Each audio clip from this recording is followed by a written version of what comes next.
Hey, what's up, guys? Welcome to Law-Splaining the Interwebs. I am your host, Nick Rekieta of Rekieta Law, a small law firm in central Minnesota, and with me today are three very special guests. First on screen is Larry of That Larry Show. How's it going, Mr. Blidner? Yo, Nicholas, how are you? I'm good, buddy. I'm good, buddy. How are you doing? I'm great. Thank you. Well, I'm glad to see you're surviving, although you are, your internet must be going a little slow, but I'm sure it'll clear up in a second. Oh, shit. Don't worry. Your camera just got, you went down to 1978 resolution. Yeah, you went to a fax That's machine. about right. Exactly. You like a fax. Larry is submitting his video feed by individual frames being faxed in. Yes. So, Yes. Well, that hamster wheel is working overtime in the next room, so, I get it feeling better. Next, we have Mr. Doug Tenaple. How are you doing? Oh, I'm so good. I like your hair. This is haircut by Angie, the beloved Miss Tenaple. It's good. Oh, It's good. good for you. You look like it feels good. I want to get this beard off my neck. This is the only bad part of the beard, right under the neck here. What are you talking about? I don't have that problem at all. Dude, you've got a full-on shaggy Saudi Arabian neck beard, dude. Look, I have to get enough growth so I can put the extensions in. That's the problem. I feel like I'm watching Quest for Fire.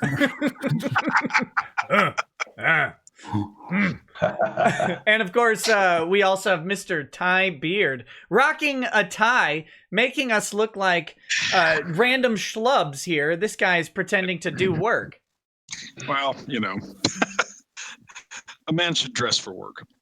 Well, unlike the rest of us, I think he has a reputation to keep up. Ours have been in the sewer for forever, as far as I can see. Yeah. Larry, who you wearing? 80s band. What's that? Are we in the red carpet? Who are you wearing? Yeah, I know. I was doing it. All of us. We look like we came out. We look like bums from the 80s. Look at Ty's tie. That's very Duran Duran looking. Quite that's quite quite memorable. I actually do like it. I like how the light, the colors come through with the light. You like the way the light hits it and gives it that certain ambience. Yeah, I do.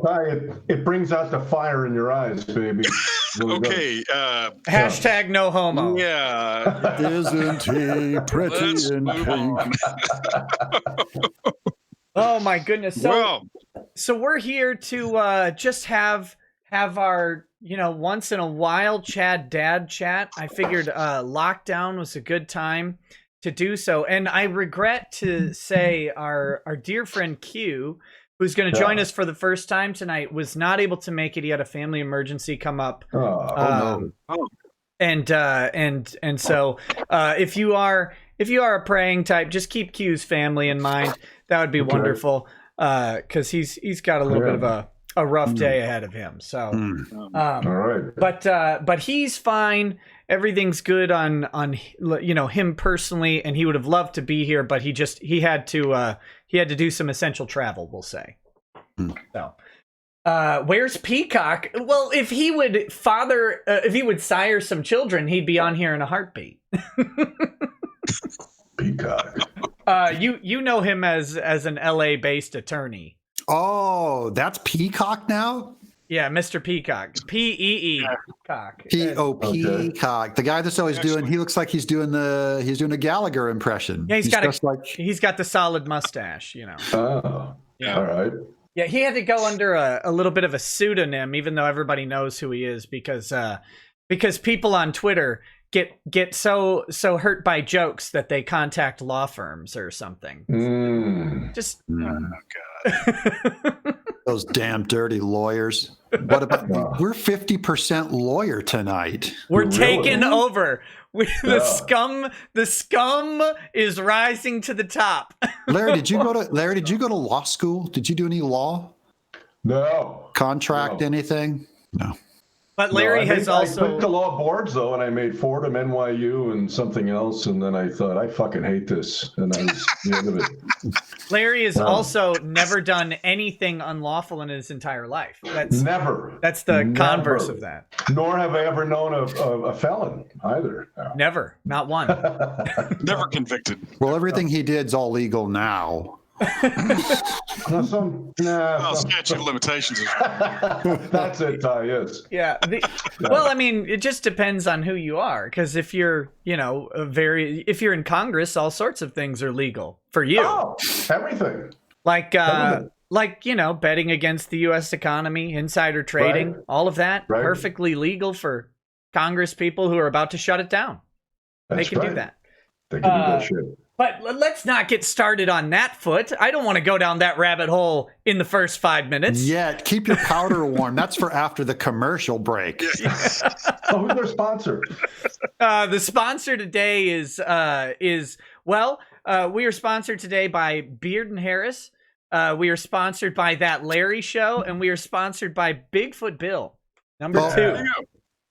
And all of your super chats. Yes. Well, the chat is the ultimate sponsor, and as a result, the chat always wins. You're why you don't have to watch sucky commercials during the show and have us read Quip, to Electric Toothbrush, and Casper Bed, because they pay you. They're your commercial people. They can, though. They can do that if they want to. Casper, I'll sell your dumb mattresses. I'll sell them all day.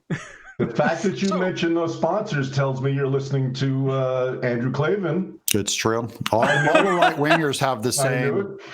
They do. They all have the same. I think they buy them in bulk at Costco. Those advertisements. The saddest day of my life was when Lagavulin, out of the blue, sent me a message on Facebook and turned me down for an ad campaign I didn't even know I was requesting. Yeah. They sent. I woke up in the morning and I've got a message on my Facebook, and I'm like, from Lagavulin Distillery. What? They're like, we're sorry, we just can't sponsor your content. It's because people from the Dick Show were going onto Lagavulin's posts, onto all of them, and just spamming, you should have Nick Rekieta sponsor you. Oh, it was great. Oh, that's good. But they said I promoted unhealthy drinking habits because literally drank their booze because I smiled while doing it. Yeah, I did it while smiling and laughing. That's and against. You did it while you were driving a couple times, but other than that, no. Presumably that's fine as long as you're stoic about it. They need to explain what portion of drinking is healthy. That's what I want to know. Yeah. The part where you never actually let the liquor enter your mouth. TV drinking. Yeah, exactly. No, but I looked up their advertising standards. They're owned by Diageo, who owns they own something like 70% of whiskey overall, and including Johnny Walker and all of the major brands you've heard of. And their advertising guidelines state that no one can be having fun while drinking. You just can't do it. That's it. It's literally no smiling, no laughing. No fun of any kind. If you watch let me take a drink of.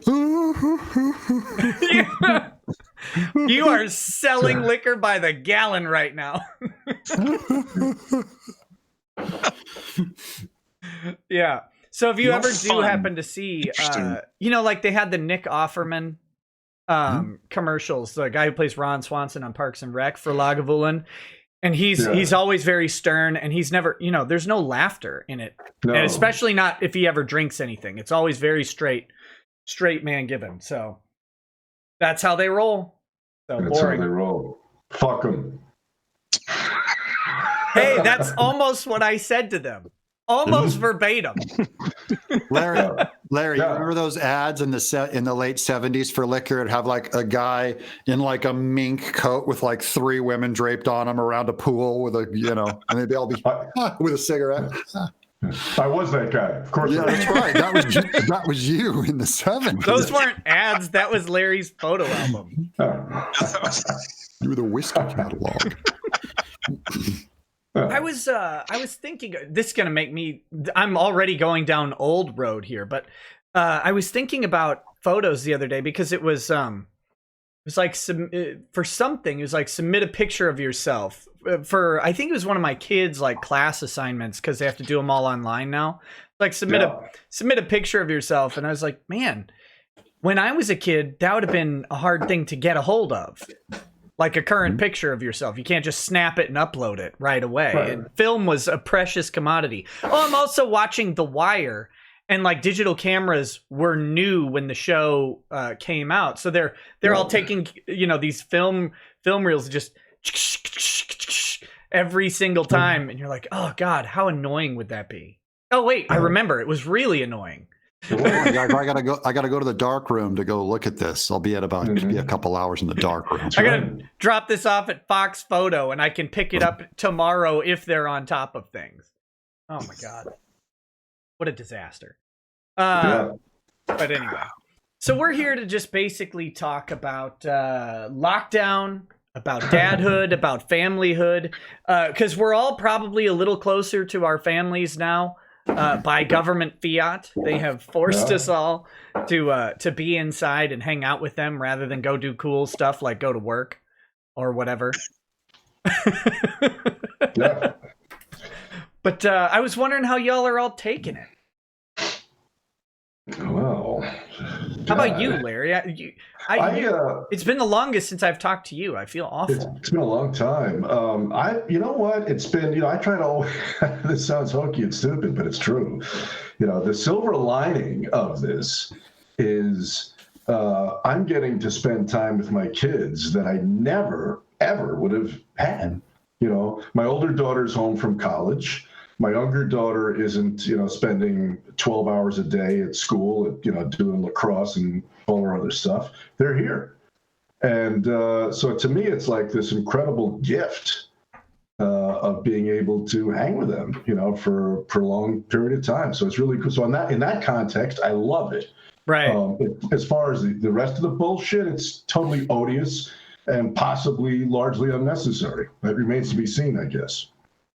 Now, you said your daughter plays lacrosse. Do female lacrosse players fight as much as the male lacrosse players?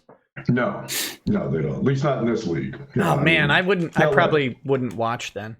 Yeah, it's pretty tame. That's the thing I loved about lacrosse. When hockey went on strike a couple years back, I didn't care at all because they replaced it with lacrosse. And it was it's more fights because one guy can actually just catch the other guy. All he has to do is run. And you just tackle him and start beating on him. Oh, it's perfect. You can't tackle someone as easily in hockey. You got to kind of stand there and kind of slide around. There's no friction. There's no friction on the ice. So there's just kind of, bang. Yeah, you don't get your hip into that punch as much. Yeah, you can't get set. But chick lacrosse takes a lot more skill than women's softball. Like when they're throwing that ball around, they're real athletes. They're hardcore.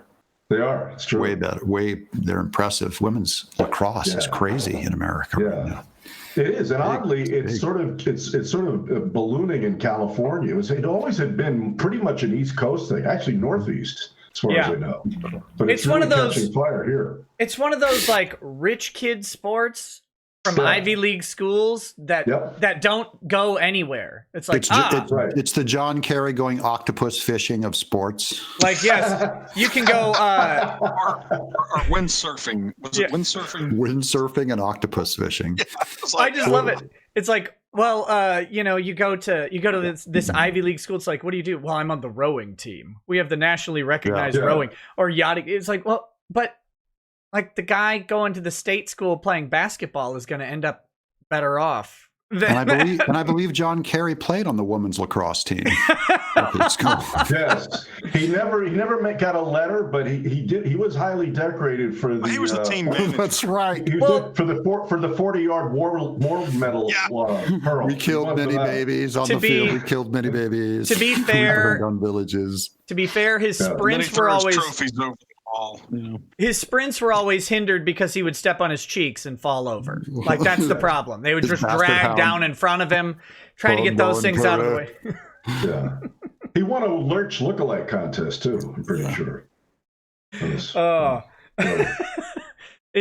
a mess. Yeah, was it just me or did Mueller look like a love child? They were twins. Child of Kerry. They were twins. And Herman Munster.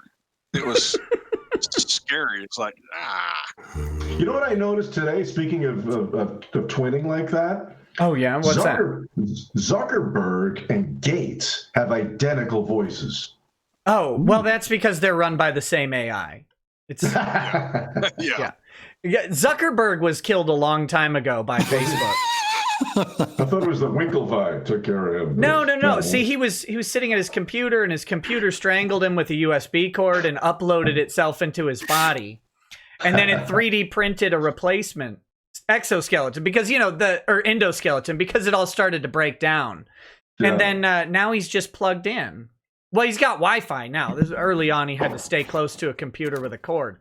But have you ever seen when his like programming breaks? Like that video. Oh, I'll send it to you, man. There's a video clip where he's talking to people and he's like when you are people, when you are people, we're people. I'm people. No, he's letting it go. It's not a real person. Want to play a game?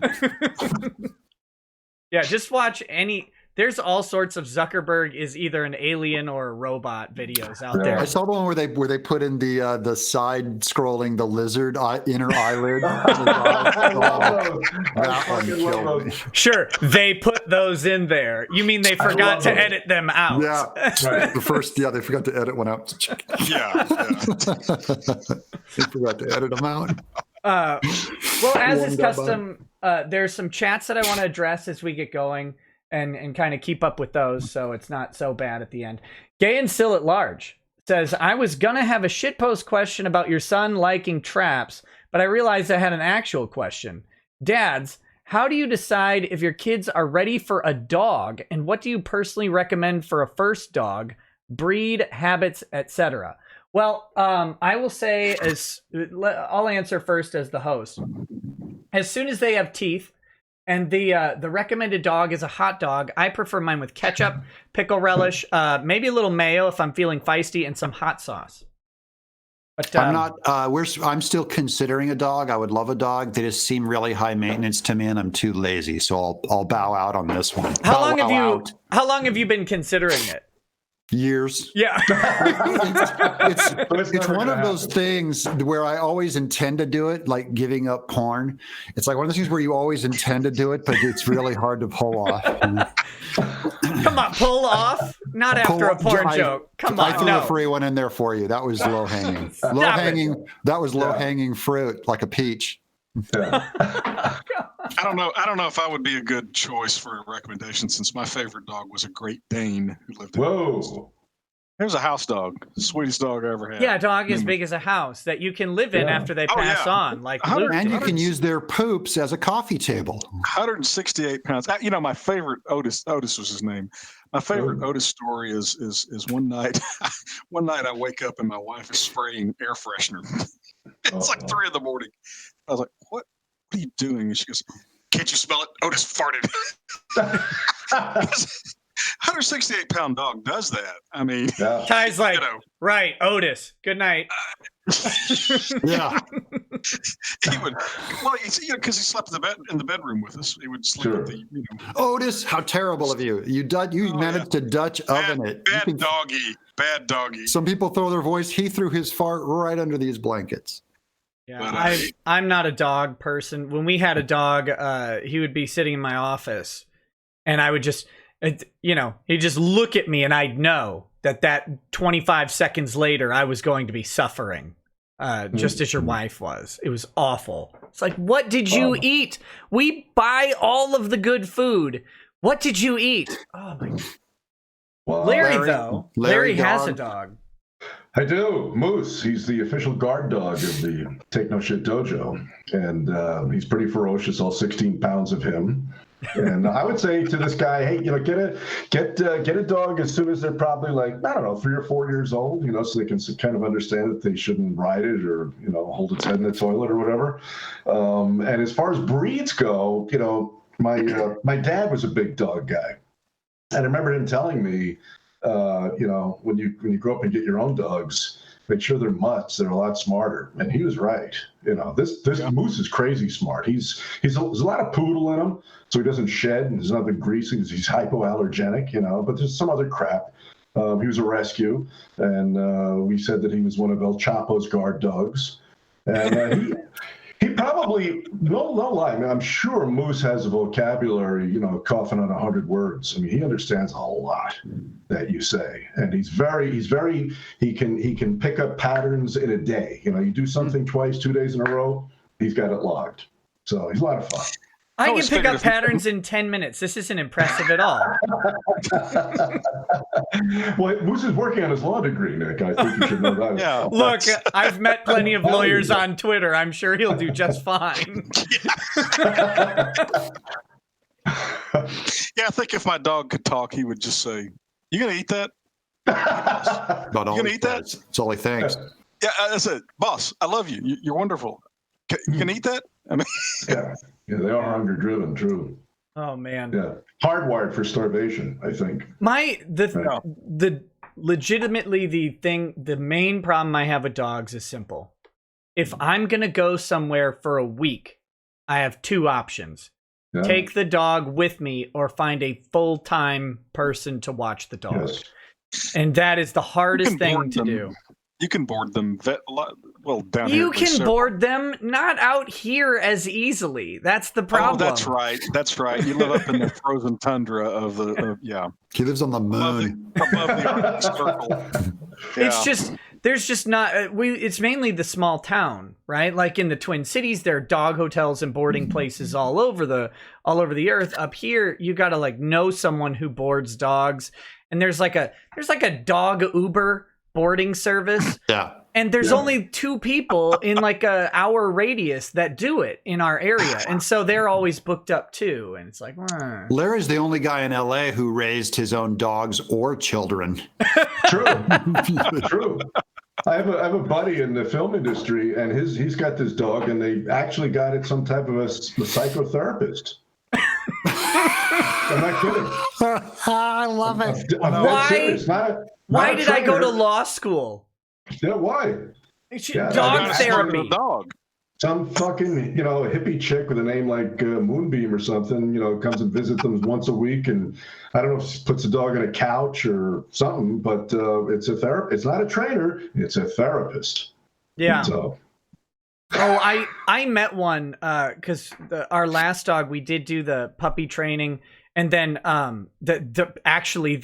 the dog psychiatrist or whatever ended up telling us that our dog was probably a risk to the children because wasn't a rescue, but it was taken. It was given to us really, really young, but it was also the last one of the litter, so it didn't develop any of the early social skills and had detachment issues. Here I am reciting all this crap. Oh my god! But no, basically, it was like the dog's a really smart, really nice dog, but there's a small chance that if your kid were to try and grab anywhere near the food dish, that the dog would attack the kid. And it was kind of a burly dog, and it was just like, well, we found it a home without any kids in it. But instead of biting the couch, he gets out a knife and stabs it. Other than that, you might want to be careful with the dog food. But yeah, she's sitting there telling me all sorts of like, oh, your dog thinks this. It's like, you're just making it up. I get it. You're just making up what my dog is feeling right now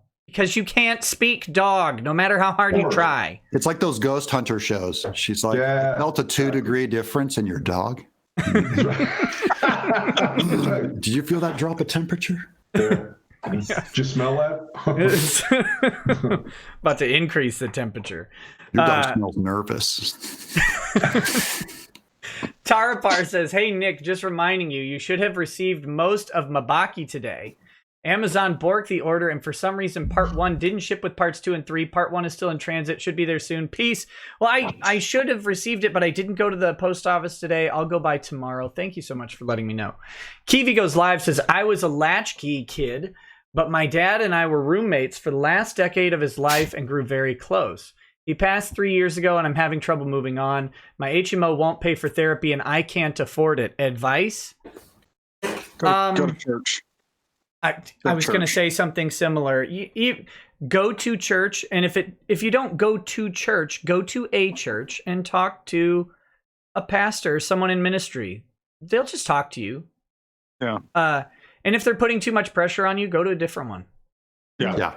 Thousands of churches. So and look, there are people there who would happily, like, this isn't something that you probably need a professional therapy and a prescription for. Just go to talk to someone who's compassionate and will talk to you. And you can find those at every church in America. True. I had a buddy who had a similar situation. He lost his dad, and he had a lot of trouble rebounding from it. And he did have the luxury of getting some therapy. And I remember him telling me what this guy told him to do was, once a week or whenever the feeling gripped him, write Dad a letter. Just lay it down, and makes you feel better. Go to wherever he's buried or interred and read it to him, because that was the shrink's theory, was that it was kind of unsaid things that was causing that syndrome, if you will. And so he felt that was a pretty good way to deal with it. He said it worked for him. So, and you can do a lot of good for others. Like, there's probably other shut-in dads that need your love and your help, and you can go visit them. Like, pay it forward, maybe. And I just think there's all kinds of good. Just because one situation kind of falls out doesn't mean there's many other situations where you're still needed. Sonhood is still needed. There's lots of people that would love to be with you and talk to you and enjoy you, and you'd feel good. Also, oh, go ahead, Ty. I was just going to say, when the coronavirus is over, go to these retirement communities. Great idea. They're old guys there, and they have great stories. I was going to say, similar thing. Go find someone your dad knew, who knew your dad. That's a good idea. That's a good idea. Talk to them. Talk to him about, what he was like. Good, especially if they'll tell you the good and the bad. Get to know him. Yeah. Let yourself off the hook if you got guilt. Yeah, don't do that. Off the hook. Don't do that to yourself, right? Yeah, it accomplishes nothing. Someone says get BetterHelp.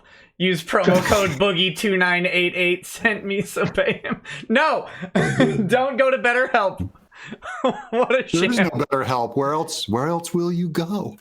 Yeah. Is BetterHelp still around? You guys remember that? It was the mobile. It was like a mobile hub for connecting people with therapists and doctors, except the problem was, it's like, oh, you just pay per session, but what they would do is they'd charge you for like a year up front. So these people are suddenly getting like $3,000 charges on their cards and then they get connected to someone, and it might be a licensed healthcare provider, or it might just be Joe.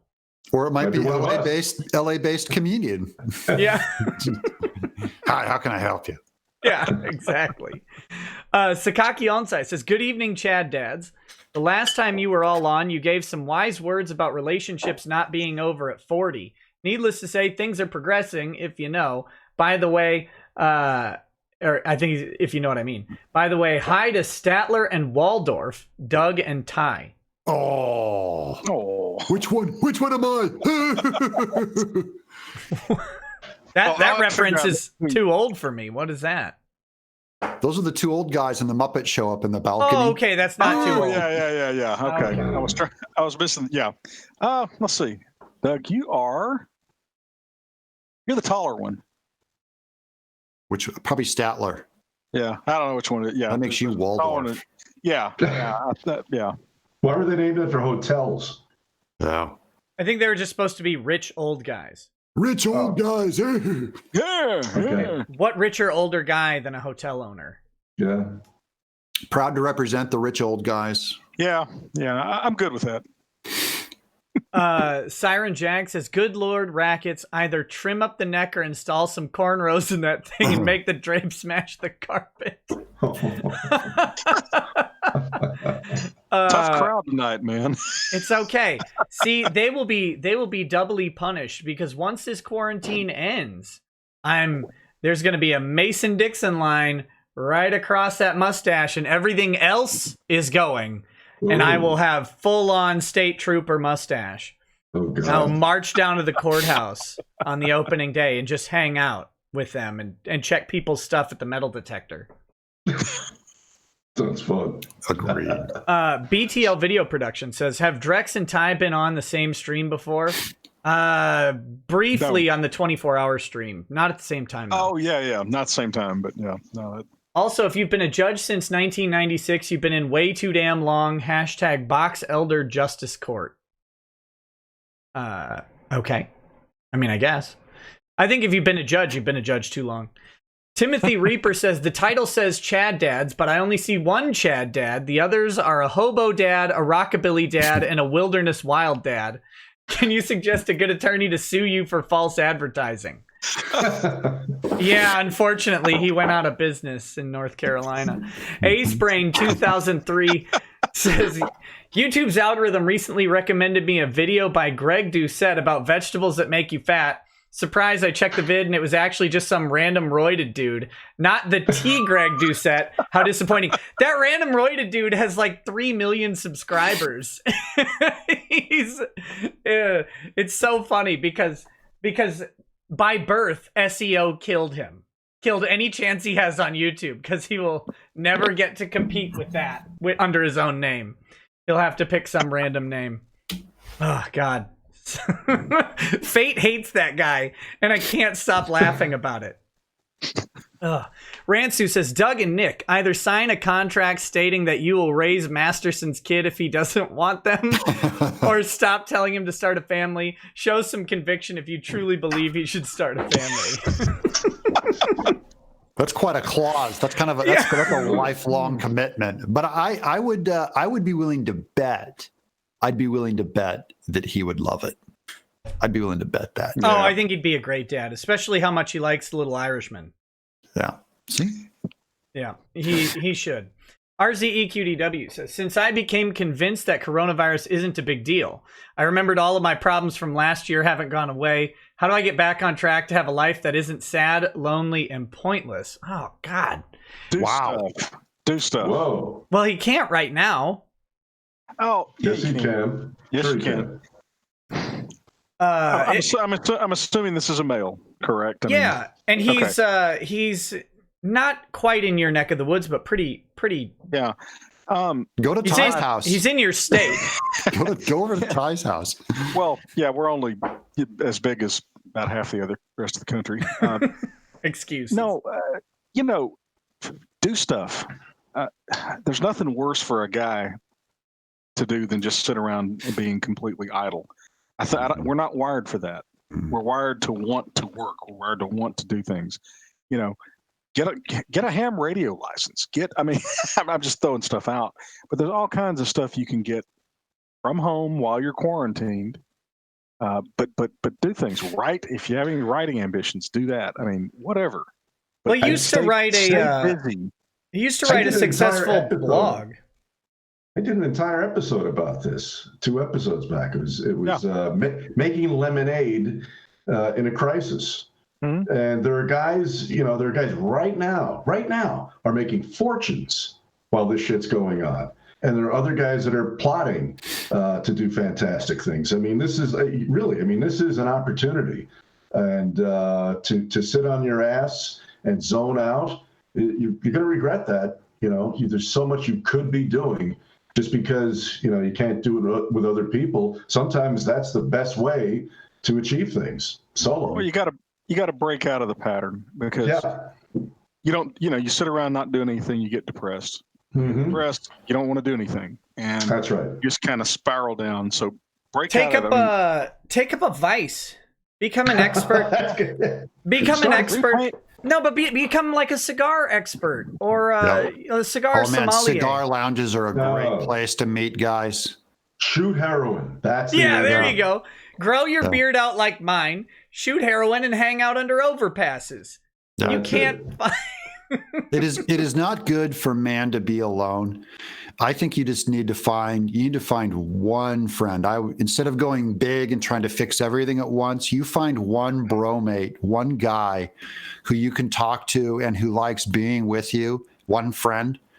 I can endure any amount of quote unquote solitary confinement. If I had one of my best friends with me, I could do almost anything with one person by my side. It takes away almost all of the excruciating loneliness or pointlessness if you can find one person, usually someone whose values I look up to are the kind of people, the people I want to be like are the people I want to be around. So find one of those guys. It doesn't matter their age. It doesn't matter really what they're into, but find that guy and you'll experience joy. You'll look forward to hanging out and goofing around, and then you always expand and you'll find way more friends. You get all of his friends and do things that you can complete.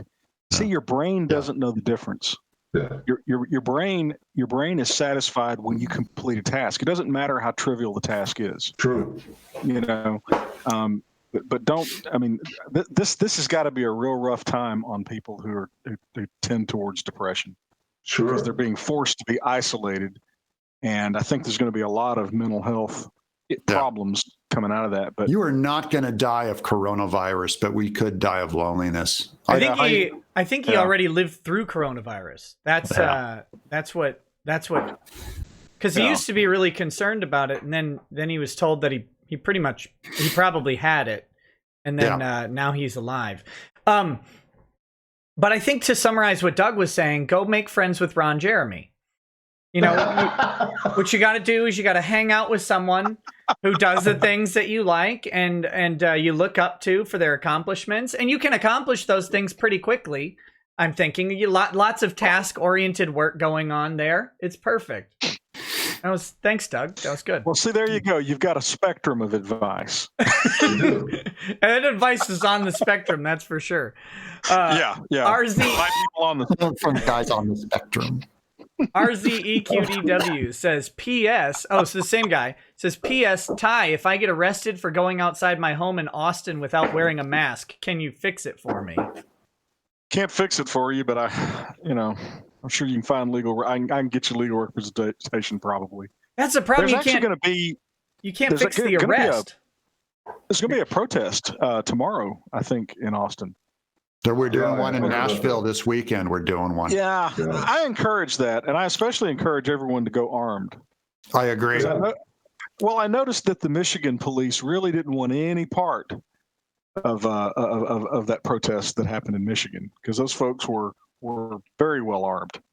I don't protest, but I strongly recommend everybody else do it. Yeah, well, go fix my stuff, please, so I don't have to. My wife and I actually thought about going to the one in Austin, but I'm still nursing a leg injury, so I'm kind of out of it right now. Did you take an arrow to the knee? I used to be a protester like you. Then I took an arrow to the knee. Yeah, feels like it. I've got something called a Baker's cyst. Cool. It's an old. Gross. That's gross. It sounds edible. Baker. Is it a yeast infection? No. I'll tell you what, it hurts like a son of a bitch, though. Really? Actually, it's if you have an old knee injury, it's a cyst that fills up behind the knee. Oh no! And it's just it's painful as hell, and just pop it like a zit. It's behind the knee, Nick. He can't reach it. I have a back of a knee too. You're gonna need one of these. You're gonna need one of these harpoon needles to. Yeah. So the remedy is like. Yeah. Get one of those metal straws and just use that. Yeah. File it down. File it down into a sharp stick. Yeah. What could possibly go wrong with that? You got to put your full weight on it, Ty. You got to crush that thing. Crush it flat, brother. Well, I'll tell you what. Well, the only thing is I've got to have a sonogram, and of course we're not doing a non-essential medical procedures, so that's next week. There's a small chance. So you should take an arrow to the knee. That would actually help. Listen, it would feel. Tell you what, I know a guy. He's in what, Tennessee? He'll be down in a little while. He just has to finalize his divorce and do a couple YouTube videos. He'll be right there. You'll see him on a rascal going by your neighborhood. If you see a rascal going by, just go outside. You'll get a compound bow right to the knee. Be perfect. Why don't you just call that guy that fixed that figure skater's knee for Tanya Harding? He'll take care of it. Oh, that guy, Buttafuoco. No, it wasn't Joey- Buttafuoco. No, no, it Shane, wasn't Buttafuoco. That Shane was that. something. Shane something. I don't know what. Shane, Tanya got all the credit. That's his last name. It's Tanya got all the credit. And he did it all the time. Yeah, that guy. Yeah. That's how it works. That's how it works. Yeah, she got the Playboy centerfold. She got the documentary 20 years later. She got everything. Yeah, she got to be played by Margot Robbie. That's really something. Yeah, no kidding. Someone much better looking than her. Much. Phoenix Very Aura. pointy, Margot. Well, not in Birds of Prey though. In Birds of Prey, she was sort of not pointy, rounded. Oh, I haven't seen that. Nobody has. That's the whole point. Ouch. She wouldn't be in it. No one would know. Yeah. Where's Tug? Where's Tug when we need him? Yeah. Do all the commentary.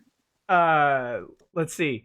Phoenix Aurum says, "Hey Nick, tonight I'm drinking Screech whiskey straight from Newfoundland, and got a Cuban cigar going in the other hand. Outstanding. What are you, Larry, Doug, and Ty drinking? Also got my hands on a Sega Genesis cart of Earthworm Jim. Yeah. Nice. Cool. What's in the glass today, gents? You've got a beer, Ty. He's What got a is Michelob Ultra. Beer. a Michelob beer. Ultra? Yeah, it's low carb. Oh, okay. Yes. Doug, do you have wine? It looked like you had wine. I have the beloved Mr. Naples white trash box wine. Yeah. Right there. What, We got a tumbler. What kind of is it? A Malbec? Is it a Cab? It's or, Zinfandel. that's a Zin? Yeah. Okay. I think. I mean, that looks a little dark for a Zinfandel. Oh, you're right. No, you're right. This is probably Do the Gallo brothers still it's probably a Cabernet. I was gonna say if that's a Zinfandel, you should If that's probably can go you to a tell hospital It's a immediately. white Zinfandel. I've just been bleeding in it. Welch's grape juice. Yeah. You drinking anything tonight, Larry? I got a little Bullet bourbon. Oh yeah, that's Been there, too. Bullet is this solid choice, and It's always It is. good. It's a good go-to. Cheap. I mean, relatively. Yeah. It's not bottom of the line or anything, but it's always good. I Bullet opened. Rye is good too. Yes, Yeah. yes, very good. I opened with a Highland Park 18, and then now I'm on a Lagavulin 16. And by the end of the night, I'll be drinking beet vodka. Because I'm just going to go down the scale. Like What's that? beet Yeah, what is vodka. This is some kami vodka from Minnesota. All right, this is over. Oh, I It's- thought it was like that was made from beets. It I was going, is. what? It Is is. it It's really? made from Oh. sugar beets. I thought it was the Okay. Black Entertainment Network. No, The BET. no, it's got the line over the E that makes that it. would be malt. Okay. That would be malt liquor. It wouldn't No. be wine. Right. Colt Sorry. 45. Sorry, yeah, Oh, Colt boy. 45. Remember the Billy D. Williams Colt 45 Oh, commercials? those I are do. I great. love them. Oh, they were beyond awesome. Yeah, he was But awesome. yeah, so we have. I call it kami vodka, and I bought it because it was the closest thing I could find to Chinese vodka when I had Mark Kern on. We were talking about China and murdering journalists and all that stuff long before coronavirus. And I bought it because the beet industry in Minnesota owns Colin Peterson, who chairs the agriculture committee, and it's about as commie as you can get in the American farming industry in general. Ooh. But I will say but that I they're want to make it clear. what? Go ahead. I was going to say, I want to make it clear, though, that you're not calling for murder of journalists. We're just calling for sensible restrictions on the lives of journalists. Oh, we were just reasonable restrictions on the lives of journalists. Yeah. No, we were talking Yeah. about China because Blizzard, a Hong Kong player had won a tournament from Blizzard, and the guy had basically said free Taiwan in his victory speech. Blizzard cut him off, canceled his victory, and didn't pay out his $10,000 check, and suspended him for life from the esport for happening to say free Taiwan. They just Yeah. suck. Disgusting. You know That what's just crazy? I haven't played a Blizzard game since. Not because I'm like actively avoiding it. It's not like, man, I really want to play Diablo, but I just don't. I don't even want to play him anymore after that. It's like, and I like Diablo 3 quite a bit, but I couldn't do it after that show. And so I went to, in our small town, this is the most communist whiskey or communist liquor I could find. Because we didn't have any Chinese stuff. I could have gotten Tsingtao beer, but it was bottled in like Chicago. Oh, so good. What about Stoli? Doesn't that come straight from Moscow or something? Well, yeah, No? but I could have found Russians. I was really looking for Chinese stuff. Chinese. And I figured the bead industry, though, is about as Chi-Com as it gets. But anyway, Bad Vibe says, Doug is right. One true friend is worth a million fakes all day long. Trust is not free. Build true relationships. Fakes can die in a fire. Have fun. I like that. Yeah. Fakes can die in a fire. Fakes can die in a fire. I think Very profound. I think men are designed to have a friend, like one companion, because we used to have hunting buddies or whatever, right? And then when we were soldiers, you had the dude who watched your back when you got into that heavy melee, or you switched out, the shield guy and the spear guy would have to change places. Sword bearer, yeah. Yeah. So you always had to have your homie, and I see that. Not to make this a men versus women thing, but I do think it's a difference, because I don't think women build a singular relationship like men do. It's just not as common from what I've seen. I don't know. Maybe I'm wrong, but no, you're right. You're absolutely right. I think it's much harder I think it's harder for women to form really strong friendships than guys, just because. Well, think of it this way. When I was single, right, we'd go out bouncing around to meet women, right? And I remember one guy, he was an actor, very good-looking guy. And we'd say, yeah, bring him along, man. He's like chick bait, and we'll just pick up his crumbs, right? And like the Syrian woman. Yeah, exactly. And so, but that doesn't work with women. If some knockout chick is in the group, they want to claw her face. They don't want her there. Because they're much more competitive in that way. Yeah, and I think that probably influences. She has to have the non-threatening friend, like who is so much below caliber. That's right. Yeah, that's right. Also makes her look better. Men can actually admire other men and get along with them who are better than them at various things. Yeah. The classic thing is, I've never met one, so I wouldn't know. Well, yeah. I have met people better than you. Yes. One or two, just a couple. Don't easy. I'm going to need a list of names. I mean, there are his new hit list. There are sadly insecure men, but I think it's much more common for men to be able to be friends with people who have a much higher level of talent. Yeah. A true friend will root for you when you succeed and be there for you when you fail. Yeah. And to all guys out there, that's the kind of friend you want right there. The one that will not be threatened by your success and will always back your play, because I'm gonna contradict you. I'm gonna say the one friend you always want is the guy. And he's the same guy. He's the guy who helped start MySpace and Facebook and Napster, and he sold out. He sold out too early. That's the friend I want. I want that guy as my friend who has like the great idea. So you can rub his nose in it. So you can rub his nose in it for the rest. He cashes out for $200 million, and then everybody else makes $12 billion. I want that guy as my friend. Okay. That guy's the playmaker. Well, opinions vary. Again, you're getting a spectrum of advice. Look, if you can find that guy, definitely be his friend. That guy is going to take you places. Oh, yeah, I guess. I wish I remembered that guy's name. I read about him in Forbes, because he's really well off too. Well, sure, but can you imagine though being the guy that sold his third of Apple computer to Mike Mercola in 1976 for like, I don't know, 10 grand or something?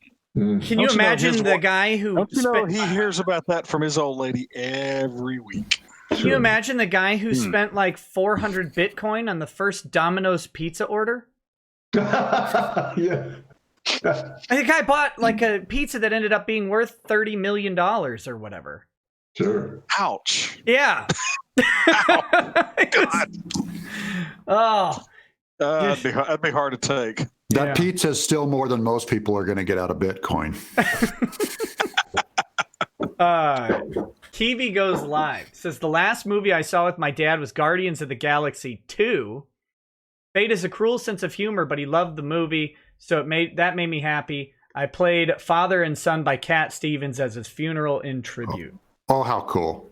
Very cool. Nice. And it's a movie about a dad wanting to murder his son. So how cool is that? Oh, I'm watching that one with my dad. I was flipping through movies on Netflix and stuff with Lady Rackets last night and realizing how many great movies that she hasn't seen that I have personally failed.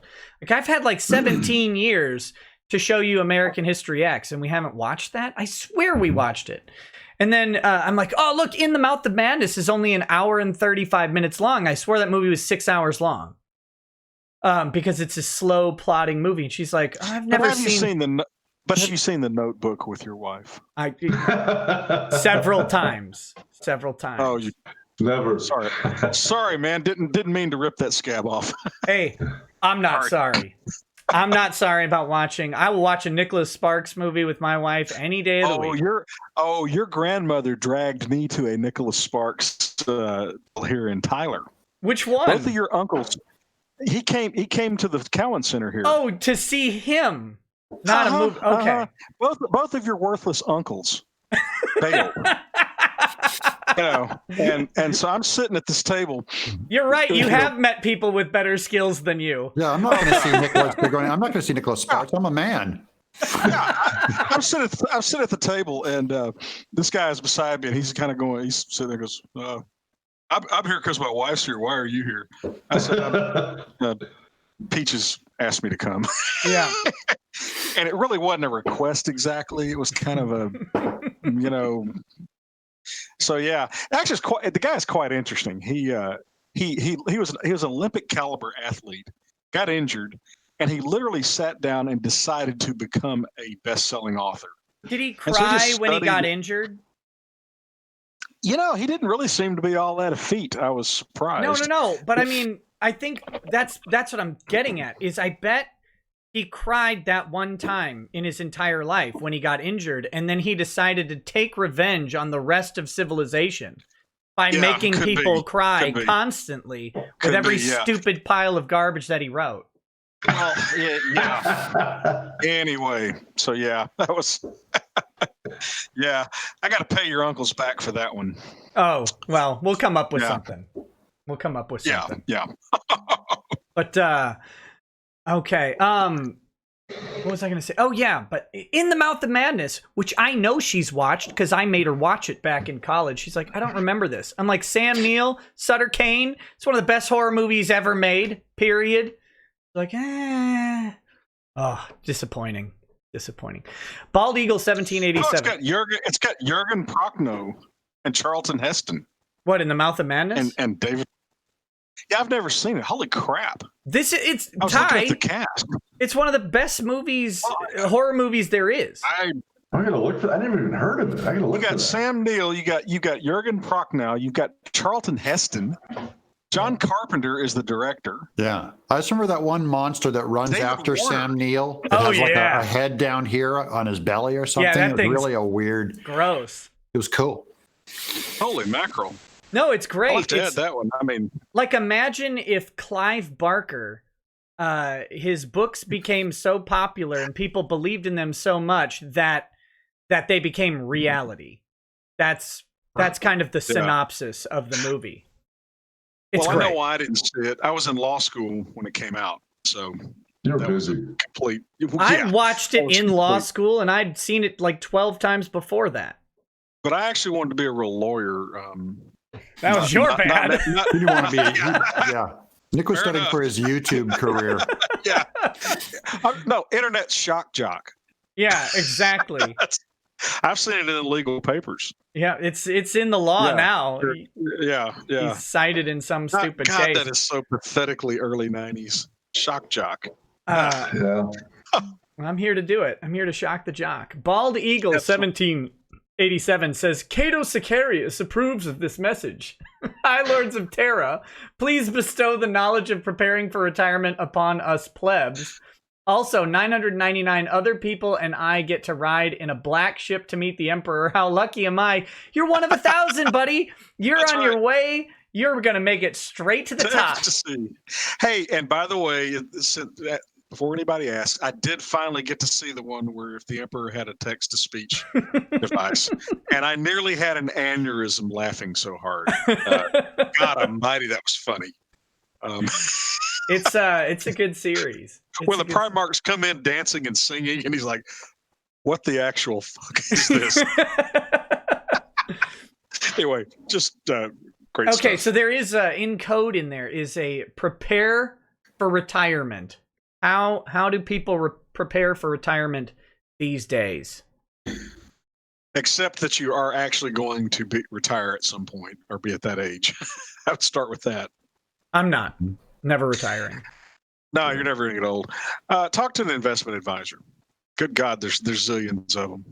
They'll walk you through all the basic tools and everything. I mean, talk to a good one. Talk to one who isn't married to a particular product or product line. Like if you've got an investment guy who says you never need life insurance or you only need term life, throw that guy to the curb. You need someone. And if you've ever got a guy who says you only need life insurance and you only need whole or universal or variable life insurance, throw that guy to the curb or mix and match, swap them out. They are your pawns and they're all competing for your dollars. Go for if you haven't done any planning at all, talk to a younger guy who's kind of just getting started, because they'll spend more time with you probably, and they actually are going to know all the products and stuff and all the options, and you'll have an opportunity to develop a long-term relationship with them. If you Plus, know, go ahead. They'll be alive whenever you retire, so you can hold them accountable. If they're young enough, If you know a bunch of rich people, see who they talk to and see if they'll get you 20 minutes with the guy. That's true. Yeah, ask a friend who's successful. My uncle told, this is back when I was first married, and I didn't think I'd ever live past who knows what, But he always said, tithe to God and tithe to yourself. So he always said, like, sock away 10% of your income. Even if you only have like $100 at the end of the month, take that money and put it into their tax deferred accounts. So you don't get taxed on it. So it's multiplying your money and beating inflation. You just leave it on the market until you retire. And then, if you have a bad day, it's there for you. That's all you got to do is it's about putting in a little bit over a long period of time, not putting away a whole bunch at once. Don't listen to Dave Ramsey. If I die convincing one person to not listen to a guy who makes $10 million a year in cash talk about how you don't need credit, if I can do that, then I've died well. Don't listen to Dave Ramsey unless you take his advice on how to pay off some debt. Do that and ignore everything else he says. I've got a friend who does financial planning in a way that I haven't seen too many other people do it. But he starts at the beginning talking about coming down the mountain, so to speak. A lot of financial planners and retirement planners talk about building up your nest egg. That's going up the mountain, right? Increasing the value, doing all this stuff. But then the really interesting part of that is how you structure your withdrawals of that money is going to really, really impact how you come down the mountain. Like, for example, right now, when the market takes a giant hit and you have a mandatory withdrawal and you have to withdraw $10,000 from your account this year, you are losing way more than $10,000 of value out of that account.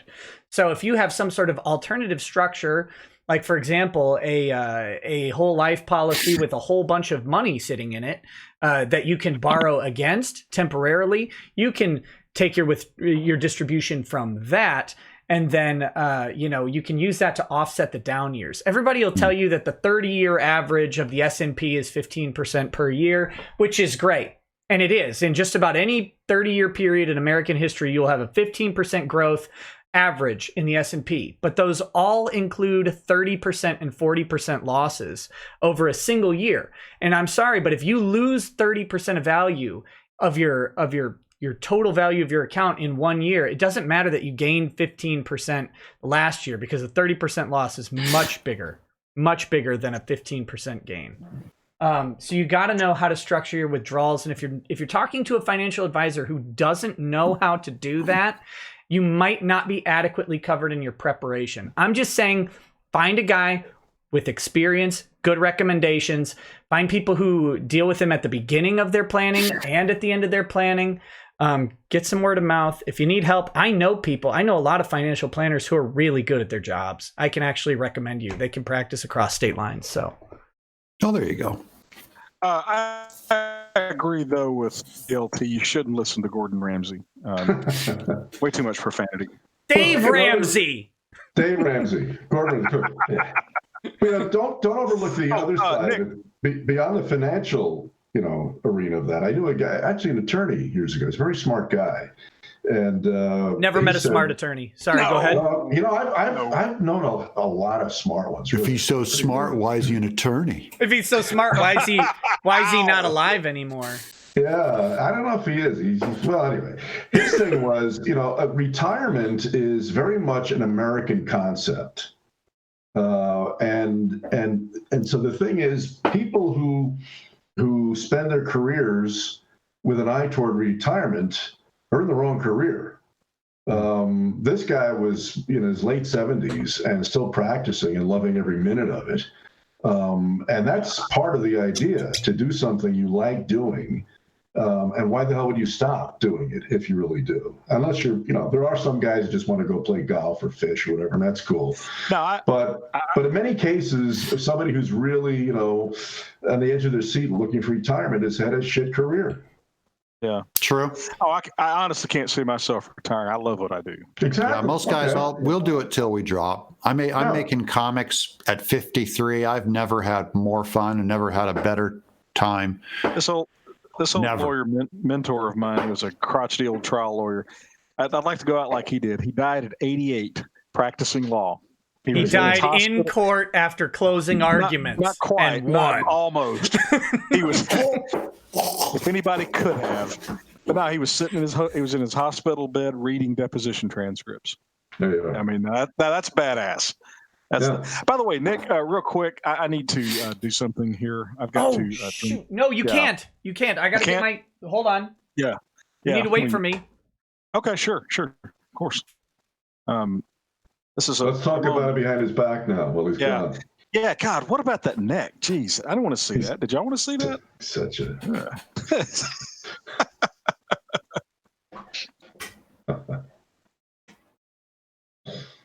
So, Doug, I haven't been able to catch your show very much lately. Are you still doing the inking thing?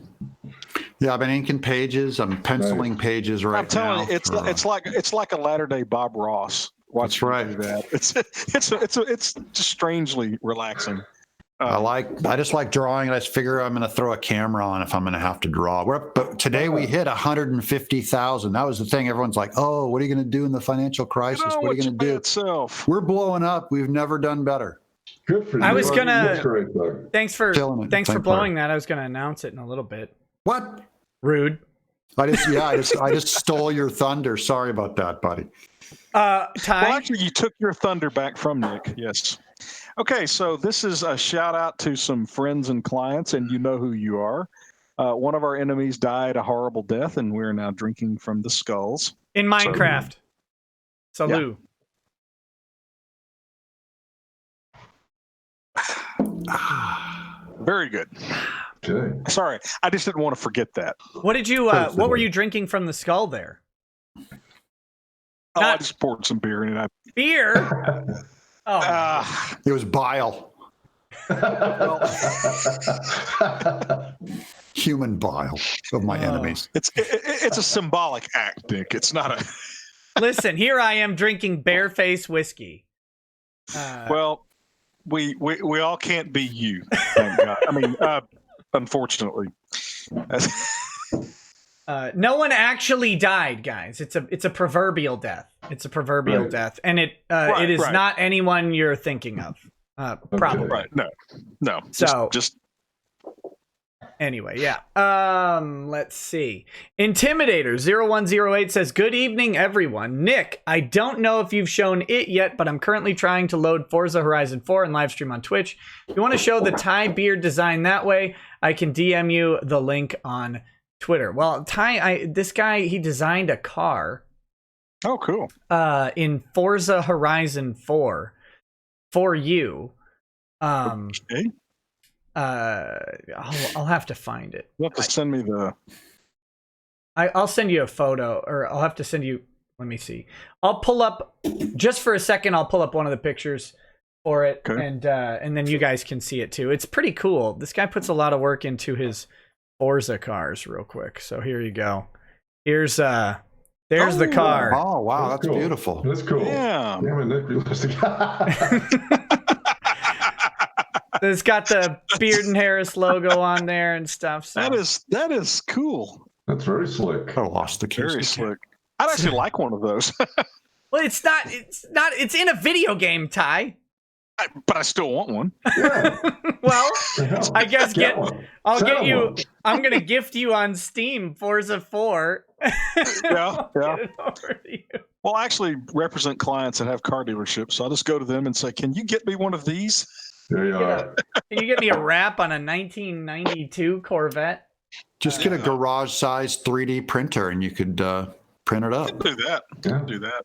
I saw a guy who 3D printed the exterior of a car. Like he had the chassis or whatever, but he 3D printed the entire exterior piece by piece and put it together. It was Cool. took forever. I'm sure. What a mess. That's too much debt. Hey, that's what RCEQDW. That's what you can do. Get a 3D printer and build a car with it. There you go. Good idea. That's a good start. Just learn to do stuff in a 3D and was it Google Sketch in that 3? Yeah, SketchUp. Yeah. SketchUp. Is They the called Google- it. They called it SketchUp. I'm serious. The Google Sketch program's called SketchUp. People use that. Yeah. Do you have to wait for it to load? You have to submit your retina and DNA to China. No, it's the anticipation is terrible. Thank you, Ty. Yeah. One of you boomers got the ad campaign right. Yeah. Not me. I never get those right. It goes. Whoosh. Heinz. That was the whole thing. Remember, they used to have it where you had to. Heinz It was a ketchup. Privilege to wait for that ketchup. Anticipation. I remember that song, the Carly Simon song, Anticipation. Yeah, and they did the song in the commercial. You know that show. Ketchup commercial. It's terrible. I liked them, man. I always wanted. In one of them, they had a Heinz bottle converted into like a rocket ship, and I always wanted that toy. I wanted a Heinz bottle toy. That's how embarrassing my childhood was. Heinz bottle rocket ship. It looked cool, man. It probably believe it. doesn't look cool now. Like if you pull it up now, you'll laugh. I'm sure. It looks like a Flash Gordon ship with sparklers coming out. Probably worse. Probably even stupider. But as a kid, I looked at it and I was like, "That is an awesome ketchup bottle. I really want that. I want to fly around a ketchup bottle." The Texan 83 says, "By the way, Ty, your pen components have arrived here, and I have a good chunk of 5,000-year-old swamp kauri, highly prized native New Zealand native tree, illegal to harvest live, hence from swamp. I'll be using to turn the body and make a box for." I'm honored. So the box and body of your pen is going to be almost as old as you. Yeah. Almost. Fallout Boss 34 says, "Ty, if you want to get back at them, see if you can trick them into watching The Crying Game. Tell them it has the same actor as in the Stargate movie." No. Yeah. I'd really have to dislike someone a lot to do that. Oh. Patrick L says, "Yeah, Ty, that Nick guy is such a schlub." Agreed. Yeah, but we like him. I was just thinking, you guys are like, "I can't see myself retiring," hoping to do the same thing. And I was thinking, man, I can't imagine trying to run Streamlabs at 85 years old. What? How does this work? You can do it. Can you hear me? Can you hear me now? What about yet? How about now? So, in other words, it would sound like me doing it now. It sounds exactly like me. What's a stream key? Yeah, what the hell? Where the hell's the stream key? Where are my glasses Freaking thing is batteries? warped. This freaking thing is warped. Actually, I was thinking about that. Oh, Larry turned into a silhouette. Oh, There, you're back. You're back. Okay. Wrong button, sorry. No worries. I was worried for your safety. I thought Corona got you. No, it's in the house, Larry. No. Man, the invisible enemy. But I've been thinking about that, like how much the work environment has changed. One, if you do what I do, if you're on YouTube and stuff, I think your job prospects for a very long time are killed. But I think there will be a tipping point where that'll change. I do think that there will be a point where everybody's so online that employers are going to stop caring so much about what people have online. I think that's just, I don't know if it's during my lifetime away or not, but maybe it is. But You might be right. but also the longevity of the careers in general is such a weird field. No one knows how long YouTubers will last. I mean, there are plenty of guys out there who've been doing this for 10 years. And that's about how old the industry kind of is. So no one knows if they'll keep going for another 10, or if they'll just die off, or if there's a shelf life. It's such a new territory. I don't even know. And the turnover rate for everyone's career, the younger you get, the higher the turnover is now. Like people are just jumping jobs and trying new things. There's so many more opportunities now to do anything, whereas you used to just deliver mail for 40 years and retire. You know? Oh God, that sounds both great and terrible. Mm. Whew. The great aspect is you did the job, you went home, and you didn't think about it. Yeah, but in my county, it's all these far other jobs, between deliveries. Oh well, yeah. But I'll in the modern economy, the modern service economy, you think about your job a lot more when you're not there. I think. Sure. When in the old days when you worked on an assembly line and you went up there, you put your time in, then you were done. Yeah. Well, in the modern economy, if you don't think about your job as much as the next guy, you're stuck. I mean, or done. They'll cut you loose and hire someone cheaper. Yeah. Someone cheaper and hungrier. It's a weird sort of thing that they do. But I remember my buddy got a job at Target corporate when we were just out of college, and he had been there like a month.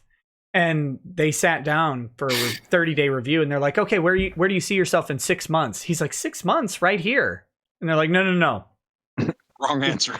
Here at Target, you have to have a plan because in 6 months you're gonna move. You're gonna move, and then you have to have a 2-year plan because you're gonna move from that too." And he was like, "What? 6 months? Why even have this as a job?" But that's how it was, and the corporate culture these days is like that in so many places. It's about moving, and they know people are probably just going to bounce companies anyways after a year. It's so common. Churn is a big factor, I guess. Yeah. Bad Dragonite says, "I'd like to shill a channel that should have more subs. Baldermort's Guide to Warhammer." This guy's been is he new? He's been popping into my recommended stuff lately. If anybody knows him, Baldermort, like bald, Mort, like Mort from Family Guy. Look, this is called paper. What's that? And this is a pen, and you mark the paper whenever you want to remember things. You want to know? Yellow legal pad for the lawyer. I like it. I went through law school without taking notes. You think I'm going to take notes in a stream? Wow. Right here, buddy. Right here. Here's my notes. It's my contract professor's problem. There you go. I told you guys I have a disability. And I'm sick and tired of you jerks making fun of me for it. It's too easy.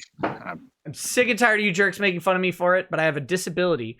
My contract professor on the first day of class said, some people can go through law school without taking notes, and you are not that person. I said, oh, you son of a bitch. Yes, I am. And so I didn't take notes. And you learned him, didn't you? I did. Yeah. I did. Yeah. Yeah. His contract questions were really hard. I hated him. Everybody hated that guy because he brought down the grading curve. Because his grading curve, when the rest of the school went to like a B- or whatever, his was still a C for the average grade. And he only gave out like 2 A's a semester, period. That was it. 2 people in the class got an A. Doesn't matter how good your work was. Everybody else got B's. Well, no, that's the whole grading on a curve thing is designed to obscure the fact that professors can't teach.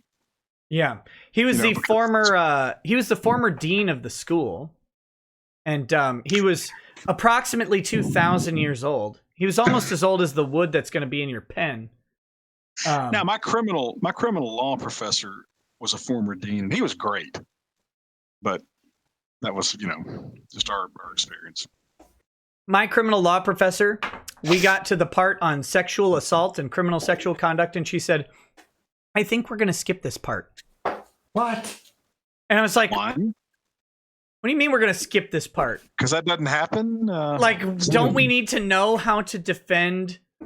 That's where I'm going to make all my money. Or prosecute, right? Like anybody who went through that class, prosecution or defense, we skipped criminal sexual misconduct as a chapter.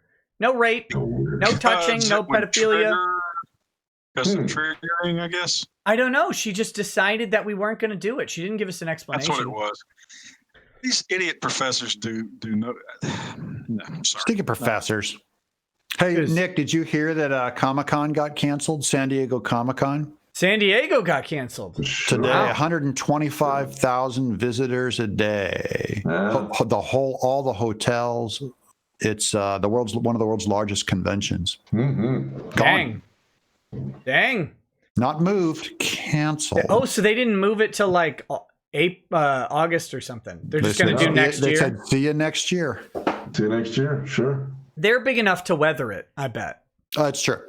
That's the thing. A lot of these smaller conventions, man, if you didn't get your convention done by March, and these guys are out, they're out money. They're out advertising dollars. They're going to be out volunteers because try and get somebody to come back after they put in a bunch of work for 1 year, didn't really get paid for it, and then they don't get the payoff of the show. Come back that next year, they're going to have new volunteer staff, a lot of them. Yep. It's a mess. No Anime Expo. Yeah, I think, is Matsuri still on? I hope Anime Matsuri is still on. Let me check. They might pull it off because, the governor is talking about reopening the state. It still says Anime Matsuri arrives on July 9th to 12th. Isn't that? I thought they were July 26th to 27th. Well, that would be Comic-Con era, so I would imagine they'd push it up. So the 12th would clear those dates. I'd bet that sounds more right, more accurate. I gotta check with them. I hope they're still going. If you're a con that can pull it off, if you're in a state that'll let you, man, you stand to clean house because people are gonna be dying to get out to a convention. That's true for all businesses that can manage right now. If you can open up in some way and get some business going, if the other businesses are too scared to open up, I would think you could defy the state. Because we'll be in San Diego anyways during those 2 weeks. So we're going to have like a mini con, like a mini bunch of guys. We'll all get together and have cigars, take our fans out to drinks. When? Last 2 weeks of July. Our family, we get a condo, so we'll be there anyway. So now the Comic-Con's off. I'll just get a bunch of fans and a bunch of fellow artists, and we'll go and hang and have cigars and beer with everybody. It'll be great. How many rooms in your condo? Got any extra? Got any spare rooms? Well, I got 4 kids is the problem. I got 5. There you go. We'll have to stack them up vertically. Well, the thing is, Nick, think about all of the hotel openings now. You could go, it'll be a ghost town. You'll be able to get a cheap hotel room, cheap empty flight because now Comic-Con's canceled. So take a trip to San Diego. we'll hang, dude. 2 weeks. Bring your family out. I haven't been to San Diego since I was under 15. Gosh, I might have been under 10. And the San Diego Zoo is amazing. It is. We just surf and eat Mexican food. Surf, eat Mexican food. Well, we can just avoid the Corona beers and we'll be fine. Well, Doug, will you be willing to take a blood test before you get on that plane? Oh yeah, I'll do anything you want. I don't fear. I've got anything, huh? Oh, anything. I don't care. Deep probe. Careful, me, baby. pal. TSA. Don't tempt TSA. That's right. I'm challenging you. They will not stop until they hit the back of your teeth. I need some affection. I just want to be able to pick out the TSA agent. I want thin wrists. You don't get that. You don't get that. The only time early on, where were we going? I think my Lady Rackets and I went to, I think it was our Tahiti trip. And so Minneapolis to LA first. Yeah. We were there really early. And I was like, these stupid backscatter machines, I don't trust them. I'm not going to do it. I'm going to make them feel me up. Yeah. And I got the biggest, doofiest looking dude on the planet. Get in there, brother. Get in there. I mean, his head never hit vertical. It was always cocked. And he's, hello, sir. Now I'm going to use the back of my hands and rub them down the inside of your legs. And I was like, stop. Bro, you can use the fronts of your hands. We're bros. I had to stand there in Da Vinci pose for 20 minutes. You gonna buy me a drink afterwards? Yeah. And I'm like, and they did it out in front of everybody too, to make you humiliate. Because it wasn't like I was a random pick. I asked for, I'm like, no, you're going to search me the real way. Yeah. And so then I had to stand there like this, and they got you out in front of everybody, and it took forever. That's when you get one of those giant, like the Italian Subway sandwich. You like work it in your shirt and put it in your armpit. Or do that. They're like, sir. You're like, I'm sorry. No, the thing from Spinal Tap where the guy had the cucumber wrapped in foil in his pants. Yeah. I don't know how that got there, sir. It was frustrating. Okay, anyway, sorry, Baldermore's Guide to Warhammer. He says he mixes narrative audio dramas and lore dumps into one and is a very talented voice actor. Definitely worth checking out his 40K vids. Hey, if anybody knows him, I'd love to talk to him. I'd love to interview him on my second channel. Would be great. Ace Brain 2003 says, I just realized calling Nick's chair Chaircoon is racist because his chair is black. Also, YouTube is racist because they won't let me say black. Wait, you can't say black in a super chat? You just did it again, Nick. What did I tell you? No, but he has strike. You can't type. He's got B_L_A_C_K. You can't be too cautious. That's crazy. Sakaki Onsai says, everyone drink. The UK is dumping Huawei, 5G, and China because of Wu flu. They're dumping 5G because of Wu flu?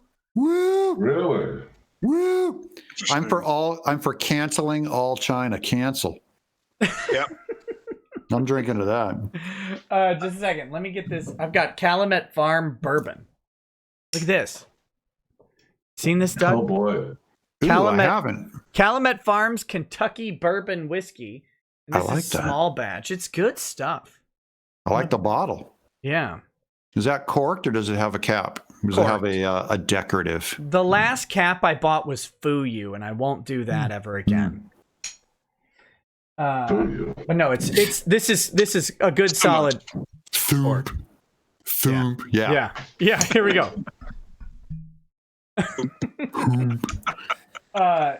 No, Fuyu. The Fuyu I bought, Larry, was like a $30 Japanese whiskey that should have been $8, including the taxes. God, it was so bad. It had a screw top, and every sip made me want to seppuku myself. Ooh. And then Sakagi Onsai continues, 2, Chad Dad music. What is your dad anthem? My example, my dad, 70 years old, former welder, crusty as he can be. His anthem is Get Over It by the Eagles. Pretty good song. Yeah, that's good. I like That's Just the Way It Is. Some things never change. Exactly. Yeah. Yeah, that one. Oh, but don't you believe it? So speaking All of along the Watchtower, Jimi Hendrix. Okay. Larry, what you got? Larry's taste in music's impeccable. What's your anthem, Larry? He's got a DJ voice. Yeah. Lunatic Fringe.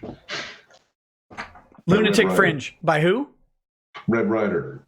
Red Rider. I'll say Lunatic Fringe by Death Ray. That's the old Death Ray? guitarist from Cake. If you haven't heard Death Ray, look up Lunatic Fringe. They're very the Vapors and very I'll check it out. This stream is embarrassing. I'm picking Shimmy Shimmy Yaw by the Old Dirty Bastard. Hmm. ODB. Shimmy Shimmy Cocoa Pop. Remember that one? ODB for life. Little Egypt, was it? How do you escape from prison with 6 weeks left on your sentence and then get picked up because you're signing autographs at a Wendy's? I don't know what that pertains to, but that is the It's funniest Old thing I've heard Dirty. all day. That's Old Dirty. That's the Wu-Tang. Oh, is that him? The Wu-Tang rapper Old Dirty, who pulls up to the welfare office in a limo. Pulls up because he's got 13 kids with 13 moms. So he's got 13 child support checks. So even though he's making all the Wu-Tang money, he had to get welfare for himself because all of it went to child support. There you go. Old Dirty, he's the man. He's the man. And his Wu-Tang character, the Old Dirty Bastard, was the long white-haired drunk. Mhm. Great. He died in prison, like a real rapper. Squally says, having too much listening to you dorks.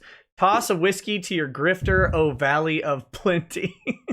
Squally, best of luck on the Teespring store. I hope everything goes well. Squally launched a Teespring store. People should definitely check it out. Cool. Squally, if you DM me the link, I'll share it.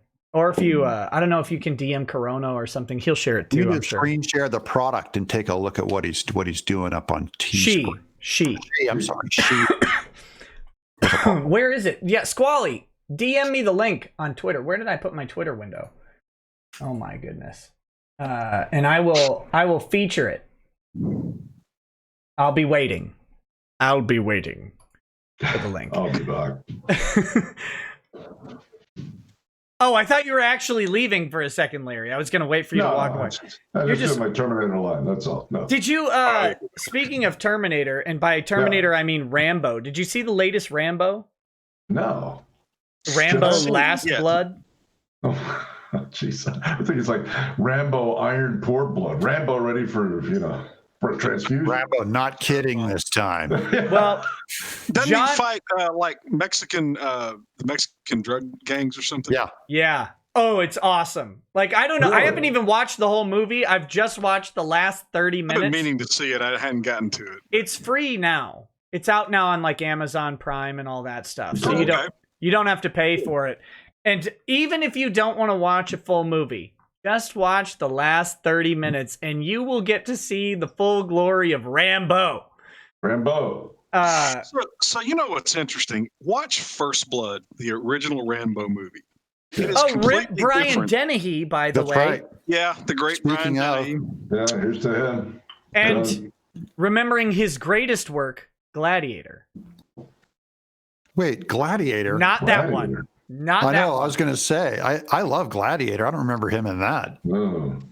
Gladiator starring Cuba Gooding Jr. Was that a fight movie? Yep, a I boxing mean, I guess movie. if it's called Gladiator, I don't know what I'm thinking. It is a Is that a romance or a fight movie? It's it's the latest Nicholas Spark movie. It was like, it was several years before Russell Crowe Gladiator, and it was a Really? boxing movie starring Cuba Gooding Jr. and some white guy, and Brian Dennehy is their boxing mentor, and it's Oh, boy. great movie. I love it. Wasn't there a boxing movie with Wesley Snipes and Klaus Marie Brandauer called Streets of Gold? Black guy, white guy. They were both young fighters, and the old guy. I only know of that Sting song, "Streets of Gold." Now, this is really a good movie, actually. But I think that's the name of the Brandauer Trump was- tape. It's called Streets of Gold. What? God, Trump is killing me lately. I love this guy. He's so funny. Yeah. Because I don't know if you guys saw this. Yeah. Earlier today, he tweeted out "Liberate." Streets of Gold. He tweeted out "Liberate Minnesota." Yeah, so And then- I saw your tweet for that too. I saw your response. Come on out. Yeah. But 1 minute later, he tweeted "Liberate Michigan," and I know for a fact I would put every dollar on this, even though I can never actually prove it, that Trump meant to type "Liberate Michigan" the first time. You know he did, and then he's just like, "Screw it. We'll liberate Minnesota too. Minnesota's in trouble. It's It'll be terrible. the best liberation ever. It'll be glorious. We'll One liberate shaped all of like them." a glove. Which one's shaped like I a thought mitt? the high point was Monday when he shows the media the videos of them, talking about the pandemic, and the degree of pissiness was. Oh, they my are God, furious. The It was WHO. glorious. WHO's like, no. We warned everybody. We warned you back in January. We did. you didn't. No, No, you didn't. Yeah. You said it wasn't communicable between human beings. that's Sorry, right. guys. You know what? Trump's got a bigger platform than you, and he's gonna win. Here's the bad thing: WHO. Even if you're right, no one cares because no one likes you, and they 'Cause you haven't for a suck. long time. Yep. Because you utterly suck. By the way, it is Streets of Gold. It was a film, 1986 movie. Sounds like the Cuba Gooding Jr. movie was. Yeah. He was also in Cocoon as one of the aliens. He was in We did the eye thing in Tootsie. He's great. He was great. It was a bummer, but Okay, Yeah, so but what were you seriously- saying about Rocky? Or not Rocky, Rambo. Rambo. I'm saying watch First Blood, the original Rambo movie.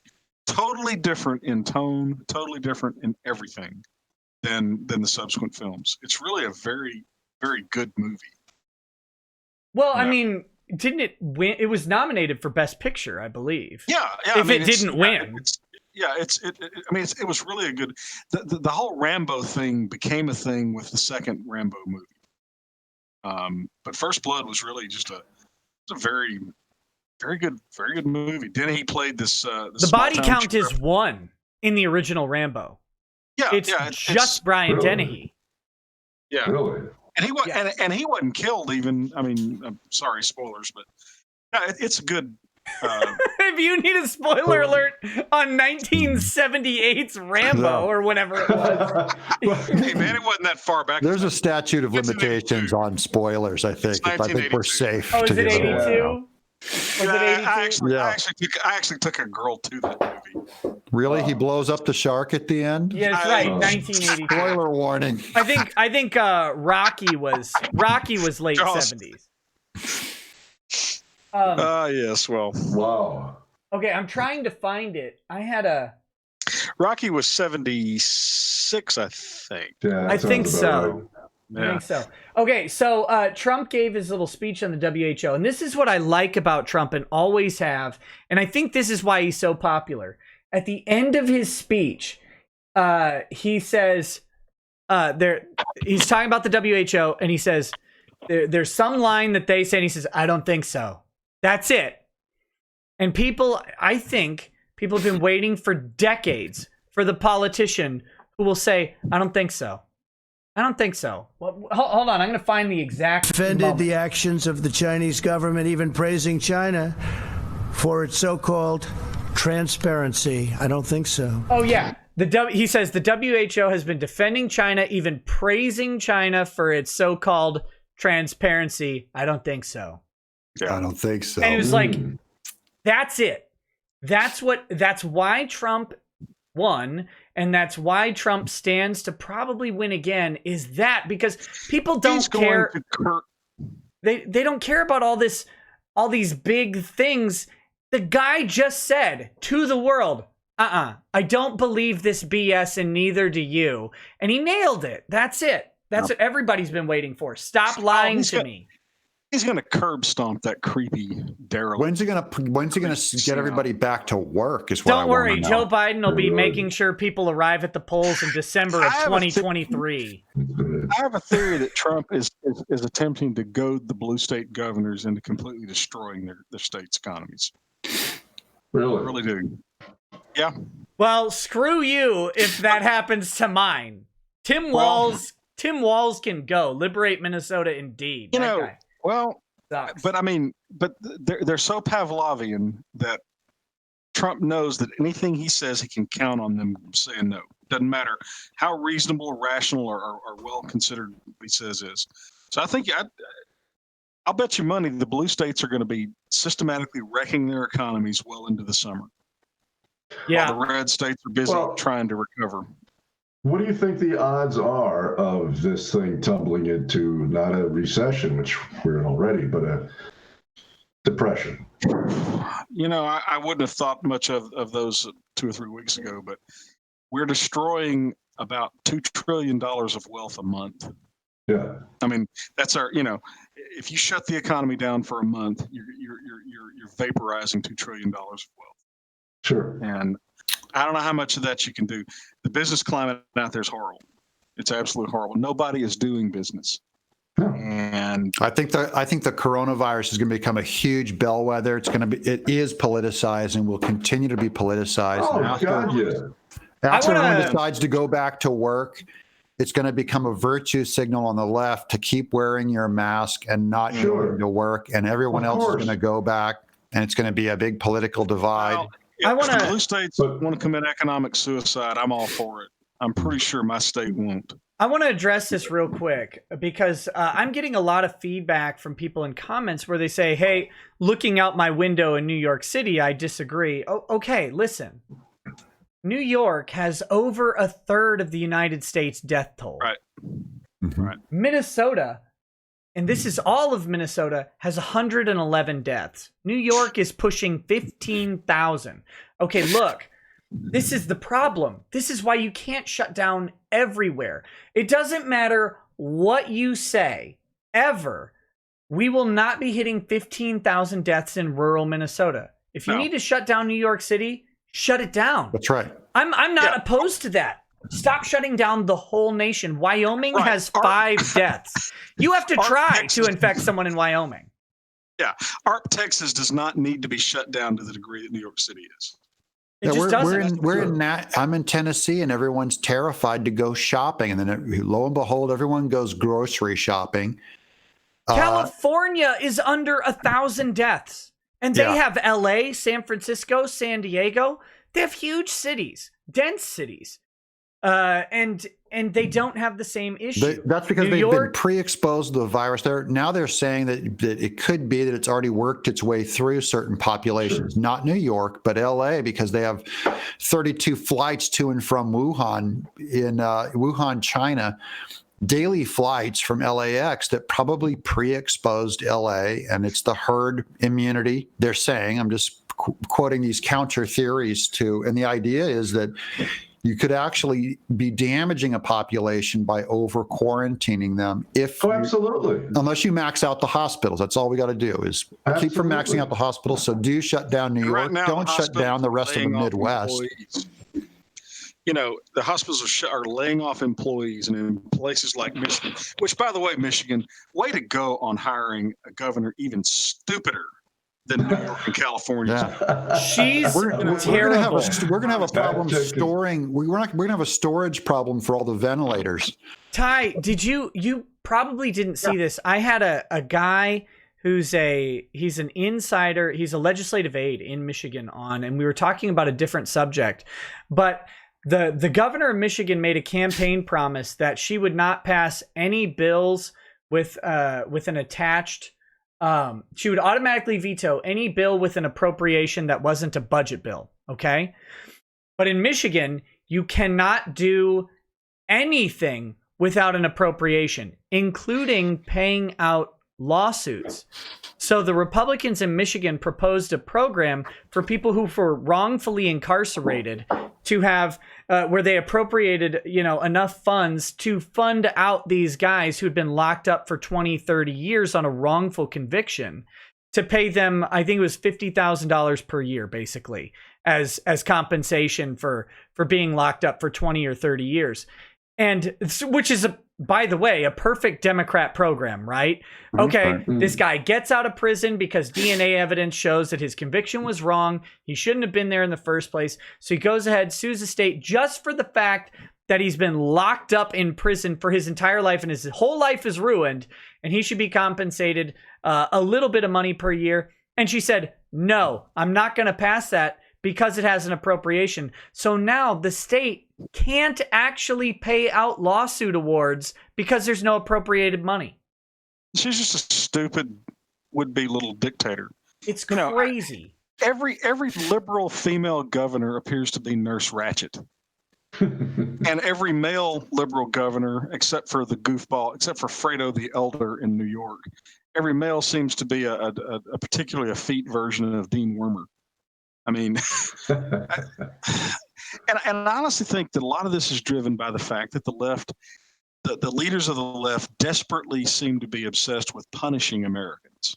That's right. Not running. They have glee at shutting down business and gutting the middle and lower class small businesses. You can almost see them Well, drooling when they do it.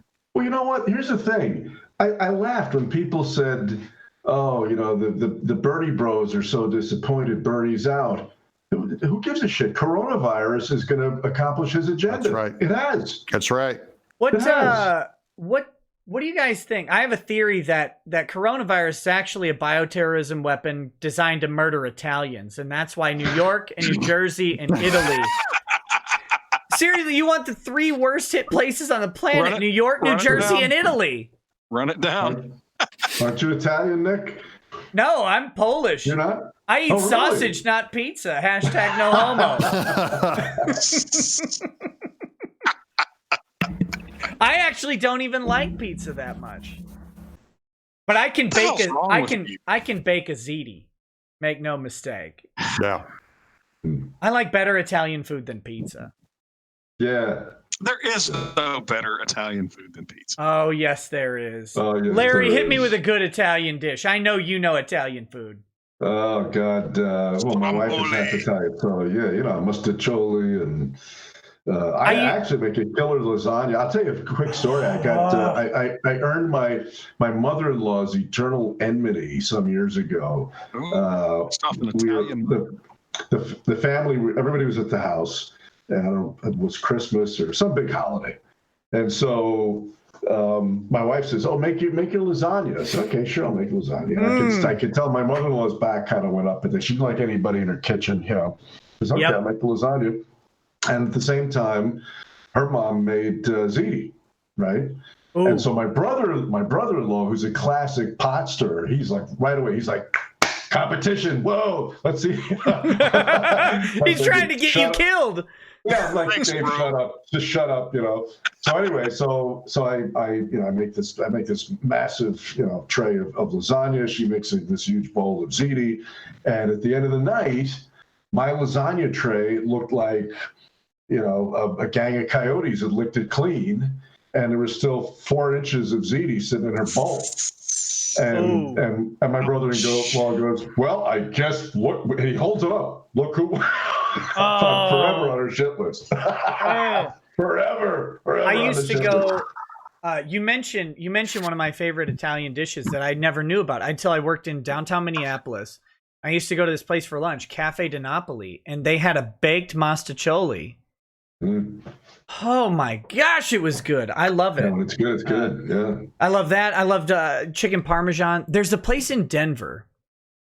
Well, it's in one of the Denver suburbs in the northwest side of town. I never remember which one, but they will serve anything on the menu, and it's all Italian food. They'll serve it al forno, which means that for $2 more, they will make the dish, and then they will cover it in mozzarella cheese and then throw it in the oven and bake it. And make a nice crusty mozzarella on top. You can get a steak al forno. You can get anything on their menu al forno. Oh my God. It just adds a heart attack to every dish for $2. It's beautiful. That's worth it. Money well spent. We have a local Italian joint named Zola's, and the entire neighborhood wanted to support them, get together and support them to help buoy their business. Sure. And normally they have a slow Thursday night, and we all ordered Italian food, and I got a like a chicken parmesan Alfredo that was amazing. And they delivered all these little dinners to all the families in the neighborhood. And we ended up ordering it was like 50 something dinners from them. Cool. Keep them going. Man, wait a minute. You had a good Italian place in your neighborhood, Doug, and I don't know about it? Oh yeah, there's fat Italians everywhere. You can't find a good Mexican place in Tennessee. Is the problem? I'm a fat Italian. Why didn't I get to go to it? I'll take you there. I'll take you there for your mob food. The carbs usually kill me, so I gotta go easy on the carbs. When's the next time I'm coming to Tennessee? Whenever you're ready, buddy. We got the guest room open. Come now, dude. It's gonna be cheap flights, like 100 cheap flight. Just sit here and hang. I'll come to your house for it's fake. I'll come to your house until you kick me out. It'll be rude. Yeah. You'll be like too polite. You'll be like, "Hey, I'll outlive you.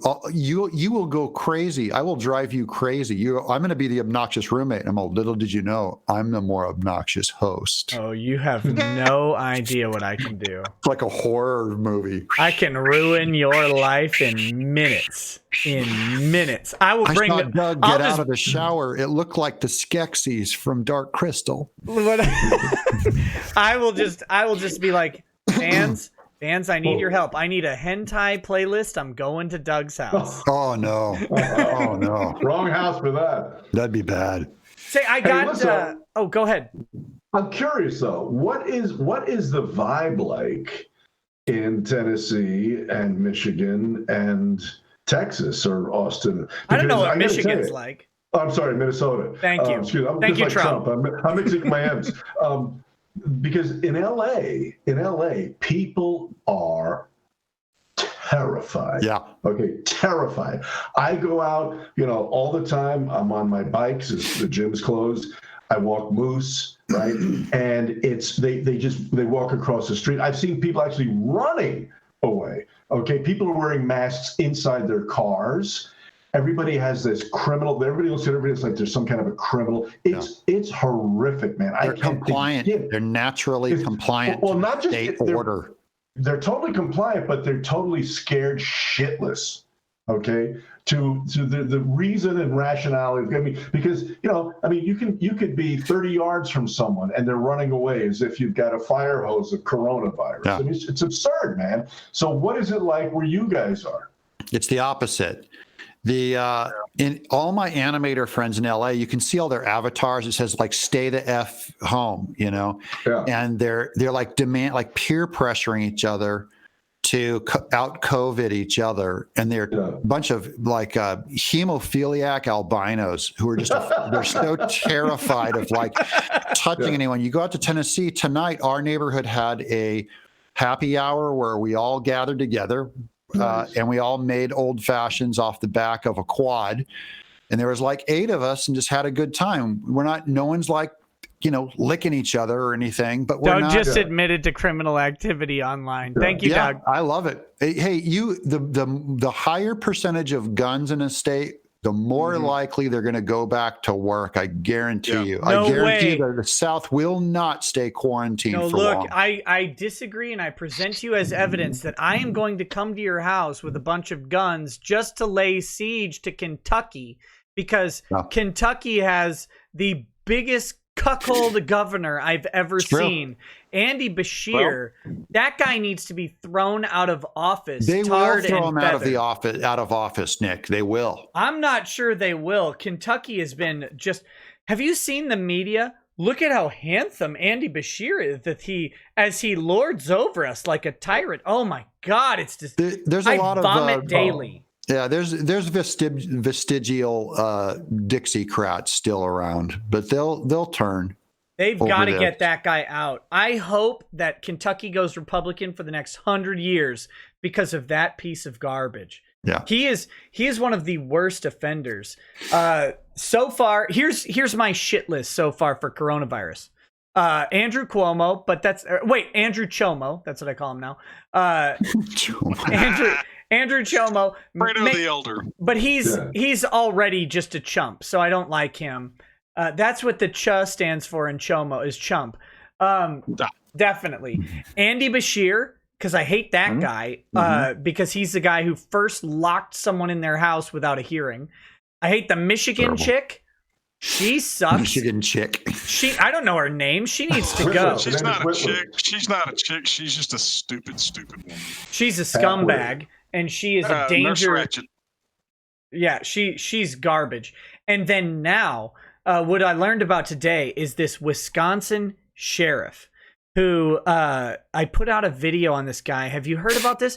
This girl goes to Florida with her high school, right? Whole bunch of kids go to high school, Florida field trip to go to Disney World. And they have to leave early because Florida locks down and Disney closes on March 15th. And then they're from Wisconsin, which also closes on March 15th. So they all go back early. They get cut short on their Disney trip. And then she gets a dry cough and a fever. She goes to the hospital and they say, look, we can't test you yet, but your symptoms are consistent with coronavirus. So lock yourself down, and your parents need to lock down for 14 days. Her breathing gets really, really bad a couple days later. I think like 3-4 days later. So she goes to the hospital again, and they ship her off to Wisconsin Children's Hospital. And they say your symptoms are consistent with coronavirus, but they test her. And they say, you tested negative, but we think you still had coronavirus. But you missed the testing window for the positives. And apparently there's a paper out saying as many as 1/3 of people get a false negative for corona if they test late. So she and her parents go home, think she has coronavirus. They prescribe her a nebulizer and all that stuff. And she was intubated. Like, she had a rough case, but she lived. She's only 16. So she puts out on Instagram, hey, y'all, sorry I haven't been around much. Looks like I am getting better now. I seem to have beaten coronavirus. A sheriff knocks on the door, says, take down that Instagram post immediately, or we'll ticket you and arrest you and your parents for disorderly conduct. You gotta be shitting me. That's crazy. I am not. So she ends up deleting the post because they don't want to go to jail. She doesn't want her dad and her dad's like, no. Absolute piece of. What's this sheriff asshole's name? Let's abuse him right the fuck now. His name is voted out, is what his name is. I think it's no. He needs some heat. What's dismissed. Sheriff Cosrath, I think. Cosrath. No, I'm gonna get it. Cosrath. Hold on, one second. That's not right. Cozart, Randy Cozart, maybe. No, hold on. Marquette, Wisconsin. Sheriff. His name is Marquette. Joseph Conrath. Conrath. Now, interestingly, I put a video out about this guy today and what they did, and someone messaged me and says, "Hey, Joseph Conrath is actually a longtime family friend." Hey, look, he's a Democrat. I'm shocked as y'all. Shocking. He's a longtime friend of some friend of yours, family friend. Well, one of my viewers says he's a longtime family friend of my grandpa and stuff. He's been a good man, and I said, hey, this coronavirus is making good people crazy, because I don't know this guy, but what I do know is that his actions in this case are absolutely wrong, and then more embarrassing. Sam Hall, the attorney, it's a private attorney that is contracted by the sheriff's office for the deputy who went out to the house. He comes out and says, this guy says it's akin to yelling fire in a crowded theater. What? Her post on Instagram. 1, no, it isn't. 2, by the way, if you're in a crowded theater and a fire marshal says, hey, it looks like you got a fire here, and you yell fire, you're okay. You're not going to go to prison for that, because you relied on the advice of an expert to say, looks like we've got a fire. Also, let's not even get into the fact that was a section of dicta in a Supreme Court opinion and is not binding authority. There is no unconstitutional, or there's no constitutionally protected or not protected speech that says you can't say yell fire in a crowded theater. Because guess what? If the theater's on fire, you can yell. You can absolutely yell. It's garbage case. Garbage attorney Sam Hall. He can eat shit for all I care. Real quick, I tweeted about it. 5 minutes after I tweeted, his account went protected. Oh, nice. The sheriff. No, the attorney. Oh, the attorney. Because here's all the family asked for. The family asked for a statement from the sheriff. Because they sent a demand letter before. Now they're suing. They sent a demand letter that says all we want from the sheriff's department is a letter stating that the people involved will be allowed to exercise their First Amendment rights and will not be sent to jail, so they can repost the thing they posted and they can talk about this without fear of going to jail. And then the second thing they asked for was a written public apology from the sheriff for overreacting. And they said no. So now that sheriff's office is about to spend $250,000 defending the sheriff and the sheriff's deputy, and possibly up to $500,000 at least when they have to pay the fees of the plaintiff for having their First Amendment rights trampled. And let's be clear. You Marquette County. Good. Let's be clear. The sheriff's department is not spending that money. The people he's screwing are spending that money. That's what I'm pointing out. Yes. Yeah. Hey, Marquette County dipshits. Good job electing a scumbag for a sheriff. Fix it. Unelect him. Unelect the son of a bitch, but good God. November is going to be a lot of big changes. A lot of big changes. I'm getting tired of the idea that these people are suddenly becoming crazy. This guy was a strutting little dipshit martinet long before any of this ever happened. You're right, he's small town police, and the way I can trust me. Sheriff Conrath, you are a walking nosebleed for the profession. I bet this guy has no First Amendment issues that he's ever really dealt with. He's a small town sheriff who's he's been a cop forever in that town. Everybody knows him and they've never had real issues, so they don't know how he takes it. Now he comes out and shows his true colors. I can't imagine a Smith County, Texas sheriff doing something like this. I know our sheriff. There's no way he'd do that. And I don't know how big Marquette is. Look, Marquette County is smaller than Tyler. But not that much smaller. Hold on, Marquette County, Wisconsin. We have to get this pinned down. This is critical. Look, the population of Marquette County is 15,404. Okay. It's a Tyler neighborhood. Let's get some perspective. I stand corrected. Okay. But it's just Nick, you talked about good people gone bad. It's just normal in a moment of hysteria where it starts to flush out people in a panic, and there's a tiny level of fear in me over the virus, but my fear for mobs and people who are scared goes through the roof by comparison. I'm far more scared of what people will do in fear than I am of anything that we're afraid of as far as a virus goes. The good news is, if this is a small 15,000 person county, then the inevitable large recovery that this family gets from this scumbag is going to hit the good citizens of that county. Electing morons to run things is a luxury we can no longer afford. Yeah. Let's see. And idiots have always been a luxury good, right? Look, if the award is limited to declaratory relief and attorney's fees, you're looking at $500,000. This is a federal case. Two sheriffs, and then one plaintiff. You're looking at a $500,000 bill. Yeah. Deprivation of civil rights under color of law. And that's if the 1983 claim doesn't get any damages.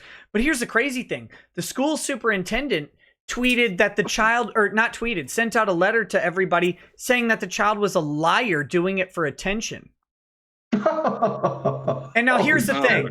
Here's the thing. She was not diagnosed with coronavirus, to be clear. But the doctors told the family, look, you may have had it. You may have had it. We think you probably did because your symptoms are consistent. So she sends out the Instagram and she's like, look, you have it. They actually, the parents prior to this called the school, called the band director. It was a band field trip. And they called the superintendent and said, we want people to know that our daughter may have coronavirus because she's on a trip in the past 14 days with all these other kids. And these people might not want to go to like their grandma's house or a retirement home or something. And the school never even called back. Instead, the school called the police. There you go. Call the cops. Of course. Of course. Yeah, this guy looks about like you'd expect him to look like. I just think it's funny that Google him, Nick, and look at his pictures. Oh yeah, I already put it in my video. But, you can just look at him. Guilty. Let's see. What's the spelling again? Konrath. Well, for one thing, he's wearing a uniform more elaborate than a Navy admiral. Here, I'm pulling it up. I'm pulling him up for right a 15,000 person county. We're gonna share it with everybody. Just a second. Here we go. Here's the guy, right there. Oh, he's a chooch. He's Guilty. a chooch. Guilty. He's a chooch. Please. Look, I don't know if this is Yeah. I'm sure he's a nice guy. I'm sure he's great in the community, but that's not the job of a sheriff. No, it's not. Sheriffs have an not. oath to No, he's uphold not. the Constitution. Nobody threatens a teenager like that. No. And the guy, I mean, that is the most petty, trivial shit you can imagine. and let me This be guy's a clear. scumbag. In the incident report that the sheriff deputy typed, or the sheriff sergeant typed up, he says, I was told and told them I would issue a citation or arrest them for disorderly conduct. So it's not like they are just alleging that the sergeant said it. He said it and wrote it in his report that he was going to arrest them for it. Threatened someone with imprisonment over the exercise of their First Amendment rights. He's Absolutely. not a nice guy. And I He's said a it. strutting little shithead who has completely beclowned his profession. And I said it You in my know. video, and I'll say it now. You actually have a constitutionally protected right to lie about yourself. Even if this girl was lying about her coronavirus, which there's no indication that she is, and there's every indication that they actually believe it. But even if she was, you have a constitutionally protected right to lie about yourself so long as you're not trying to induce something out of someone else or cause harm to someone. You lie and say, I have a disease and I'm staying home. What harm have you done to anyone else? I'll tell you right now, I've been very disturbed when I've seen stuff like this happen when they've caught video, and just how much enthusiasm some of these cops have for doing crap like this. It's crazy. You know, what was it? The guy that got arrested in a park with his daughter. How about the guy out in Larry's neck of the woods there that got arrested for going to the beach and surfing? Jogging, surfing. I saw that. Yeah. Paddleboarding. They're arrested. He's completely isolated, and they're running him down on a beach. And outdoor activities supposed to be protected. Yeah, they did actually. And so was it like all these other videos I've been seeing, where the cops looked really enthusiastic? Well, it's from really far away, so who knows? Yeah. There was the funniest one was the guy, I'm not sure it looked like it was in LA Beach, but I'm not positive. And it's a jogger, and he's down on the surf line, and you can see this cop accost him, and he's finger wagging, and the guy's just jogging. And then the cop just tries to chase him, and the guy just goes in a hyperdrive. Yeah. Okay. I love better that. get my license number. That cop wasn't going to catch him for nothing, and that guy was hauling. Good luck, Tubby. But what's funny and frightening is, a lot of people, maybe not where you guys are, but where I am, a lot of people would be totally down with Sheriff Jerkoff there in Wisconsin. Okay, there's sort of this mindset of kissing ass and licking the boots of authority, no matter what. Has become so pervasive. Don't be so polite. It's licking the sphincter, and you know it. Okay. Yeah. It's some anatomical. But I see this all the time, on these local Facebook groups, and even a couple of days ago, I took. We decided to get the hell out of take a ride, and this time of year, up in the high desert, there are these poppy blooms. And I'll post some pictures on my Facebook page. It's incredible, man. The mountains just turn orange. It's really the state flower. It's beautiful. It's stunning. Okay, and so there's they're everywhere, and of course there's a state park where there's a lot of them, and of course that's closed, right?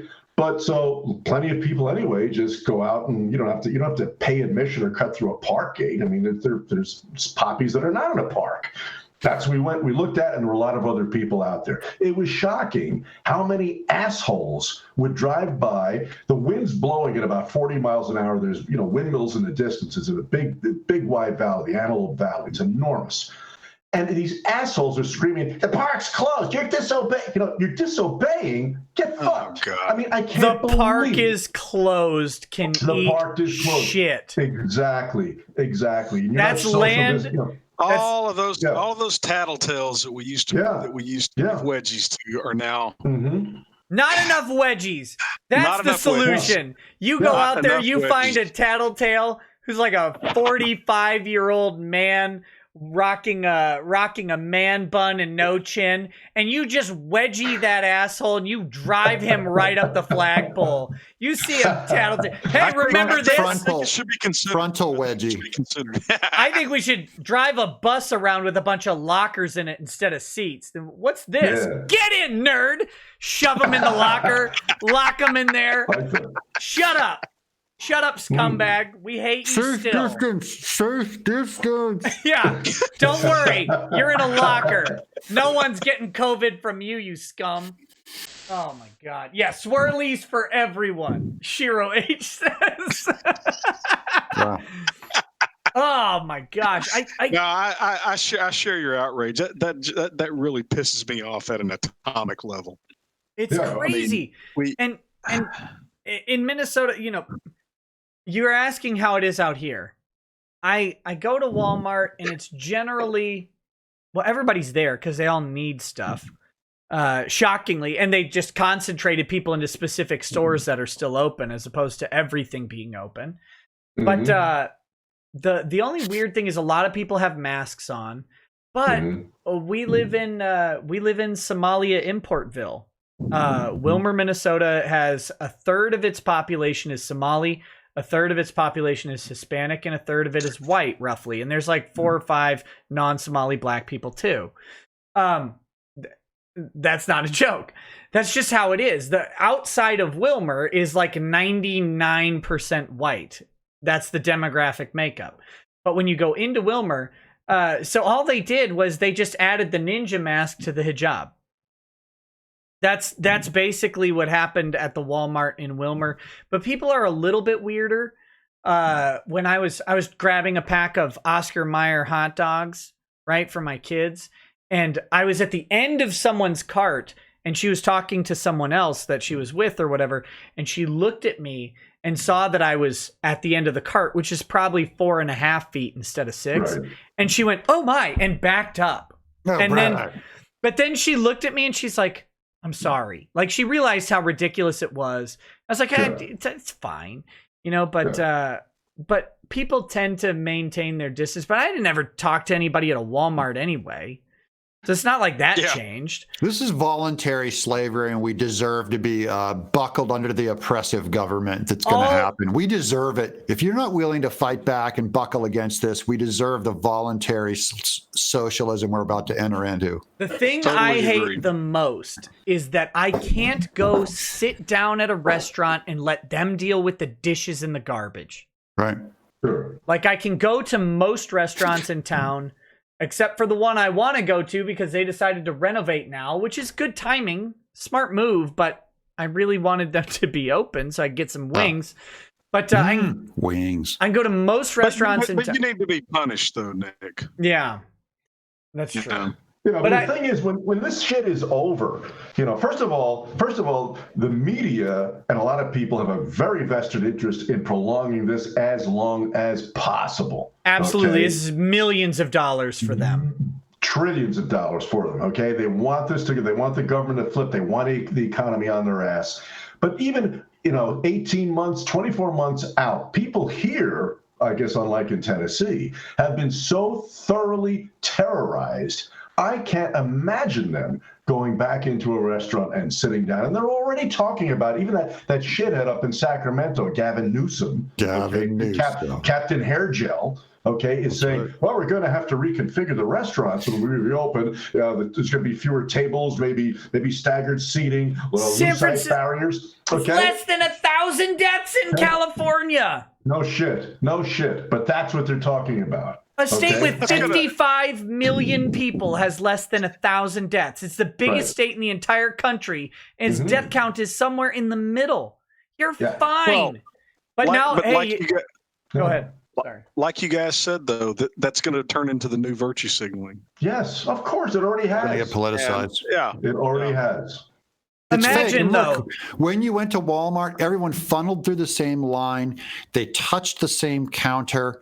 There's a collection of people. Nobody died. Nobody got sick, and nobody died. We all go shopping all the time. We've been going shopping through this whole thing. We're funneling people through the same line of a virus that allegedly sticks to metal for like 18 hours. Nobody's getting sick and nobody's dying. None of you know someone who's died. We've heard of it, but directly. New York. I mean, if you're in New York, if you're in New York, I get it. Shut down New York. They should shut down New York, anyways. And I agree. Yeah. Shut them down. This really, you know what? This is really, people ask about, 9/11, whatever, and this is really 9/11 2.0, but times a million. An exponent, exactly. Just some astronomical exponent is what it is. Okay, and think of the same thing happened after 9/11. Instead of profiling people, which they do in other parts of the world that I've been, okay, let's criminalize everyone because everybody has to be equal. And the same goddamn things happen here. Instead of quarantining the elderly, the obese, the compromised immune people, everybody. Make everybody equal and fuck the country up. No. That's 9/11 times a million. That's all. That's what pessimism gets you. Is you can sit there and just be a naysayer about everything, and you don't have to risk being wrong because you can say my intention was to save lives. I was just trying to help everyone. Trying to help. But the first person that says go back to work and someone dies is going to be you're a murderer. You did this. But the death toll of shutting down this economy will by far outweigh the coronavirus deaths. The death around the world is going to be atrocious. If it's so necessary to shut everything down, why in the are all the government workers still getting their paychecks? Listen. Well, how dare you, sir? How dare you? I will tell you that the brave Governor Tim Walz and his very essential political staff are taking a 10% pay cut for the rest of the year. How dare you? You're a hero. Yeah. Stunning and brave. That's right. Real hero, Governor. That's right. You are taking 2-3 months off. I mean, maybe that's probably 28% of your paycheck, but he's taking a 10% pay cut. You might be fired. Your business might be closed. But he's taking a 10% pay cut as a man of the people. He's feeling the pain. I think people were okay with this crap initially because it was a little bit frightening. But I think most normal people who work for a living are going, hey, I could use a week off. Yeah. Well, I love, like Larry said at the beginning, I love getting to be with my family.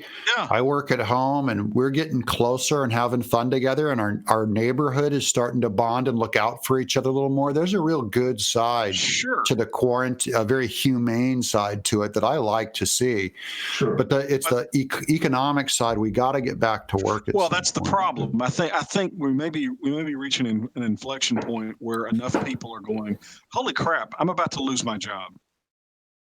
This fun little vacation, I'm about to lose my ability to make a living. And by the way, yes, you are. Oh, your job doesn't even exist anymore. We're going from 3% unemployment to 25% unemployment. You're not able to find a job if you go looking. And by the way, we're already at 13.5% unemployment, which is causing 50% of the loss of the economy. It's insane. All self-inflicted. It's completely. This is totally avoidable. This is not, and this was done hysterically by media and by politicians, and the American people shouldn't stand for it. Correct. This hits me personally because right before the coronavirus outbreak, I was diagnosed with malignant melanoma. I have cancer on my face right here. Deadly, one of the deadliest forms of cancer you can get. Oh, shit. They need to excise that. They're supposed to do surgery and cut it out. We can exercise that right now, Doug. We've got enough believers on this stream. Get me some whiskey and get me a knife, and we'll do it the old-fashioned way. But no, I didn't say that. No. We will exercise that. I've got a big freaking Catholic Bible within 5 feet of me. They're going to cut 3 inches by 2 inches off my beautiful face and basically go all the way, because they have to get it all out. Then they're going to do tests on my lymph nodes. They have to go in and see if it's spread all over my effing body. They had to delay that. The best cure for cancer is early detection. And they pushed it back by 6 weeks. So now I don't get my surgery and even my test to see how bad it is till June. But Doug, you can get an abortion. Yeah, right. It's too bad this wasn't made of unborn fetus, because they'll be falling over each other to cut it out of me. Basically the death rate for coronavirus is well under 1%. Well under 1% in America. The death rate for my malignant melanoma, if they find it in my lymph nodes, is 65 fucking percent. Oh God. If there's any danger to my life, it's because of this hysterical.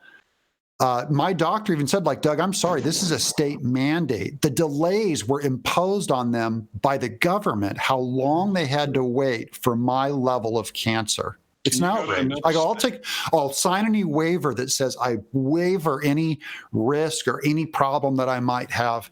And they said, no, this is from the state. We can't do anything about it. Doug, flights are cheap. Come to Minnesota. I got a knife and a bunch of whiskey. I've had a number of friends reach out to me from LA, Larry, who said, fly into town. I know a dermatologist who'll do the surgery. Do it, Doug. Do it, man. Don't fuck around. Yeah, do it. Make that offer. Seriously, do it. F everybody. It's in God's hands. That's terrible. Yeah, it's just infuriating. I see these delays, and it really is the unemployment that's how you crush a man. You're going to take a quarter of America, and you're going to you want to see depression, and we haven't seen the fallout yet. We're living in la land, off our savings and whatever. And then the next 2 quarters are going to be ruinous for America, and then they're going to be ruinous for around the world, the third world countries that live off our chaff and our overflow. Oh, God, yeah. It's going to be a disaster. These people talk about this and these unemployment rates as if it's like, oh, no big deal. I mean, through the entire Depression, which lasted about 10 years, the Great Depression, the unemployment rate was anywhere from 13 to 25, 26%. People don't even understand that. I mean, it's bad. This is bad, and it's going to get worse. The blowback from this is going to be extraordinary. We don't see it because our lives now are so much different than 1929, right? Because you may reach 25% unemployment, but every one of those people still has TVs. They have Amazon. They have a bunch of people that they can call on their iPad, and it's not going to feel the same. They're not isolated in the same way. They'll be struggling. Like, don't get me wrong, and don't misunderstand that I'm saying they're going to go to the grocery store, and they're going to be like, I can't actually buy the things I need to buy. I don't know how this is going to come in. I want to shop on the non-essential aisle. The way we handle debt and our ability to mass communicate insulates us from the reality of our predicament, right? Because but only so far, Nick. Only so far. Only until you go to that supermarket and there's nothing in your wallet and your credit card's maxed out, and then watch that old bromide that says civilization is never more than 2 missed meals from anarchy. Oh, yeah. Right. But for most people, the scary thing is that not because people have prepared, but because of the way we're structured, for most middle-class people, I would say that place is actually 6 months to a year down the road.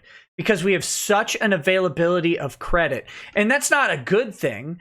That means that is just deferring the pain for 6 months past the news cycle, but then that person will be stuck under crippling debt for maybe the next 25, 30 years. They won't get out of it, and it'll plague them forever. It'll ruin their credit for the next 10 years at least if they file bankruptcy. And it'll really cripple the quality of life going forward, but it's going to defer the news cycle on how bad it hits people to long past, and we'll have forgotten Coronachat even existed. And that's the creepy thing about it to me. And again, it has nothing to do with how well prepared we are. It's just our consumer economy has given us so much in the terms of quality of life that we will ignore what happens in the middle class. Guys, whatever you do, don't panic. It's not a time to freak out and start grabbing and gouging. It is time for leadership and slow and steady, strong, just stoic, normal sobriety in all your decisions. That's how Dad did it. That's what I learned on the Chad Dad. That's what I learned from my dad, is you don't freak out and you don't start doing weird things and grabbing other people's stuff. The idea that people are mobbing each other over toilet paper is the silliest thing. But we could go through, I don't want to, my stores have a bunch of toilet paper. I bought toilet paper on principle yesterday. Yeah.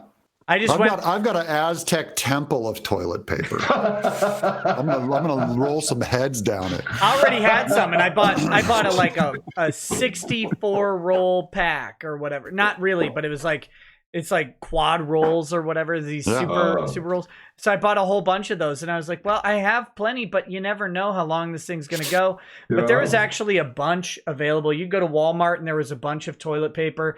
The toilet paper industry just needed a couple weeks to ramp up production. They weren't going to miss this. You can't get it in LA, Nick. You'll be able to be had here.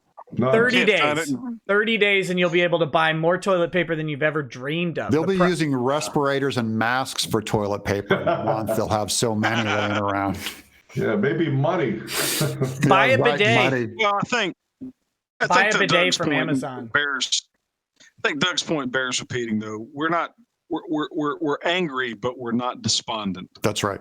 No. You know, I mean, look, this is a consensual governance system. Call your local leaders and raise hell about this. I'll be right back. You know, blast them on Twitter, blast them on social media. You know, start acting like, Americans. Yeah. Because the thing about our political class is they're a bunch of gutless weasels and cowards. Yes. So get them in fear of your wrath, and they'll change. Yeah. But but you guys in blue states, I'm afraid y'all really are good and well for a good long time, because your leadership appears to be intending to wreck the economy. They are, absolutely. I mean, and the crazy thing about that is, y'all are blue states. You're not going to vote for Trump anyway. So what exactly is the objective? And of course, the objective is obvious: punish people. It'll be interesting to see what happens when Trump curb stomps the creepy senile derelict. Well, the bigger thing is that I'm in the South in Tennessee, and we can't live without New York and California functioning business-wise. They buoy everything because of they have like the GDP of like 10 countries, So America, that's the other thing, is we can't do it alone. We're in this together. We're not going to be able to, it's not Democrat versus Republican. It looks like we're alone, but we really do all need to get out of this together. Yeah. Well, the problem, Doug, is that half of the states are not willing to do that. Right. They committed to. They got the idea they were going to be able to Katrina Trump. I think so too. That's where all this crap started. And I don't think it's a conspiracy, Ty. I don't think they're knowingly doing it, because my friends who are just flaming liberals, they all just happen to be more compliant to the state and more into taking orders and more about, hey, everybody, wear a mask and stay at home and let's enjoy this. The red state people they're not that. They're way more, the more local you are, I think, with your government, the more I will never wear a mask. Bite me. It was inspiring, though, to see Michigan, a nominally blue state, to see their citizens out there with weapons doing a protest. That I don't know. That just made me feel good. Hey, Michigan's going to go for Trump. I'll tell you, they're going to. Oh yeah. Force me to wear a mask. And the fact that the cops were standing aside and not doing anything, that just made me feel delightful. Yeah. You know, and we'll see tomorrow. Well, I guess today now, but I'm really anxious to see what the rally in Austin looks like. I certainly hope they all go armed. My mask will be I'll strap a 45 to my mouth. There you go. That's my mask. Now you're talking. Well, I can tell you right now, Austin PD wants no part of a bunch of pissed off Texans with concealed carry. Here's my mask is covered in ink stains from inking comics. There you go. There's my mask. That's my ink stain. That's the funny part of Austin is the Austin PD is probably terrified because people are going to come in from out of Austin to protest. It's like, they're going to protest in front of the governor's mansion. The thing is, we've got a pretty good governor, but he kind of he kind of weaseled out today. He had an opportunity to just say, you know what, we're going back to work. And he fiddle farted around, well, we're going to go, you know, and Ty, give it time, but I think it's going to turn quick. I think when it's time, everyone's looking for a little bit of cultural cover, and as soon as it's safe, I think they're going to go back. I think if we haven't reached that inflection point. Look at Larry. Larry, you got to talk so they can see you on camera. Hold on, I'll pull him up. Look at this guy. This is my mask. This ensures social distancing. People get the fuck away. It says I'm psycho. I'm psycho. Exactly.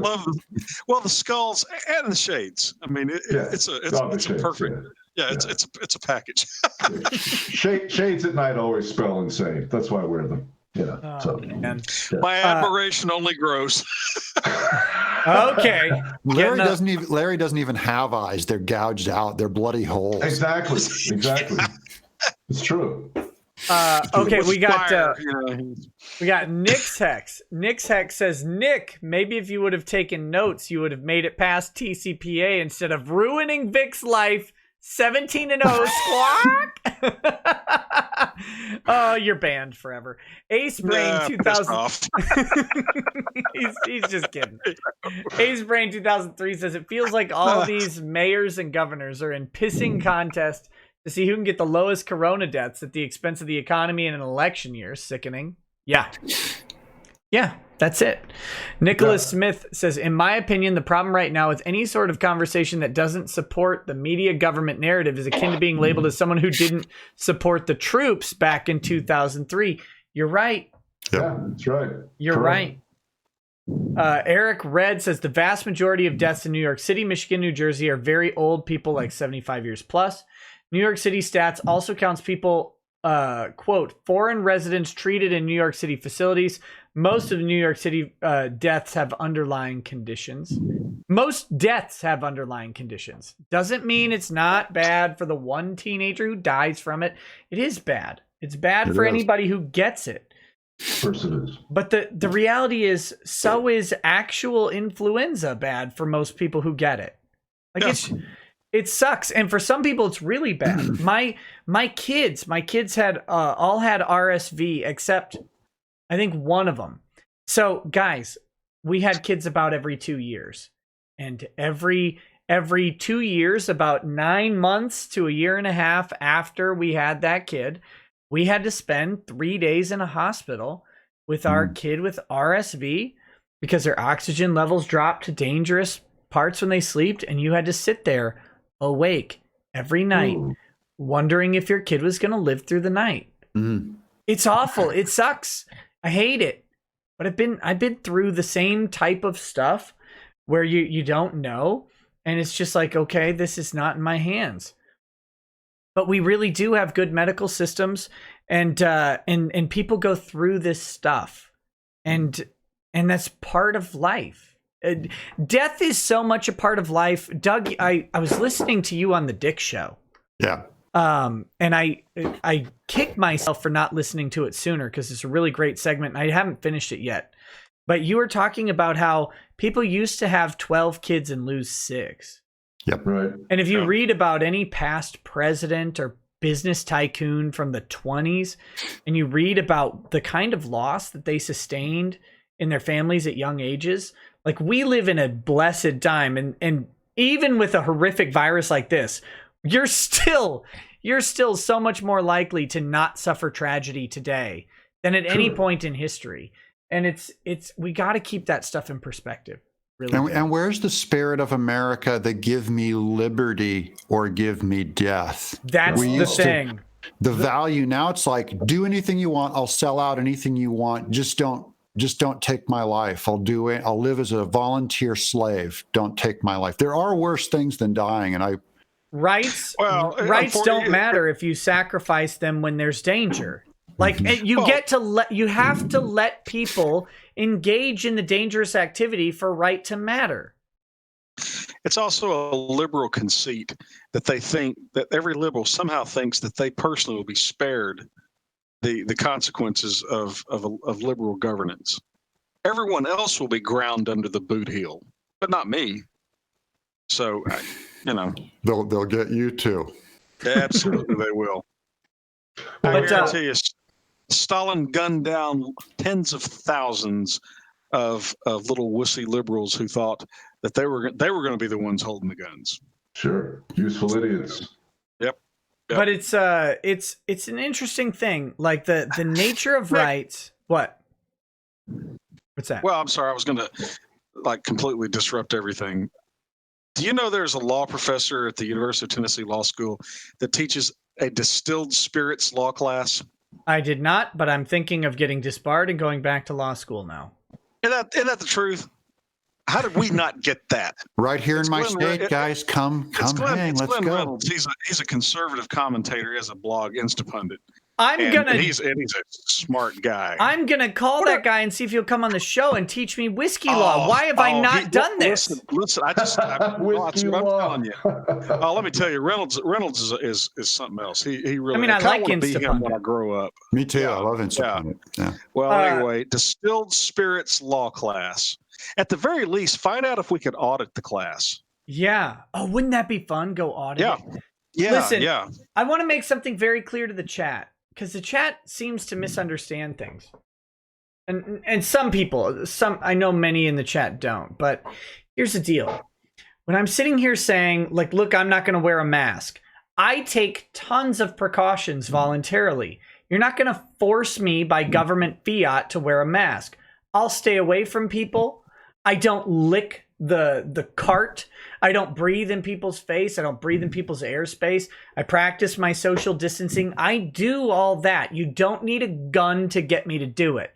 And putting a mask on my face probably isn't going to increase my longevity that much. It just, all around, it's not. And I'm also not out there breathing into people's faces. I get it. You think masks are going to save the world. Great.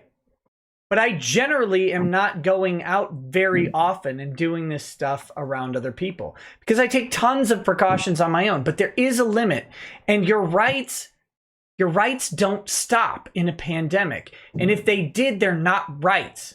They never were, and that's the scary thing. If there's too much shit, there's too much crap the authorities are doing that have nothing to do with actually reducing your exposure to the pandemic. Nothing. Sure. Stopping some guy from surfing, arresting a guy and his kid at a park, forcing a kid to take an Instagram post down. What in the bleep does that have to do with anything related? Old people homes. Yeah. Limit hospital contact. Do all of the stuff where everyone's at risk. Do those things. And the bad thing is most private businesses, most old folks' homes immediately are like, what? We're shutting down and putting things on our employees that are well beyond what your state is mandating. Over a month ago, we stocked up on disinfectant, soap for every sink, and we put a policy in that everybody needed to wash their hands when they got to the office and when they left, and blah blah blah blah blah. It was just basic common sense things. Spray your keyboards down every day with disinfectant. Yeah. We don't need a bunch of stupid ass apparatchiks telling us how to do stuff, because honestly, the government can't do anything competently. I mean, it can't, and it You know. can't. It can't force you to do anything. And the dumb thing is, by trying to force people to do things, it's questionably as effective as making a bunch of good recommendations and then having private companies. Guys, you sell everything to private companies already.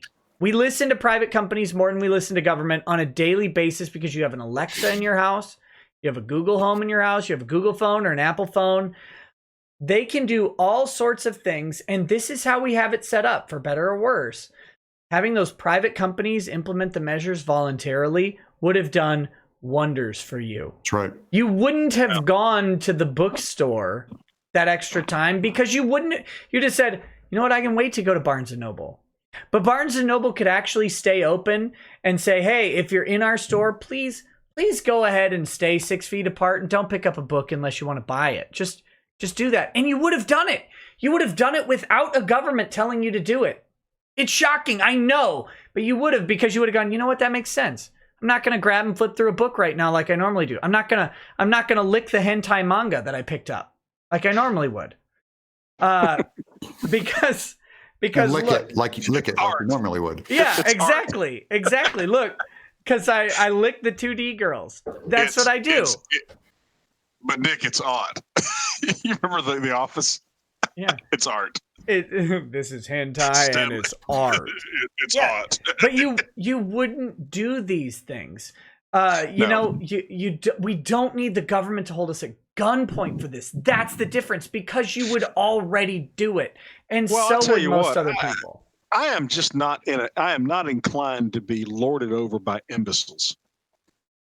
And I've reached a point in my life at my age, and I imagine you gentlemen would agree that I'm too grumpy for this shit.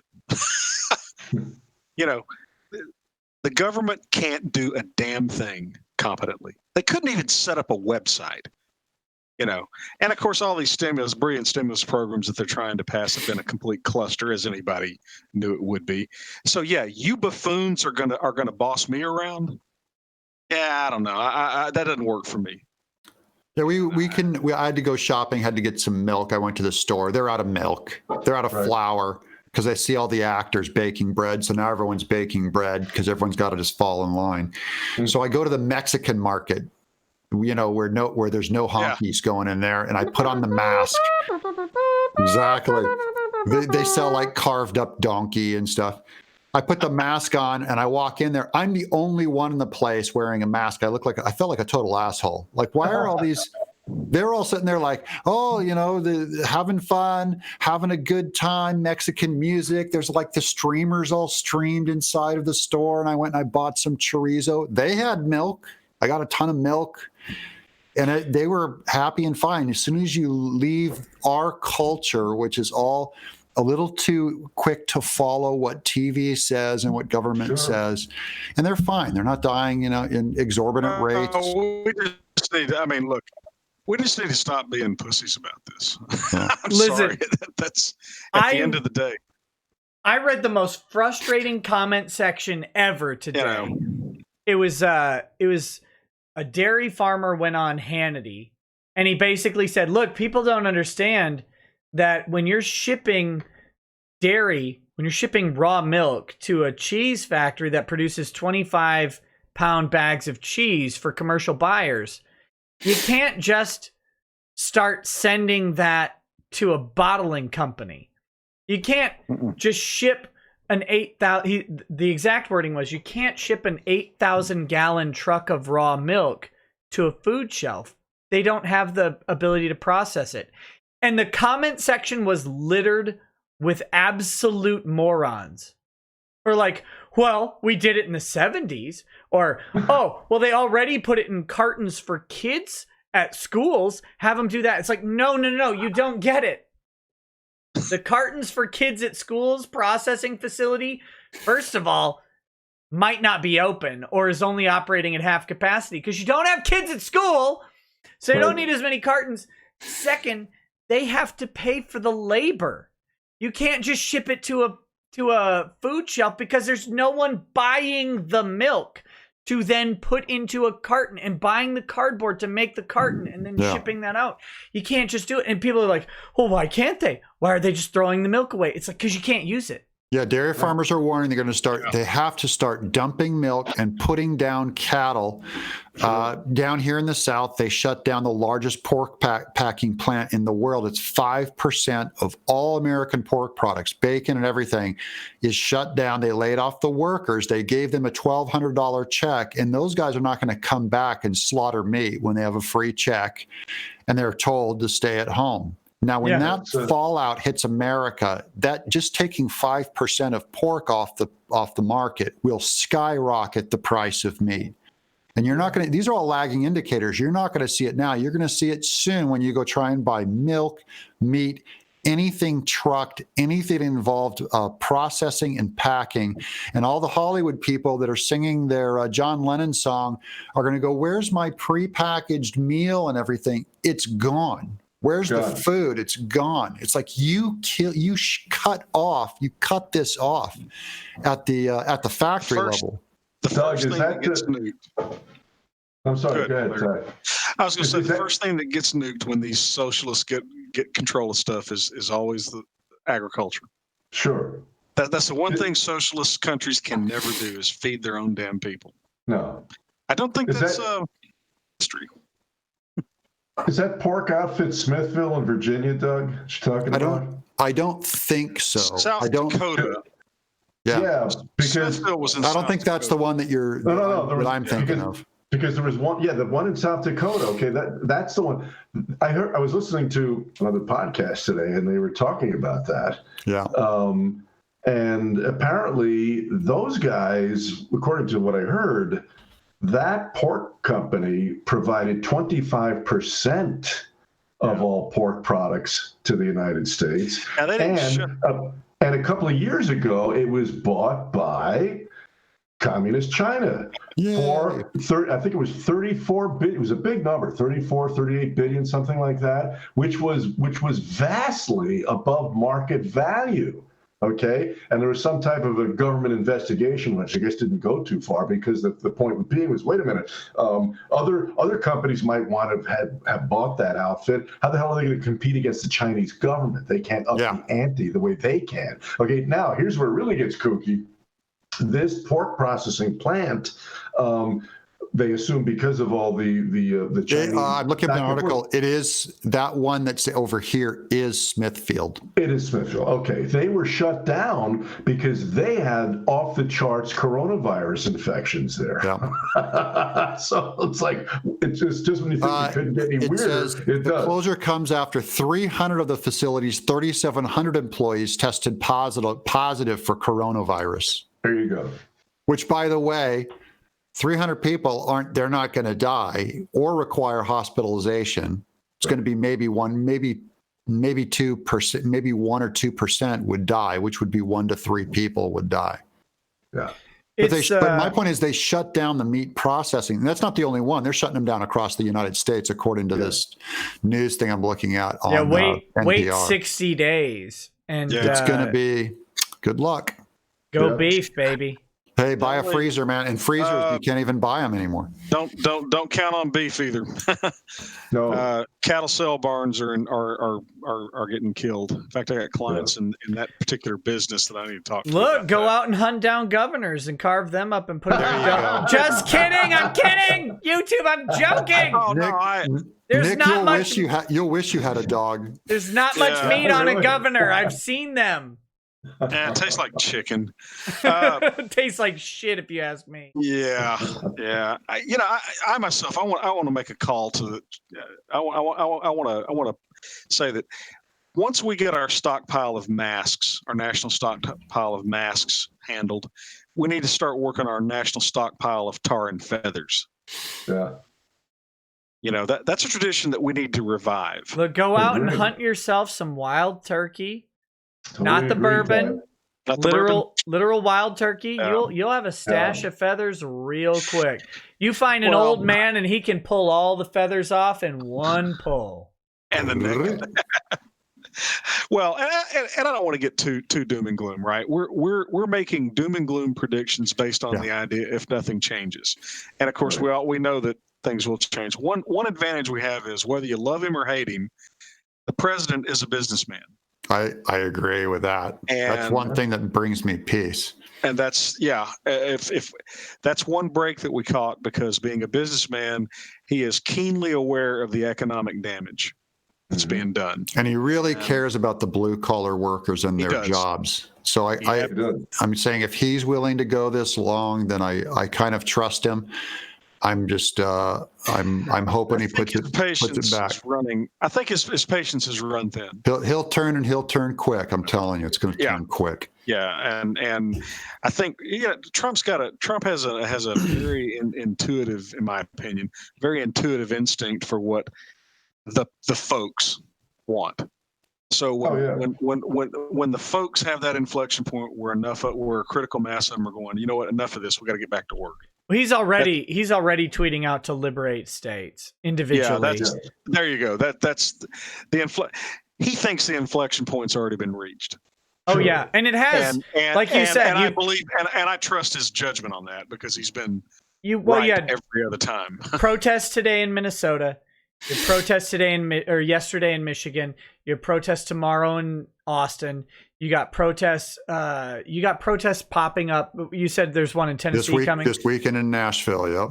You can't stop it. Everybody's at their breaking point, because they're like, okay, I've gone a month without income. I've gone a month without pay. Like, you can send me a $1,200 stimulus check, but I need to make the $2,500 I was making take home. And I'm hearing from my boss that they may not reopen the company. Yeah. Right. So yeah, like I said, I fully believe that most people, when all this started, were like, hey, I could use a week off. Yeah. Sure. And I can go find work if I lose my job, if my company goes under. Yeah. I can go find another job. Suddenly 22 million Americans file for unemployment, and they go, oh my God, I can't, because everybody else is going to be fighting for the same job. Well, no, and the government totally hosed small business.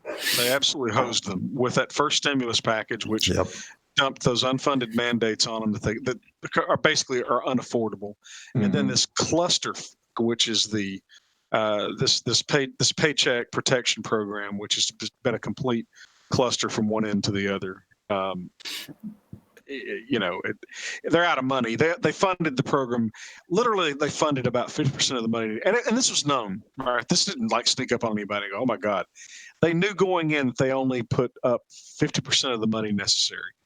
And then, because they got the bright idea to run it through the banks, the big banks fucked around, and basically all their customers missed out on getting the stuff. So I mean, it's the Democrats don't have any strong incentive to cooperate with the Republicans on this.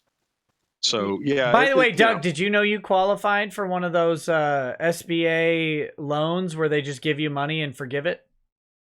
That's what I want. You qualified for it. You missed it. Sorry. There's no money. Rip off. No money. I've taken it all and put it on the market. When the Dow goes down to about 8,000, I just throw it all on the market. Yeah, but you could have gotten a loan for 1/12 of your last 12 months of income up to 100,000 times 2.5. So if you cap out at 100,000, your loan amount would have been 20,800 or something like that, and then it would have been forgiven if you just. All you had to do was pay yourself. I'm going to pay myself or my crew. No, yourself.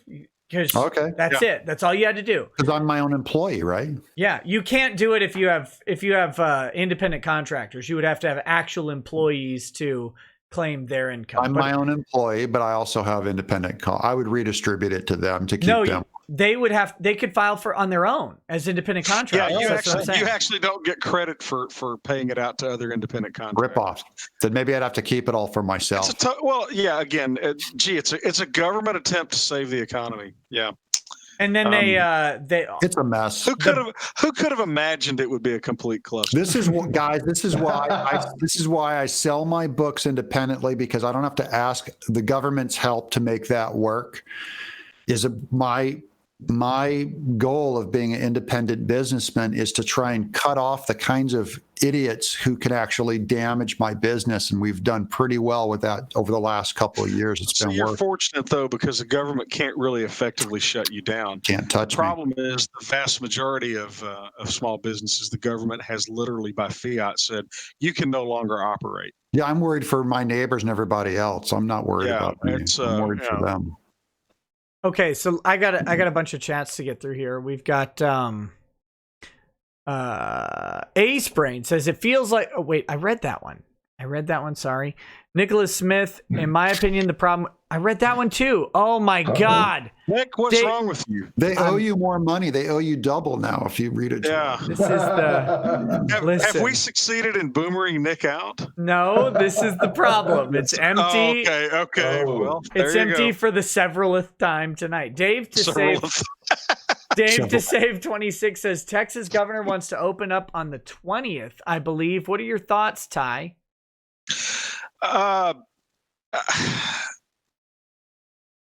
I think he should have gone further, but I'll take what I can get at this point. He's going to allow retail businesses to reopen. Look, if he opens up on Monday, you can lick my nuts. He's doing great. Well, yeah. Well, opening is one of those things, though, right? Retail businesses will be allowed to open, but they can't have people in the stores. They're going to have to still do the curbside delivery, which is it's chicken shit. But at the same time, it's vaguely workable. You know, I mean,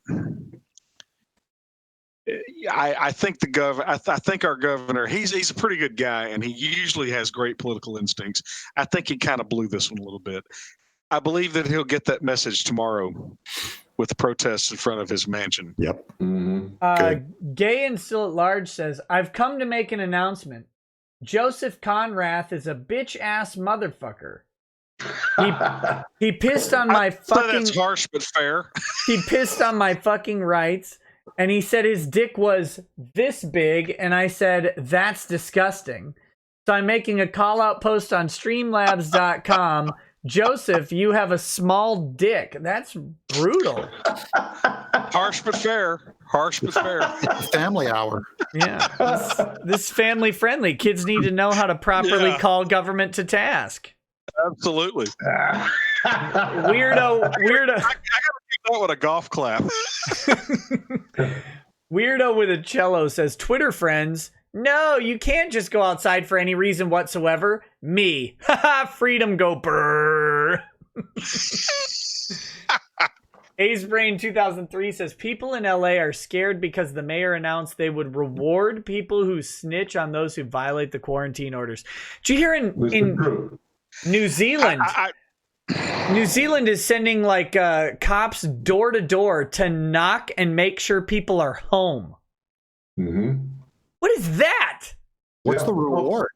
I don't know. Let's see. I bet they don't really have a robust Second Amendment. Well, New Zealand. You think New Zealand doesn't? Probably. Yeah. They're full of hobbits.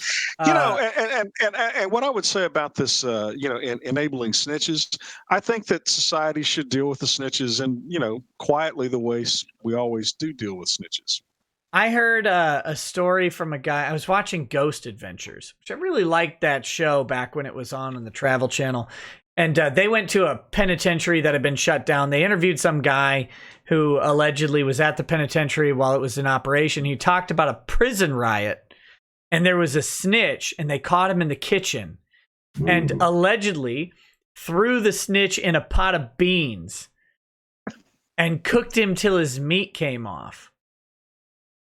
That's where snitches go. I don't want to be judgmental. I don't want to judge. Who are we? Yeah. I think, again, I think reasonable restrictions on the lives of snitches should be talked about.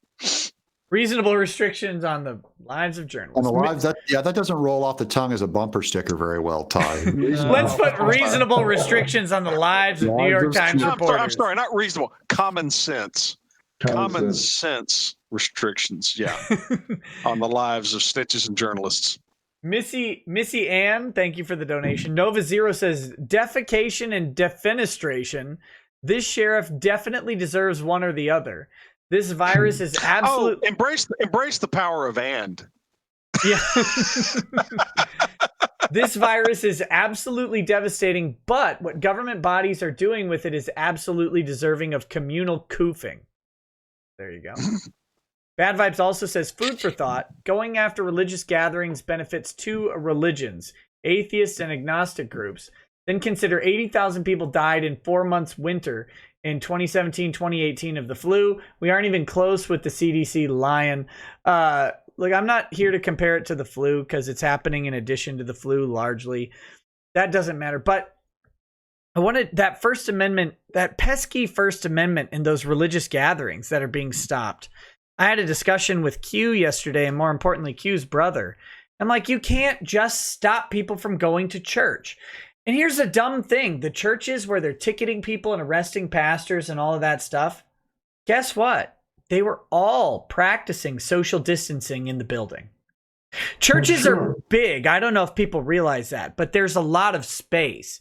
And you can actually spread people out. And they have speakers all over. So you can have people in different rooms even listening to the sermon, because you already do have people in different rooms listening to the sermon when the attendance is full. Yeah. That was my Sinner Sunday episode last week, Nick. It was called Why is Jesus in Lockdown? Exactly. And it's really true. But here's the kicker. You know, I always say, really, not a hell of a lot has changed in 2,000 years. Really hasn't. No. And 2,000 years ago, Christians were assembling in secrecy from the Roman government. Because they'd all be killed if they were found out. There you go. Actually, now Christians are assembling in secrecy in China. And the death rate for being caught in a Christian gathering in Wuhan is higher than the Wu flu by a long shot. That's right. So, hell, the death rate of saying Taiwan #1, China asshole, is higher than the Wu flu is already. So, you know, it's an interesting thing, and I think that's one thing that is lost on people's look. Again, I'm not going to church, but I'm not going to tell someone else not to go to church. Like, you make that decision for your own. Maybe you need to be in that building. Maybe you really personally need it for whatever reason. And it's not my place to say no. Churches can implement social distancing. And guess what? People will listen to their pastor before they'll listen to their governor 1,000 times out of 1,000. Where's all the leftists screaming separation of church and state now? I love going to church. My family and I were followers of Jesus hardcore. Why should the state have a say in how I choose to worship? If it was going the other way, if it was the church doing that to the state, they'd roll out the separation of church and state. And now when it comes to the government forcing shutdown on church, not a whisper of it. No. Or prohibit the free exercise thereof. Exactly. First Amendment. Here, the people, there's lineups to get into Home Depot. There's some square badge rent-a-cop at the front door. Okay.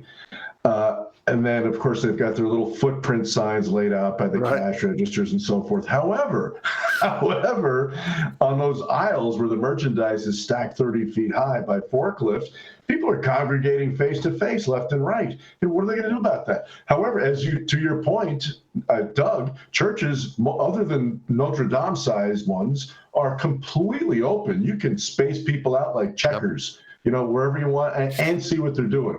But no, that's a no-no. Very interesting. And I bet Notre Dame is relatively vacant right now. I'll bet it is. It's under construction, but it's so big, you can't really see everyone in the place at one shot. But most churches are pretty small, and you can see what's going on. But yeah. Where's all the libertarians, Nick? Where's the freedom of drug libertarians? Like, put whatever you want in your body. They're being allowed to buy their drugs. Maybe I'm okay with exposing myself to the coronavirus. I don't know, man. Care what I put in? Do I have a right to put that in my body? Screw you. That's what I've been arguing the entire time. It's like, look, if I go outside, I'm assuming the risk. I don't have to leave my house. I can stay home. No one can infect me at my house. That's me here. Yeah, and for the record, one of the reasons why I'm so pissed off is I actually had to call Nick 2 weeks ago and go, you're right about that. So I'm really, really pissed. Yeah. Read it and weep. Yep, Read it and yep. weep. Because 4 weeks ago I was going, oh come on, Nick, reasonable restrictions, police power, blah blah blah blah blah. And then I read a thing where our local county judge got pissy because the retailers were not listening to him, and so all of a sudden people were being stacked up outside of the grocery stores, congregating in 40 and 50 person groups outside because they were only allowing so many in. And I went, Yeah. So I mean, our political leadership has pissed me off something fierce. I mean, like I said, you call him and go, yeah, okay, Nick, you're right about that. Hey, I've gotten a lot of calls and messages saying, hey, you know what? I went along with this at first, but now I see what you're saying. It goes farther. It always goes farther than what you think is reasonable because it doesn't matter what you think is reasonable. A government entity is stupider than you could ever try to be. Yes. Yep. Take a well-deserved gloat, Nick. That was Reagan that said the most dangerous thing anyone could ever hear is the government saying, "We're the government. We're here to help." We're here to help. Yeah, exactly. I got to quote him the other day too, where there's nothing more permanent than a temporary government program. Yep. Yes. Oh, absolutely. The man may not have known where he was all the time, but he knew a lot. Did you ever see the classic Saturday Night Live skit where Reagan is with his advisors and he's like barking out orders. You do this, you do that. Okay, we're gonna do this, Mr. President. We've got a photo op with some kids. Okay, fine. Well, how are you doing? Yeah. He does the photo op there and the kids leave. He's all right, Bob. You go to the. Anyway, really funny. I watched the first episode of Animaniacs. Because I was like, oh, man, kids, you guys are going to love Animaniacs to my kids, right? I'm like, this is a ridiculous show. It's hilarious. It's funny. And I sat there and watched my kids leave the room one at a time. Yay, Boomer, your Boomer show. And I was like, they don't even find it mildly chuckle-worthy. And I'm dying. I'm dying because... They had Reagan on there, and they had a guy back in like 1953, and saying, laughing at the idea that Reagan, the movie star, would ever become president, and how ridiculous it was. That's a genius. The writing on that show, and Rob Paulson does the voice of Yakko. He was in my chat all week on my show. On my channel, Rob Paulson watches. And the showrunner of that show, Peter Hastings, was the showrunner on my show, Cat Scratch. He did Animaniacs and he did our show. Those are some of the most talented people in all of animation. Immediately elevated myself to my parents' stature. Yeah, I was going to say, Nick, I want to be the first. You were instantly out of whack. Oh, and Nick, I've been talking to Vic Mignogna about our animated show that we're going to do, and I'm getting Rob Paulson and Michael J. Nelson as voices too. When are you going to introduce me to Mike? Yeah, I'd like to get in. No, you be quiet, Ty. I've been working for this for years. Man, I've been a mystery science theorist. I've invited you on the show when I have them on. You know my invites. I send them. Yeah, but you didn't. You never tell me. You're never like, "Hey, Mike's on," because then my excuses would evaporate immediately. He's your neighbor. You can go give him Corona. I want to go have a cigar and whiskey with him. Yeah, he'd be up for it. I guarantee it. He'd be up for it. I'm a big fan of riff tracks too. Oh yeah, they do great Over work. the Top. My buddies and I got together and watched Over the Top with the riff tracks the other day. Oh, yeah. Great. Long before Corona. Is that the Stallone arm wrestling movie? Yes. Oh gosh, I got to get that. It's so good. It's so good. Well, part of our Christmas canon, I don't want to get into why, is the riff tracks Jaws, which is sublime. Yeah. And the riff tracks Ocean's 11 is also. Doug, that's great, and I hope that when you finalize that thing and have a link for people, you'll come on so we can talk about it, because people are going to be really, really excited about that. Yeah, the last time I was on your show and talked about it, an animator we have like a bunch of animators lined up, but I had an animator from Germany who listens to your show, who showed me her reel, and it was really good. So you've already helped with the production.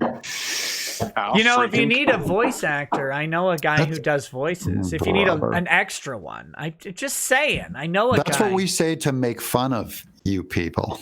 No, that's okay. That exact line. My uncle says I do great voices. If you ever need a grumpy old redneck voice, yeah. Yeah, but Doug, I ain't lying. I can impersonate Jay Sean Lemons. I can. Wait. Con sluts. I can impersonate John Volney, famed attorney John Volney, also known as Jordan Peterson. Listen here, I need you to wash your balls, please. Make sure if you want to avoid contact with the coronavirus, I need you to wash your balls immediately. Also, clean your room. I had heard your John impression, Nick. That's pretty good. Fact. No, I'm just saying, here I am over here, just a guy with a microphone, already has his own equipment. That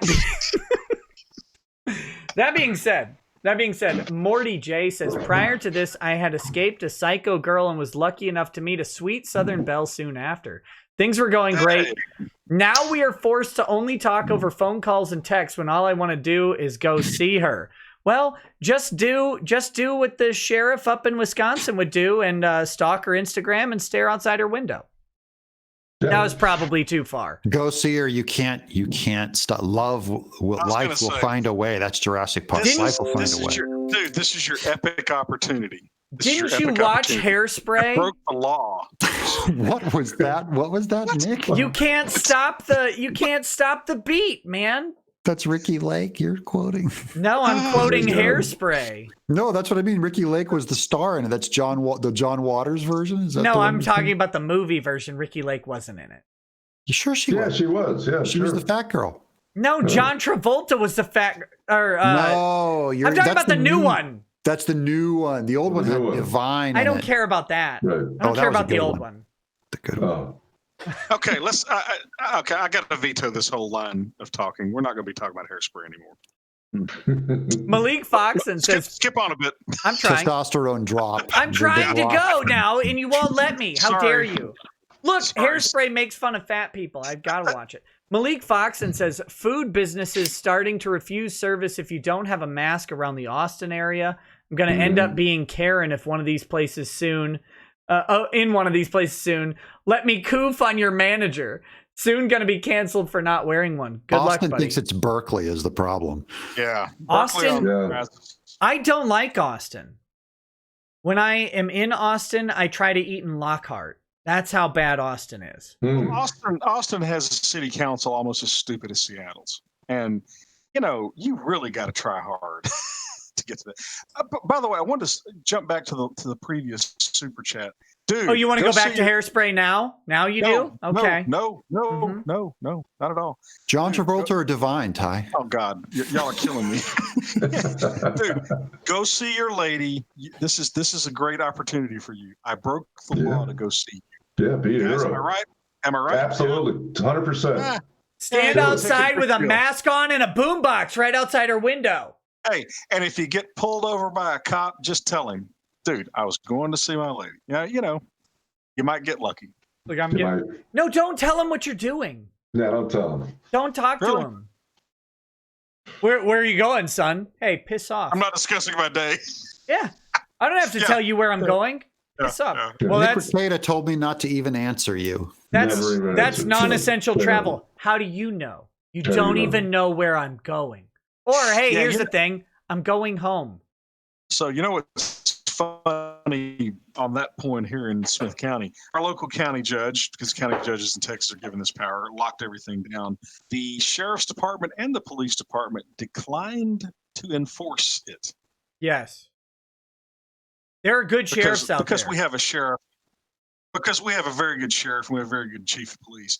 And so the county judge has been reduced to going to the district attorney's office yeah. And of course the DA is elected too. So I'm kind of going, I don't think, and we got a pretty good DA too. One ticket, unelect them. One ticket, unelect them. Get them out. Hold them accountable. Yeah. Hold them accountable. The Santa Cruz Police Department, by the way, they can eat all of the feces on the planet for issuing 7 tickets for guys going to a 7-Eleven. Bite me. Yeah. Oh God, I hate these little mini tyrants. Next we've got Canvas Wing 588 says, you think your state is bad? Tom Wolfe in Pennsylvania closed the liquor stores. Thanks, Satan. Unelect him. Unelect his ass. Yeah. Get him out. Someone was arguing that with me when I was talking about the Santa Cruz thing, because these guys all met at a 7-Eleven. Or I don't know if the cops called it a gathering, but they didn't say if they all went together or what. But they went to a 7-Eleven to buy some beer in Santa Cruz from a town like 40 miles away. And the cops are like, essential drinks. Hey, what do you get to determine what's essential? If it was milk, would you have ticketed them? And if so, why? I don't drink beer ever, but I cook with it. And if my cooking, which by the way, you forced me to not buy anything, you mother pieces of bastard. Wanker. You forced me to not go out to eat. So now I have to cook my food. And now you're going to tell me I can't buy the beer while I'm out at the store that's open? No, piss off. I'm so sick of this nonsense. If I can't buy beer, what am I going to put on my Cheerios? Exactly. Really? Exactly. Johnny Walker Red. We should all. Yeah, there you go. Yeah. More expensive. That's why I want. We should all just have a national slogan. Just shut up, Karen. Yeah. Shut up, Karen. Josh Moe says, Doug, do you like Flock of Seagulls? Oh, that's a haircut shot right there. Look at that. Oh, that's mean. I do actually. The beloved Miss Tenaple gave me this cut. I said, go crazy, babe. She got the clippers out and goes, okay, here we go. That's cool. I go, yeah, I like it. You almost look like. Wish I had a hair like that. You almost look like the turbo asshole cop in The Wire. Good job. Almost. The Texan 83 says, I may not have guns here, but woe be to the jackbooted rent-a-cop comes knocking on my door for delivering groceries to my woodworking guild members. Texas true through and through, even in New Zealand. Oh, but you got power tools. I bet you can. You got a nail gun, right? Nail gun. Mm-hmm. He's an expat. Josh Moe says, a question I've probably been up before. Do you think lawsuits will skyrocket due to this? I think there's going to be a lot of civil rights work when this is sure said hope done. so. Hell yeah. Sure hope so. And if nothing else, the criminal defense attorneys are going to run rampant on all these fines. Well, that's assuming that anybody's charged. The current liberal thing to do is to let criminals out of jail. Because coronavirus. They're letting them out of jail, but the people are those. Of course, they're committing crimes and getting rearrested the next day. So I guess it's. But I'm talking about those tickets, those Santa Cruz tickets, $1,000 a piece. You could tell the guys to go home. Hey, knock this shit off and go home. I don't care if the cop does that, but $1,000 ticket for showing up to an open store to buy beer. I'm sorry. You can't convince me that that's constitutional or that's even legal and it's not arbitrary and capricious. $1,000 a piece is arbitrary and capricious by definition. That's the maximum fine. You can't for a misdemeanor. Well, I mean, here's the thing. The voters have a choice. They can let these strutting little Karens do, Oh, it's California, Ty. There is no choice in voting. There's no choice. Yeah. No. Larry, Yeah. how many how many Democrat mayors are going to get unelected because of this? 0, baby. Exactly. 0. You might get an extra one. In fact, where they're like, "Hey, we liked what they did up in San Francisco." Oh, it's absurd, man. In fact, what's his name? Captain Hairgel Newsom just put together a task force for reopening California. Okay, and heading it up is his predecessor, Moonbeam Governor Jerry Brown. Brown, right? Arnold. Arnold. And Tom Steyer. He's the top dog. Oh, my God. Yeah, oh, my God is right. Look, they got a Republican and a Democrat on there working together because Arnold is a quintessential Republican. He's perfect.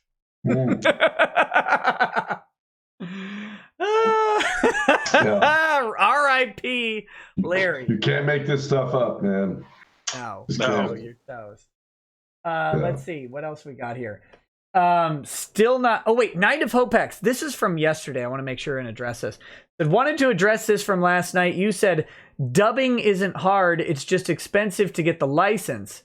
Technically, it's really hard to make a dub people will watch, though. That's part of why dubs get lower ratings and attention. Need better directors. No, when I said dubbing isn't hard, I mean you don't need to animate it yourself. You don't need all the steps because the property already exists, and then you're dubbing not technically difficult.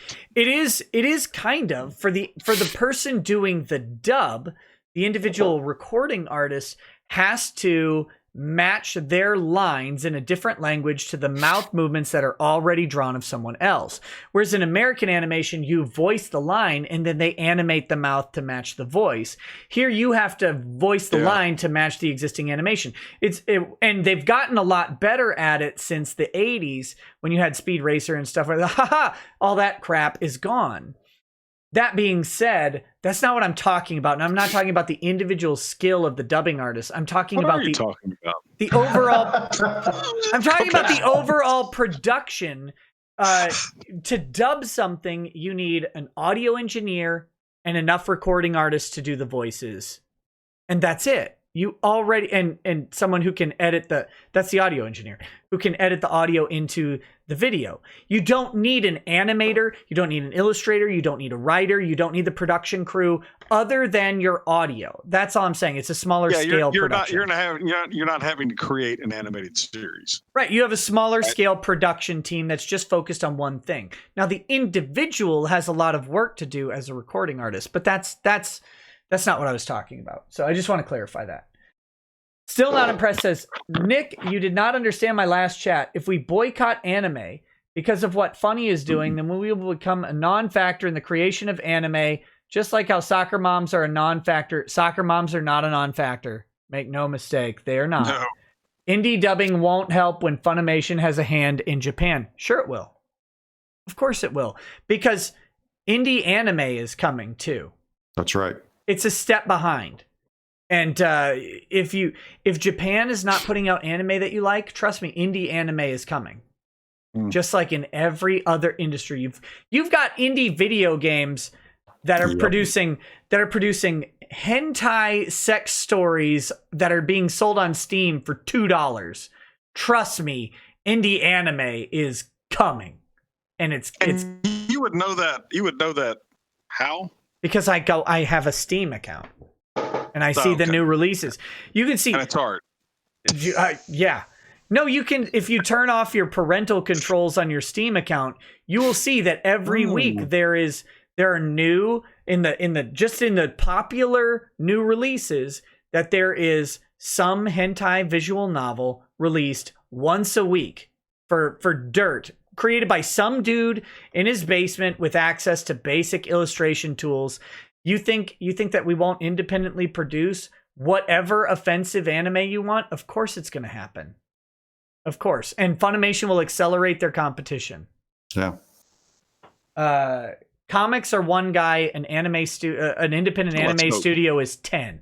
I'm doing a voice in an independent anime. Steven, the guy that did Avatar, Stephen Chan, did Detective. It was Kickstarter for $250,000, and he had me he did a character of me. There's one of the bad guys is a character of me and a voice. Nice. But my point is, Detective Blossom, it's called. So they're already, and this is top quality, like better than most anime. This is top quality anime being put out. I gotta say, if your idea is look, Funimation will listen to us if we just buy all the shit we don't like from them. No, you missed the bus a long time ago. It doesn't work that way. Yeah. If you keep, they don't, big companies don't have time to listen to the voice of their paying customer. They don't, because the thing that they listen to is their revenue line. That's it.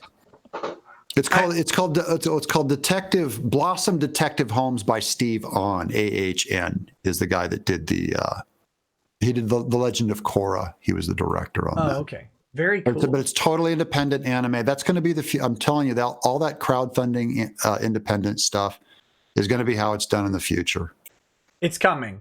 Yep. It's one industry at a time, and it's already happening. Especially when these companies apparently appear to not actually care what their customer base wants. Yeah. You know. And they don't. And for some companies, it's not their fault. Like when I say don't buy the stuff you don't like, it's not because they're intentionally not listening to you. Some companies are, and they tell you, right? They tweet about it. Yeah, Marvel, DC, Funimation. They tell you. Yeah. And they tell you that they're not listening to you. Other companies are just not listening to you because they just don't. But if they're not tweeting bad stuff, still don't buy the stuff you don't like. Buy the stuff you do like. They do see that. Like it was, if Rising of the Shield Hero has this massive revenue spike over the weird feminist anime that no one watches, guess what they're going to look for eventually? They'll have to, because they'll just go out of business if they don't put out that stuff. I'm not saying you boycott the company. Some people might do that, but just buy the stuff you like. Eventually, SJW companies will stop putting out anything you like, and you'll just stop buying from it entirely. Huey Nelson says NBA thinks he can beat Nick Rekieta, but little does he know Nick Rekieta is a pro boxer and will make NBA DUCK. Yes, that's true. I'm a pro boxer. Next. We've got Redacted. Says, 28 U.S. Marines pulling up in black Ford Raptor trucks. Helicopters landed. Rekieta Ranch is under siege, under lockdown. U.S. Marines are going to F Nick Rekieta's butt. Wait a minute. That's a little intense. I'm trying to connect those dots. I must have missed a plot point in there. Don't. They'll just set my compound on fire and everything will be fine. Changus Khan says, say what you want about Doug, but he's rocking that anime hairstyle. Gay and Silver. That's an insult. I know that's a backhanded insult. I think it is. I think it's a compliment. I think so too. Good chop, Doug. I see. It just needs to be blue. If it's anime, it needs to be blue hair. Not blue. Just go blonde, Doug. Show your true power. Sonic blue. Gay and still large. That's fast, not strong. Gay and still large says, "Hey, all remaining dads. The advice about coping meant a lot to me. I still have my dad, but I lost my grandfather last year, and he was very much a father to me. It's hard. It's still hard because not a day goes by I don't wish I can't talk to him." Yeah, but you can. You can. In a way, you've talked to him, especially if he was your dad, you've talked to him a million times. Talk to him again. I had something happen a while back. I was in one of the lawyer's office, and I catch myself saying this periodically. I wish Jack's my stepfather. He passed away 2 years ago, and I said, I wish Jack were around. He'd know what to do. That's just kind of a recurring thing. So I'm pacing in this lawyer's office. We got a thorny business problem, and I said that. I said, of course, I kind of know what Jack would say.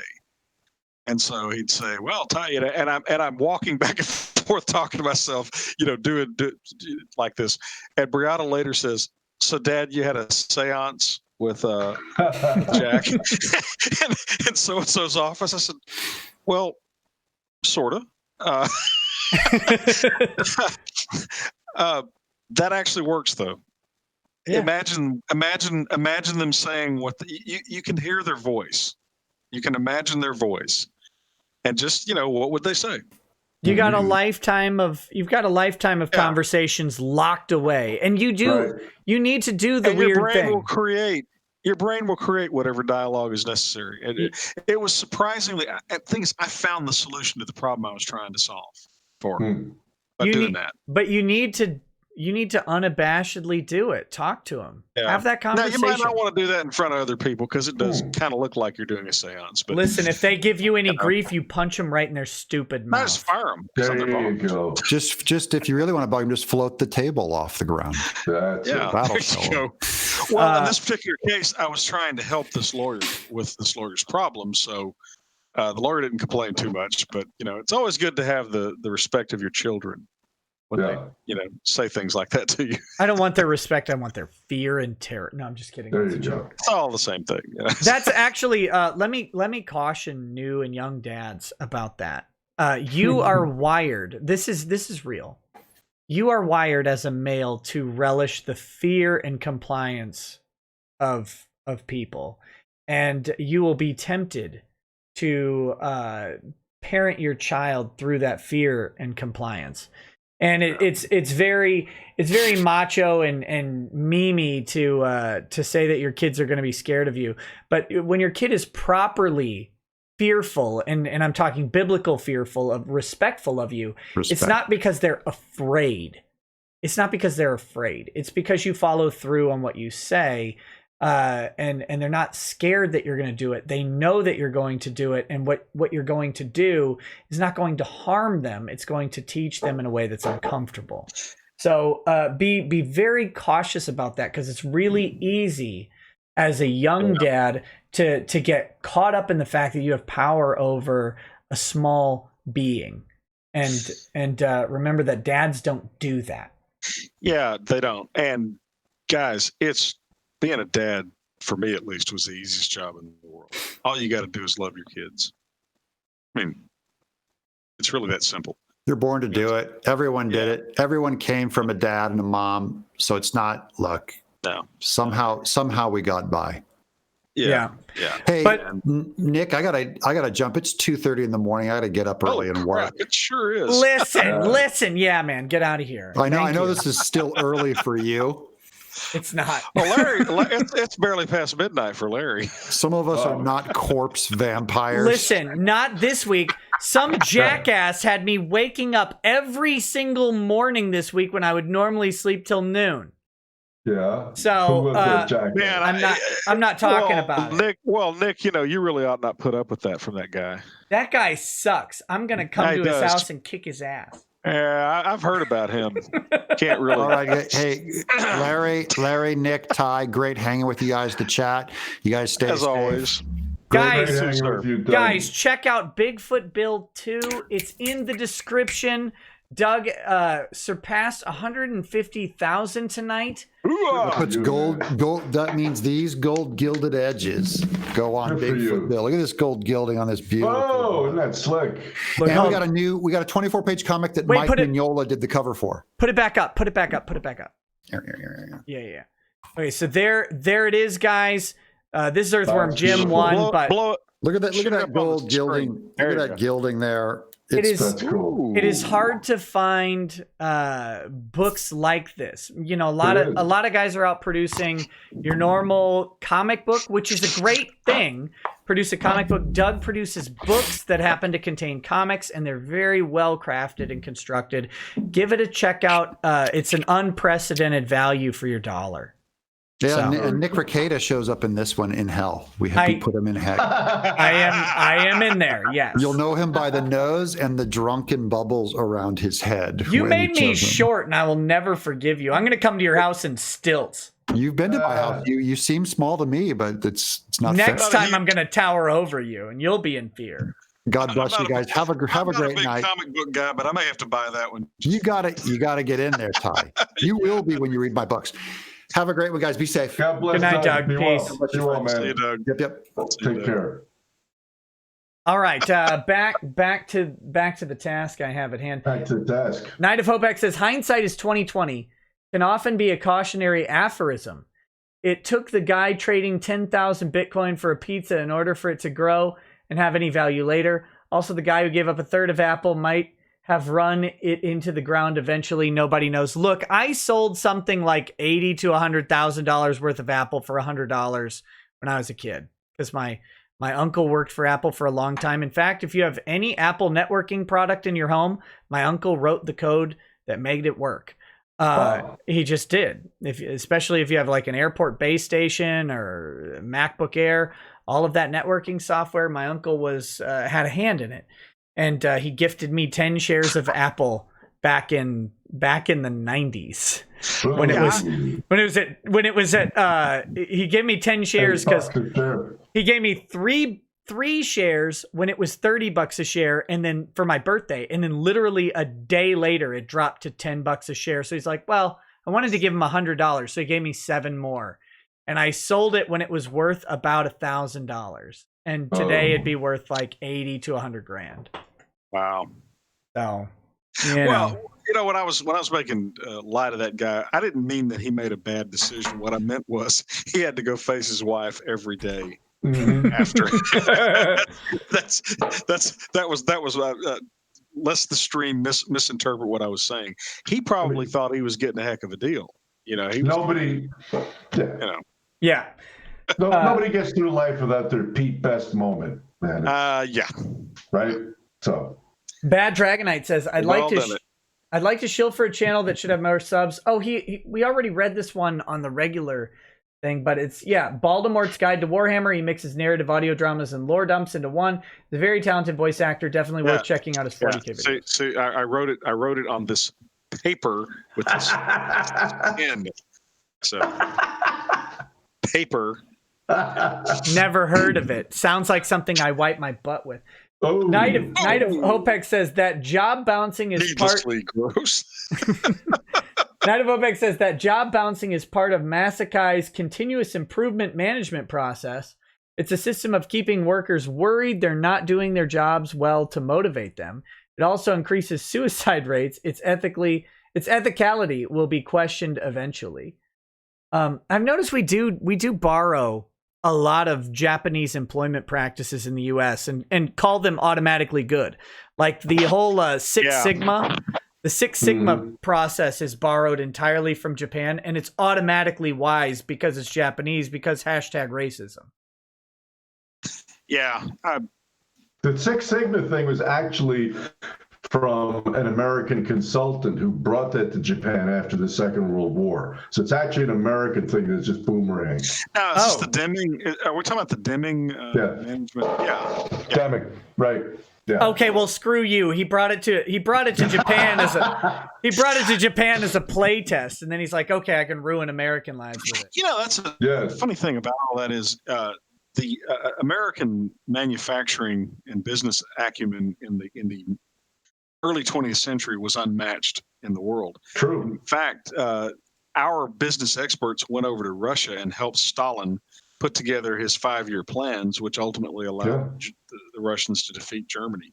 So, I mean, we were total badasses at that back in the day. Hey, I was a Six Sigma green belt, so everybody can bite me. I tried to get black belt, and they're like, your job doesn't need it. And I was like, but my paycheck does. Please put me through black belt school. Next, we've got Mercenary X says, Nick, please keep it under sub count. I just got unsub from you on YouTube. I think anybody right of Stalin and Hitler, and yes, Hitler is more right-wing than Stalin, they will be getting banned from all social media soon. Look, that's something you got to be on guard with on my channel. They do unsub people from me who watch actively. Mercenary X donates basically every stream. To say that he's somehow should be unsubbed is ridiculous. And when I confronted my YouTube partner about it, he said, we don't do that. He said, you literally do. I've got emails. I'll show them to you. And he's like, no, as far as they don't know either. They don't know either. Like our liaisons to YouTube have no idea that this even goes on. They're makes convinced. Makes you wonder if YouTube as the corporation has anything to do with it. Maybe it's just a bunch of rogue employees that are. Could be a rogue employee, but I think it's too systematic. I think it's just baked into their algorithm, and that their line employees, their line customer service guys just don't know. They shouldn't tell them, yeah. Okay. Yeah. It's really frustrating though. TLJ Screwjob says, with the 80s pixelation and sunglasses, I guess we should have a weekend at Larry's. Bad Dragon Knight. By the way, Larry, when Dick ever does the next Road Rage, I already have a ticket to LA voucher, and I will be there. So we're gonna grab whiskey and cigars and good stuff. Bad Dragon Knight says small town sheriff and police are bad about rights violations. I notice. Any particular horror stories you have? I remember you talking about the CBD oil guy. I actually have a story almost identical to the one here where I knew a kid. I call him a kid. He's very much an adult, but I call him a kid because he posted a negative review about his dad. His dad happened to be a spinal surgeon in a small town. And he posted a negative review on the hospital that employed his dad because the dad spent the entire life of the kid abusing him. He's an abusive bastard. And so the kid posted a negative review and said, by the way, this guy abused me my entire life. Also, I know for a fact that he's shown up drunk for surgery and that he has referred to patients as all these bad things. And the dad didn't sue him for defamation. Instead, the dad reached out to the local police department, and the local police department went to enforce the criminal defamation and force the guy to take down his review of a hospital. And we ended up getting that case dismissed, of course, because that was a gross violation of his First Amendment rights. We didn't countersue because congratulations, cops! You made a nice big stride towards a third world, you idiots. Yeah, absolutely disgusting. I never even heard of criminal defamation. It's not real. That. I mean, it is kind of real. It's really, really hard to prove. What would that be? Give me an example of criminal defamation. What could that be? I can't think of a prosecutable case. Okay. All right. Yeah, I mean, you would have to accuse someone of committing a literal crime that they definitely didn't commit, like in being convicted of it, and then have them like die from it. All right. To get something like they would, or be assaulted physically. All right. It's tough. Okay. Chenghis Khan says, what do you think it'll take for all the idiots who support quarantine to finally want the economy to reopen and get back to work? I think the old adage of when your neighbor is unemployed, it's a recession. When you're unemployed, it's a depression. Yeah. It's got to hit people at home. It has to. That's what gets it to stop, in my opinion. Night of Hopex says, part of this shutdown was inspired by both right and left-leaning people's assumptions that most people are too stupid to be trusted with making their own choices. I actually agree with that. Mm-hmm. I agree with that. Our attitudes have shifted to the idea of not trusting individuals. This leads to authoritarianism. I agree that most people are too stupid. What I'm saying is that our habits can be changed at the level of not most people. Mm-hmm. The people who run the stores that we go to, people that run the churches, the people that run all these places that we go to, they can implement social distancing for us. And they've got every incentive to do it, too. Sure. I mean, it's because they get to stay open and still make money. Yes. Yeah. And then finally, Mercenary X says, I said Hitler is more left-wing, not right-wing. Did you? Nice shill, Nick. You screw up his super chat, so he has to give another super chat to correct you. Damn, you're a genius. I'm trying to even find it. I swear it said right-wing. Where is it? Come on. Oh, I can't even see it anymore. Dang it. Oh, wait, no. It says, I think anybody right of Stalin and Hitler, and yes, Hitler is more left-wing than Stalin, they will be getting banned from all social media soon. He's right. I screwed it up. My bad. I take full responsibility and put it on Ty. And I will commit seppuku. Where's my wakizashi? Yeah, seriously. Here's your wakizashi. Rage DMX 47 says, in before Nick blames Ty again. Now he sent that at 11:01. Okay, that's a little creepy. He sent that at 11:01 p.m. This other one was sent just a little bit ago. Hey, could you tell me which lottery numbers to pick? Yeah. Curious. Asia Frazier says, drink for mom. She kicked COVID in the throat. I've got a little bit of beet vodka left. Good. I'm going to regret that. I already do. Funk Biscuit. Says, I actually got to see the start of a show. Got to go to bed, though. Wisdom teeth removal tomorrow. Oh. Currently at 6 months into my Watch marriage. that. 6 months into marriage and loving it. Look, no. Good for you. I wish I saw this earlier. You've got wisdom teeth removal tomorrow. They're going to put you to sleep. And after they put you to sleep, when you wake up, you're going to go home and go back to sleep. Stay up all night. Who even cares? DeLove Doctor 69 all day says, panel, recommend me some good bourbon. Jack Daniels. Sorry, it was just too easy. It was just too easy. I'm mailing you the Wakazashi at this point. You know, you can't just loft those up there like that, Nick. Bullet bourbon. Larry's drinking, right? It's very good. There's another one I like that somebody turned me on to recently, which is Elijah Craig Small Batch. A good bourbon. A solid one that's a little cheaper than most is Basil Hayden's. Basil Hayden's bourbon, like $45 in Minnesota. It's a great bourbon. Really good. Don't do Maker's Mark unless you like it really sweet. Just don't do it. Don't be fooled by the red wax. That costs more than the whiskey. Phoenix, I mean, I can drink Maker's Mark just fine. It's not a good bourbon. It's a fine drink, not a good bourbon. Phoenix Lord Asterman says, glad to have a Chad Dad stream in my ear while I work. Good evening to you guys. Hope you're all staying safe during the crisis. Well, everybody but Ty is. Well, and Doug, I guess. Half the panels on their deathbeds. Yeah. Seriously. I'm going to give you a quarter so you can go downtown and have a rat gnaw that thing off your knee. Well, I was thinking more about Doug. I sure do hope that. Well, that's pretty scary stuff, man. I know someone here who's had 2 bouts of lymphoma, I guess. 2 bouts of lymphoma it was thyroid cancer that had spread to the lymph nodes. 2 bouts of it, and they had another lump show up and were scheduled for a biopsy, and they're like, you don't need one. You can wait. And they're like, wait, but I need the biopsy to find out if this is another one, if the cancer's coming back. And they're like, well, you'll just have to wait. Can you imagine how angry you'd be if you lost? Can you imagine? Yeah.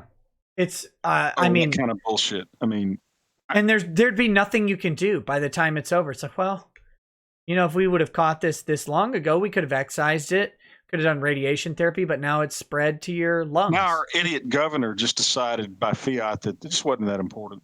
Well, Carlson tonight was talking about in Michigan, knee replacement surgeries and hip replacement surgeries. Not essential. No. Yeah, tell that to someone who's in pain every single day of their life. Yeah, and he's in a wheelchair. Yeah. I feel like hospitals could probably pull off a surgery without. I kind of think so. It's almost like one of the most sanitary environments that exists. Especially since hospitals are literally sending people home on furlough right now. Yeah, one's outside of major metro areas. Yeah, You've got tons of hospitals that could use the work. And some that aren't, they're doing TikTok dancing videos, aren't they? Yeah. That's the thing. Like, I get it that hospitals in New York are full, but hospitals in outstate New York, ship your elective surgery and your practitioners 30 miles north. This governor of Michigan should be horsewhipped. She is such a stupid, arrogant buffoon. It's crazy. Like all these hospitals that don't have the money, send your elective surgeries outstate. Outstate. People will travel 50 miles to get a surgery, to get a hip replacement. People will do it, and the insurance companies will pay, and the hospital can stay open, and no one else is going there. So it's actually probably a safer environment than even normal. I think it's pretty much all about punishing Americans, though. You're right. It absolutely is. If you don't think there is a strong undercurrent of malevolence throughout all of this, and more than that, of establishment that we're in control. We've got you by the balls now, and you're going to do what we say. There is. There absolutely is. Look, if you've got me by the balls, work the fingers a little bit so I at least enjoy it. Gawker's Death Rattle says, say howdy to my new puppy, Flocky, who just got across province lines via a friendly trucker to reach his new home. All hail the smuggle puppy. Look, no one will know who you are. Enjoy your smuggle puppy. Yes. John Doe. Gentlemen, I I present... don't know that I can say that again, though. Smuggle puppy? No. You say that. Struggle snuggle? Can you say struggle snuggle? No, not really. John Doe says, gentlemen, I present the Zuckerberg. 4 million lines of basic at its finest, 2 million lines of COBOL at its foulest. Bob Rekieta. Yeah. Oh, dang it. Bob Rekieta. Bob? I didn't see this. This is so long ago. There's no way he's still watching. He says, Mom says to shave. Hey, take it up with your daughter-in-law. It's not my choice. I would have shaved a long time ago. That may be the best super chat of the night. Malachi Tomlinson says, can we get a Sinatra Says on a Chad Dad stream? Does Sinatra Says have kids? I love that guy. He's great. Cal Clay says, Nick, thoughts on Gates vaccine and corruption of WHO? I can tell you the last person on this planet who will get a coronavirus vaccine is me. Oh, God. You will not inject me with that BS. Not we've chance. already had this conversation from the last stream, but it bears repeating. Gates is the world's greatest lottery winner ever in history. Yeah. That does not qualify him to run a lemonade stand, much less opine about medicine and social policy and economic policy. He's an idiot. Sorry, I said it. He's a smart idiot. He actually said recently in an interview, verbatim quote, I and other health experts. Oh, it takes me back a couple years ago. Okay. So the first complaint I ever received as a lawyer, which I didn't even know about, I thought my first complaint was from Kevin Landau in regards to the Dick Show, but it wasn't. Some dumbass on Facebook from the Dick Show group went to AVO to complain about me to other Minnesota lawyers. He said I was like doxing him, which was ridiculous. I pointed out to him that his Facebook page allowed people to find out where he was. And he said I was threatening him. I'm like, no, I'm not threatening you, you dumbass. Anyway, this guy was saying he got mad. The whole origin story of this is he got mad because I said that Stephen Hawking was an idiot, except when it came to math and physics. Mm-hmm. Stephen Hawking's PhDs are in math and physics. He's like, he's one of the most educated people in the world. I said, he's got 2 doctorates. I know people with more than 2 doctorates. Big deal, yeah. That just means he's good at 2 things, and they're both related fields. Math and physics physics uses math. If you have a math PhD, you can probably get a physics PhD. And that doesn't mean that Hawking is qualified to comment on social policy or anything like that. The man lives in a literal ivy tower and interacts with people through a fucking computer all the time. Like we do it most of the time. He does it all the time. Listen, I am not a cuck. Like that's Stephen Hawking right there. He has to communicate through a Vox encoder. It's ridiculous to think that this man has any idea how interpersonal communications works, because everybody who talks to Stephen Hawking is already worshiping at his feet his accomplishments in physics. The guy's he's not a middle-class worker. He has no idea how to talk to your average person. He's in an ivory tower, and he divorced his wife because his nurse was giving him hand jobs, and he married her instead. The guy's a piece of shit. And we're supposed to listen to Stephen Hawking about how to interact with people on an interpersonal level. Fuck off. Yeah. He's a dumbass. Like, he knows less about interpersonal communications than a Walmart customer service rep. Teaches at Cambridge at the PhD program.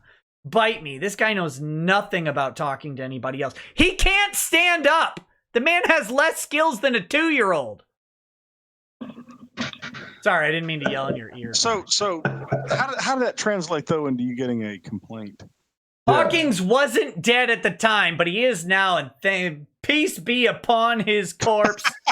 Well, I know, but I'm still trying to... His corpse is better at standing up now because at least through rigor mortis, it might stay up. So somebody complained just because you didn't say nice things about him? You've gone from jelly to a 3-day-old Olive Garden breadstick.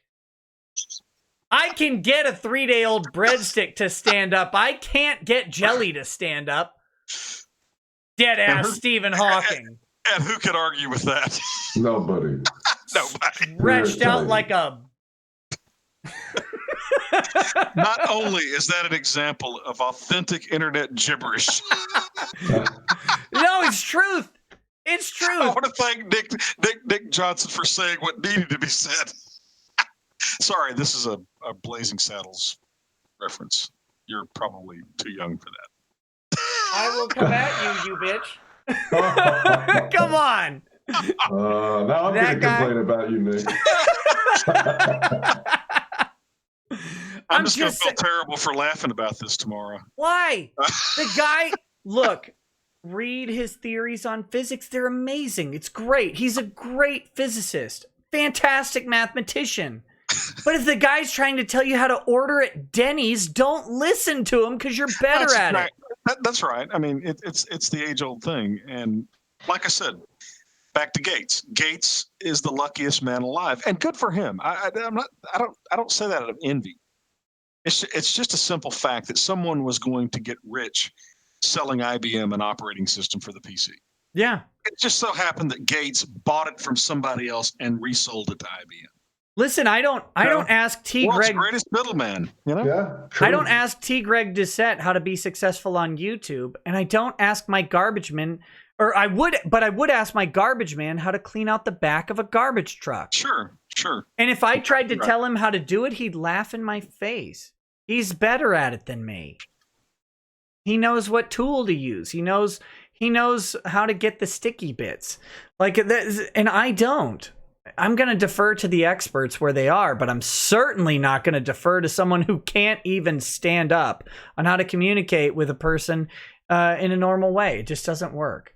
Well, you know what's really been funny about this whole mess is it has exposed, I think, like nothing before in history, how many so-called experts are completely full of shit. Absolutely. And beginning with Tony Fauci. Okay, think about that guy. Think about that guy on March 8th, he was on 60 Minutes, and the guy said to him, this thing was, rolling pretty good by then. What about this? What about masks? Everybody in Korea is wearing masks. In China, they're wearing whatever. Oh, you don't need masks. There's no need for masks right now. You don't need masks.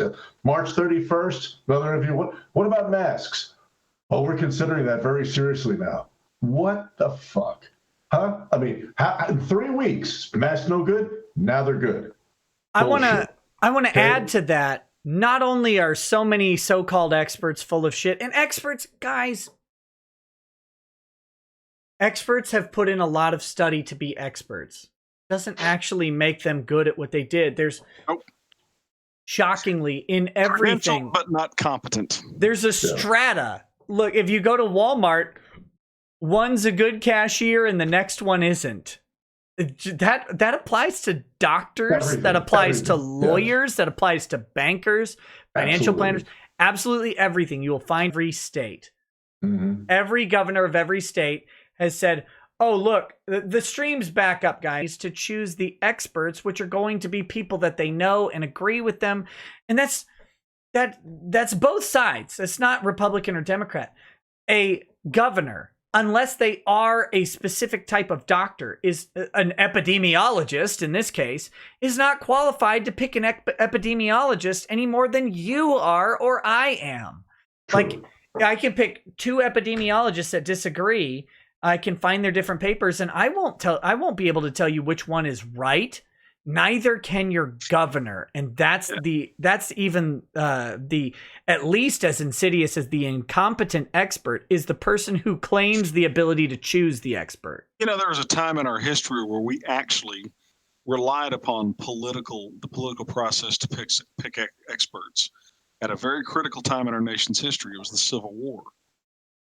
Basically, the officers for the Union Army and the Confederate Army were largely chosen for their political connections. And I'm going to, give some spoilers here. That method sucked. That method resulted in hundreds of thousands of dead Americans. As these incompetent buffoons got themselves in many cases and their soldiers killed. Now, eventually, they went through all the crappy ones and the tiny residue of ones that were good. Right, there were some amateurs that rose to the top, Chamberlain, for example, but for the most part, you can look at the last time we tried that, it sucked. And there's no reason to think it would be any better this time. This is not rocket science. All we have to do is simply engage in sensible behaviors and isolate the people who are uniquely vulnerable to it and not turn the fucking country into a third world economy. And as a segue from that, I have to address a chat slightly out of order. Night of Hopex says, you freaking clod. Your entire argument on not having this shutdown is that you can trust people to not misbehave too much if you ask them to voluntarily protect themselves from CV. Can't have it both ways, Nick. What the heck, man? No, you're wrong. You're wrong. My argument on not having the shutdown is that the government doesn't have the authority to shut down our rights. Right. Now, the wisdom of doing so is a separate thing. I'm saying that the government can suggest a whole lot of things to you. But they can't come to your house with a gun and say, don't go to Walmart or don't go to church, because they don't have the right to do that. You have a right to go to Walmart and the church, even if it gets you killed. Well, and Nick, the other thing is, too, you're talking about a government that can't build a damn website, okay? You can talk all you want to about how stupid the American people are, but I haven't seen our government do anything competently.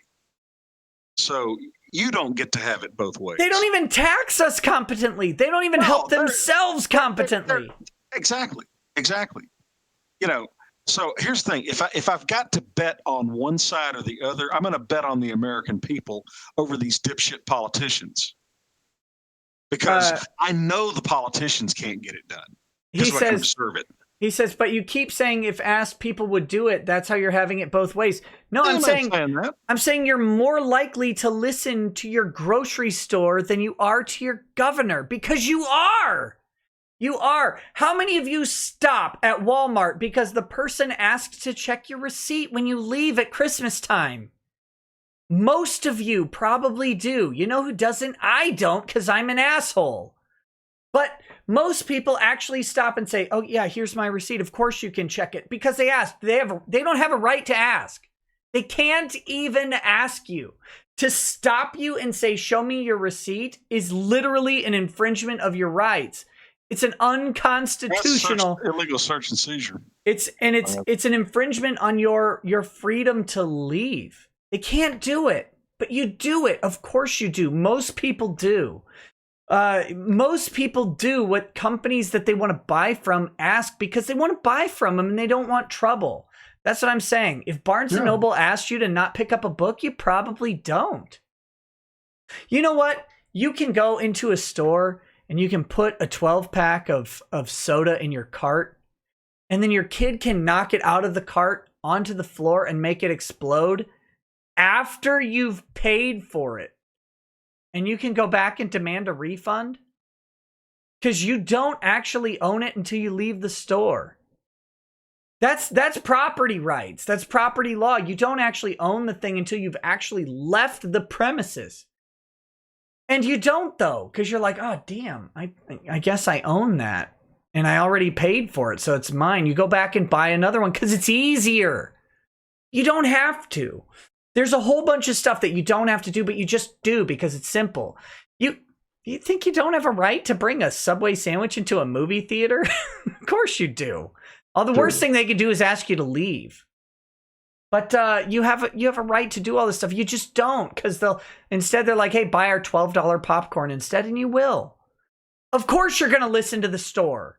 The overwhelming majority of people will listen to the store of the business that they want to patron because they already want to patron it.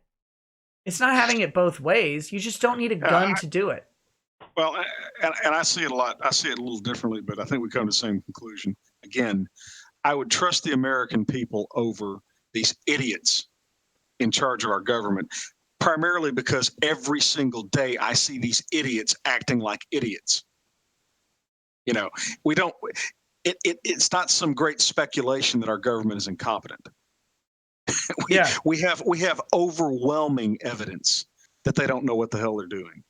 And so you say to me, well, we should listen to the people that don't know what the hell they're doing, because it's possible that other people might not do what they're supposed to.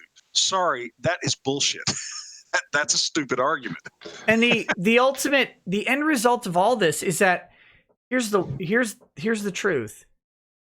The way rights work, it doesn't matter even if nobody listened. Right. The government still doesn't have the right to do it. Not in the scale and scope that they've done it.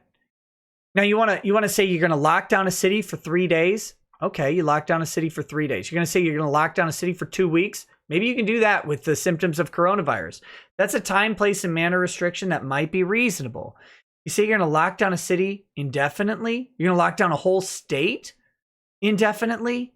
What about the counties that don't have cases? You can't justify it. Nick, if you let these idiots have their way, they would literally lock this whole damn country down for 6 months. Of course they would. I mean, you're talking about destruction of wealth on an unprecedented scale for no good reason except that politicians want to exercise some control. That's right. I mean, this is a nightmare scenario for us. Yes, it is. I never would have imagined it. Never. You told me a year ago that some pandemic that has a less than 1% lethality rate was going to wreck the U.S. economy. I'd have said, "Oh, you got to be kidding me." Yeah, everybody would have. No one believed it. No. Okay. We had better hold these bastards accountable when this is over with. Are we really crippled ourselves for the future? We already have. We've set the stage for the next scary infection. No matter how scary it actually ends up being. That's the problem. It's the next one. Absolutely. And they're talking about this one boomeranging, and I mean, this is. Hey, you know what?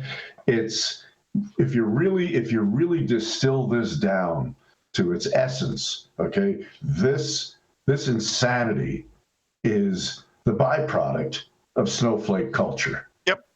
I want to be safe. Make me safe, no matter what. No matter the cost. Exactly. And it literally is. I know people hammered on a month ago. People were making fun of me for this comparison. I don't think they are today. Well, they probably are, but not as many. It's literally the argument of, well, you shouldn't have a gun because I want to feel safe that you're not going to shoot me. Right. That's not how this works. You don't have a right to safety. Yeah, you don't have a right to feel safe. Exactly. You have a right to not have your life taken away, but that doesn't mean that nobody else's rights count, because if that were the case, you wouldn't be able to get in a car. I was watching some video on Facebook this afternoon. It was some commentator. I don't know who he was at a college, and he was torching college professors because they were trying to argue that his speech was violence. Was he torching college professors like Nero? That's what we need. Light the gardens with professors. There's plenty of fat to keep that fire burning. This one chick professor, she's pretty cute actually. So I think that's probably why she got away with some of the crap previously she did. He just lit her up from one end there because like, that is ridiculous. You don't have any right to feel anything. You know, violence is an objective fact. Either you can objectively prove a violent act. And anyway, but yeah, this idea that I have a right to feel safe, it's insane. Yeah. We've let a bunch of crazy, neurotic people wreck this country. I don't want to feel safe because my government makes me safe either. Oh, I want to feel safe because I am safe. I've known too damn many people in our government to ever have any confidence. Yeah. I would never put my family's well-being on the line out of confidence in them.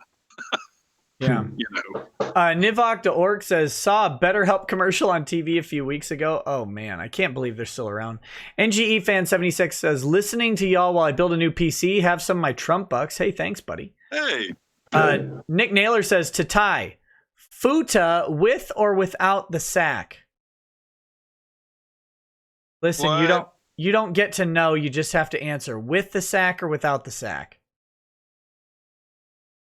I'm not going to answer that. Come on, you got to pick one, Larry. With yes the sack or no sack, Larry. You can What's do a it. futa? We're not talking about it. They wouldn't answer me okay. either, Larry. I don't know. You lost me, man. Come on, Ty. Go With big the or go sack. home. With the sack. With the sack. Yes! Ty knows. Ty has answered correctly. Futas have the sack. Of course they do. I don't think I even want to know why. You don't. We're not going to get into it. But you answered correct. You're right. You agreed with me. Glad to hear that. Nexus says, I got the Wacom tablet. Somebody in the stream just told me. What? Yeah. Where? Could have gone my whole life without seeing that. Who It's said it? Angry Baneling. Angry Baneling, why would you do this to him? Golly. Don't tell him. Yeah, could have gone my whole life without seeing that. Nexus says, well, they got to have the sack, though. That's Look, Ty, it's only gay if the sacks touch, and so you have to have the sack to know it's gay. Well, that's good to know. Poor Larry. Like, damn it. Nexus says, I got the Wacom tablet out and have been drawing to keep busy.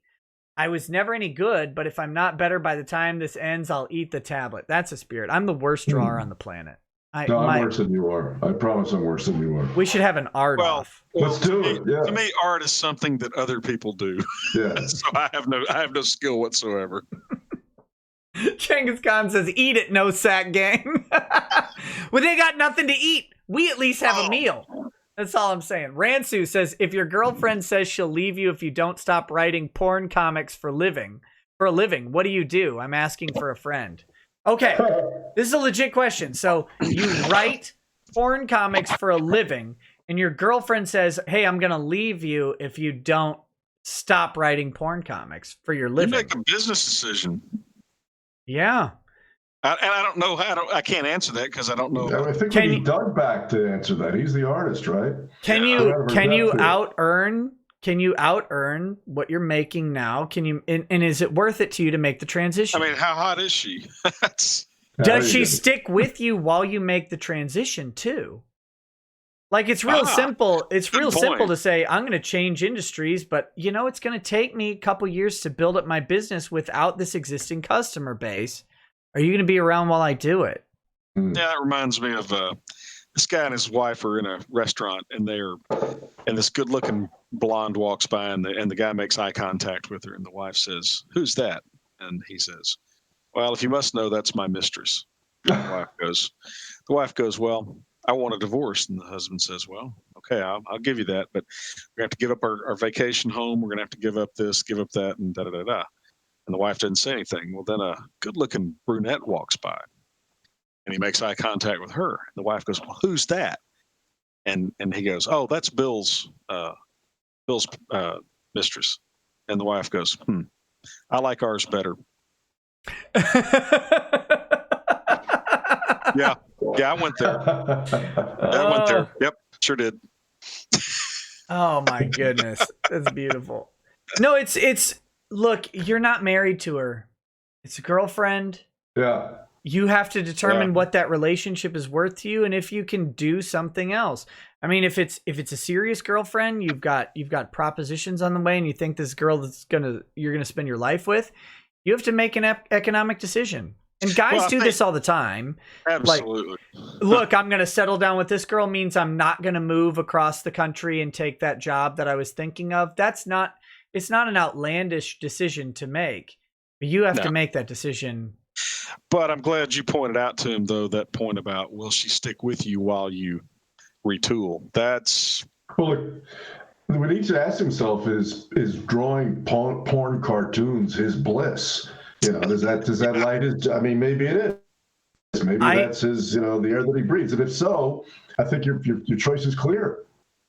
I know dudes who draw porn art and make a ton of money from it. It really is. If you establish yourself in that industry, it's a really crazy industry. You get stay-at-home hours. You're doing art for a living. It's what a lot of people like.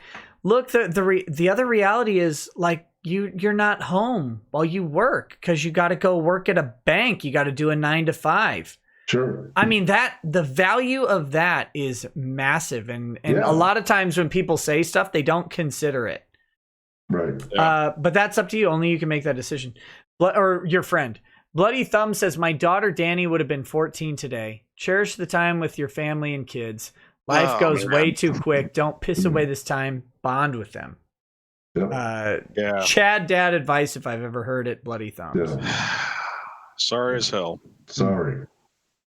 The one thing I hope I never do is outlive any of my children. Never. That's the worst thing that can happen. I agreed. I can't imagine anything more horrific. Yeah. Pure T Savage says, what do you think about Michigan's garbage mayor, Whitmer? I think you mean Governor Whitmer. She's trash. She belongs in a dumpster.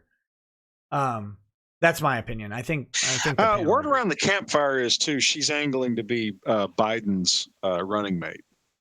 Oh, please pick her after this. I think Biden's going to almost have to go with a female of color. Biden will sniff that chick's hair on the campaign trail. He will lick her neck, and it will end his campaign. It'll be great. What I want to know is how men stood there and let that creepy bastard do that to their women. I'd have punched him right between the eyes. I don't care who he is. I don't see Joe Manchin making it to the ballot. I just don't. I think that they know he's a train wreck. It's just totally the guy's blown. He's shot. He's in mid stages of Alzheimer's. Yeah. And he cannot possibly hold his own against anybody. So I think what's going to happen is, somebody's going to drag him into a room and say, "Hey, Joe, it's over, babe. Fredo Sr.'s the guy. Have a nice life." There's just no way they're going to let that guy go the distance. But the thing is, if Joe doesn't give up, though, Larry, and how pissed off are the Bernie Bros going to be? Larry, Joe Biden walks up and takes a huge whiff of one of your daughter's hairs. How quickly did the Secret Service have to kill you? Pretty much instantaneously. Yeah. I would rip that guy's nuts off and feed him to him. Oh. He comes within 6 feet of my kids, and I'm roundhouse kicking him. Watch the videos of him doing that, though. Watch those videos. That son of a bitch knows that he's creeping these women out. Sure he does. Women, I'm talking about the kids, man. I know. No, he is a predator. But he is enjoying it. Watch his news clips of him from back in the 80s, man, when he was just lying about everything. He was boosting speeches from JFK and Sister, gave attribution to no one. Then there's great clips of him saying, "Yeah, I graduated, the top 10 in my class. I got out with 3 degrees." I mean, everything that guy said was a lie. Everything. Yeah. It's mind-numbing. Well, that's why Larry, wasn't that why he dropped out of the 88 presidential campaign, because they just caught him bald ass lying about stuff. Yeah. Here's the thing. His wife was killed in a car wreck, and that's tragic. Biden has said for decades now that it was a drunk driver, that the truck driver was drunk. That is absolutely not what happened. She pulled out in front of the truck. The trucker was exonerated. He was totally sober. He's been driven over the years. The poor guy's children have begged Biden to stop telling that story, because every crank and kook in the universe has been torturing their dad, who's now in his 70s or 80s. I mean, he is a vile, disgusting human being. I will enjoy watching Trump curb stomp him if he gets to the election. Listen, we have the best curbs. Joe, I'm going to ask you to put your teeth on the curb. Curbs. Look, I need you to open your mouth and put it on the curb, Joe. Joe, we got terrific curbs. Really lovely. Taste the curb. Here comes my heel right to the back of your fucking head. Nick, you really actually are pretty good. It's pretty dug in here. That's pretty good. Yeah, very good. The most beautiful curves in America. American curbs are better than any curbs. Can you imagine him talking? Our curbs are number one. Big beautiful curves. Bad Vibes says bicyclists / runners begging government to give them more, and it's being considered. Is biking running as important as abortions? People Flexure writes, if the first doesn't get their attention, the second will. Stop the insanity. Yes, biking and running is as important, if not more important, than abortions. Don't tell me to not go outside and walk around. Like, even if I take that, okay, I can't go in a building with people. You tell me I can't walk down a road? They're just little snotty control freaks, aren't they? Oh. They really are. They just, you know, they are psychopathic little tyrants. You know. So now do it in Kermit. Look, we have a great curb here, Joe. I need you to put your tongue on the curb so I can put my frog toes on the back of your noggin. Oh my God. Okay, well, you got to do it. You know, come sluts. I'm gonna need you to put your mouth on that curb, and then I'm gonna have my assistant step gingerly on the back of your head, because if I lift my knee above my waist, I'll die. Okay. Appreciate you, Nick. Thank you. Ransu says, is watching hentai cheating? If so, then when did you convert to Islam? Well, I don't know. Ask your lady if she thinks it is, and get back with us. Is watching hentai cheating? I think women and men have a fundamental difference of concept when porn is involved. You think? because I think a woman looks at a guy watching porn and says, he loves her more than me. When a guy says, look, I have something on my mind that needs to end. And I need to get this taken care of so I can get back to doing what's important. So how about them Cowboys? I hear that they're going to have a very good offensive line. I have a utilitarian view of pornography, and that's the truth. Yeah. You guys don't have to subscribe to it. That's fine. I'm just telling you my thoughts. Cookie Monster is, I'm not saying it's right for everybody. I'm just saying that there's a difference of opinion about it. Goodness gracious. Cookie. That's putting it mildly. I like Larry's look here is killing me. Cookie Monsters, your dad says, speaking of being well armed, what's a good firearm to purchase as a first-time buyer located in Texas, so laws are pretty lenient here? Hmm. What do you guys, okay, handgun recommendations. I fired a Glock 19. That was pretty nice. I have a Springfield Armory 1911 45. Nice, that's a lot of pistol for. It's a big gun. It's a big gun. You can't carry it around very easily unless you're willing to have a giant bulge in your jacket or whatever. You know, all kidding aside, I would start with something real small. Yeah. And learn how to handle it. Learn how to, 30, 32, 380, something like that. Even a 22. But yeah. My wife has a SIG P238 Lady. They have a P238, which is a 380 auto chambered gun. A P238 is a nice carry gun. You don't have to get the Lady version. That one's just got some frilly shit engraved on it. But the other P238s, they're a nice gun. They don't weigh much. They weigh like a pound and a half tops when they're loaded, and they fire really well, and it's a well-constructed gun. I like them. For a first gun, I think you need a lower powered cartridge. The thing about small guns are, if you have a powerful cartridge, small guns are going to recoil, and you're not going to be able to control them. So learn how to shoot. Learn how to shoot right. And if you're not worried about the gun bucking in your hand every time you fire it, you'll be a lot better off. That's the best part about my 1911.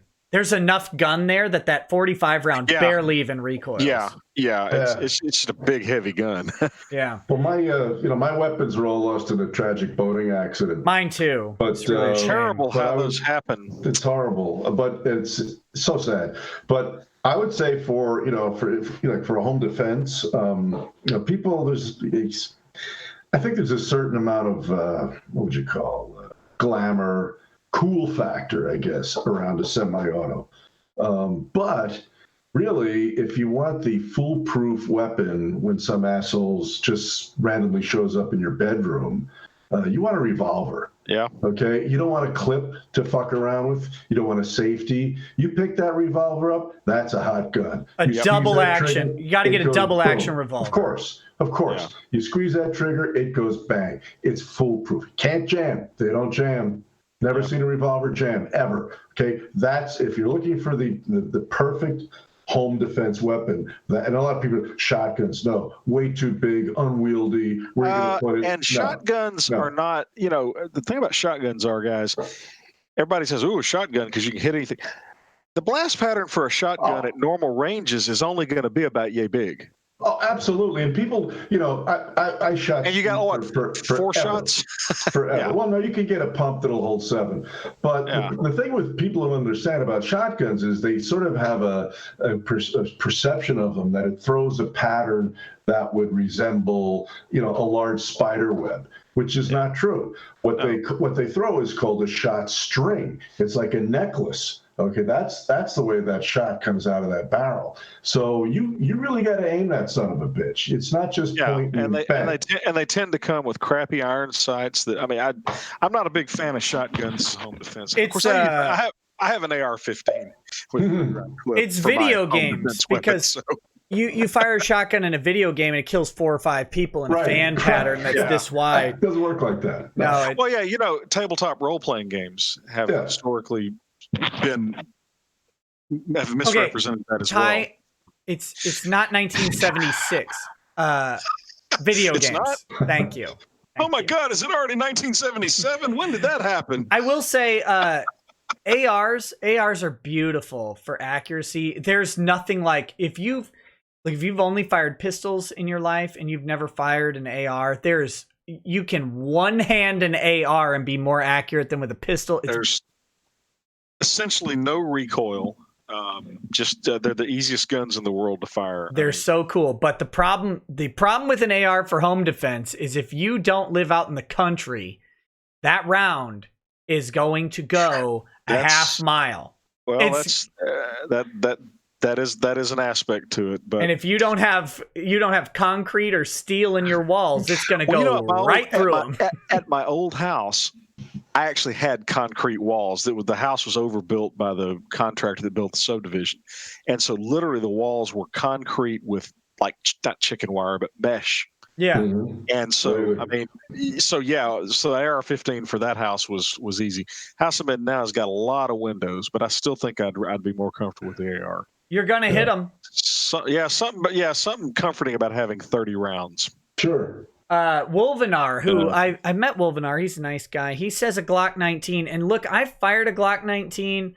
That's a really nice gun, and it's got the one I fired had the trigger safety where it's got like a little lever in front of the trigger, and so it's really simple. You pick it up, similar to a revolver. It's a pretty hot gun from pickup if you've got one chambered, and you can stack quite a few rounds in there if I remember right. But it's a nice gun. It's pretty reliable.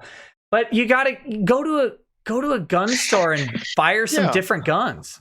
See what you like. That's If you're a 110-pound woman or a 200-pound dude, the gun that you fire is going to be a different world for you.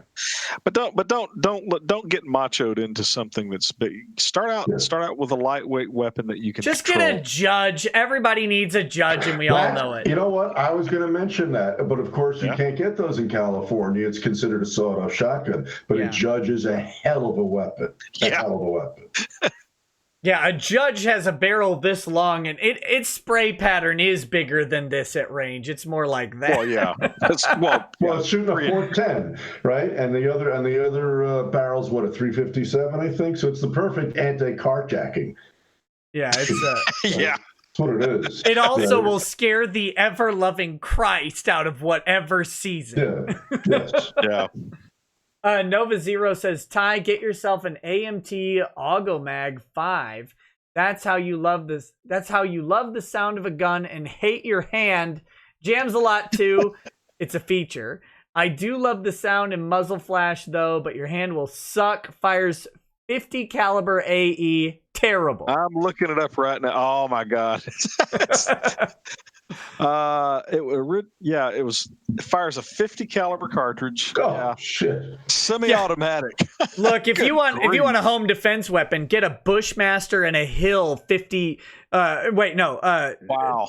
200 yards away. Get a Bushmaster 50 cal and a 200-yard away Hill that you can look at your house for when the enemies come. It's got a 10.75 inch barrel. So it's like the Joker's gun. Yeah. It weighs 46 ounces. What is that? That's like 3 pounds of gun.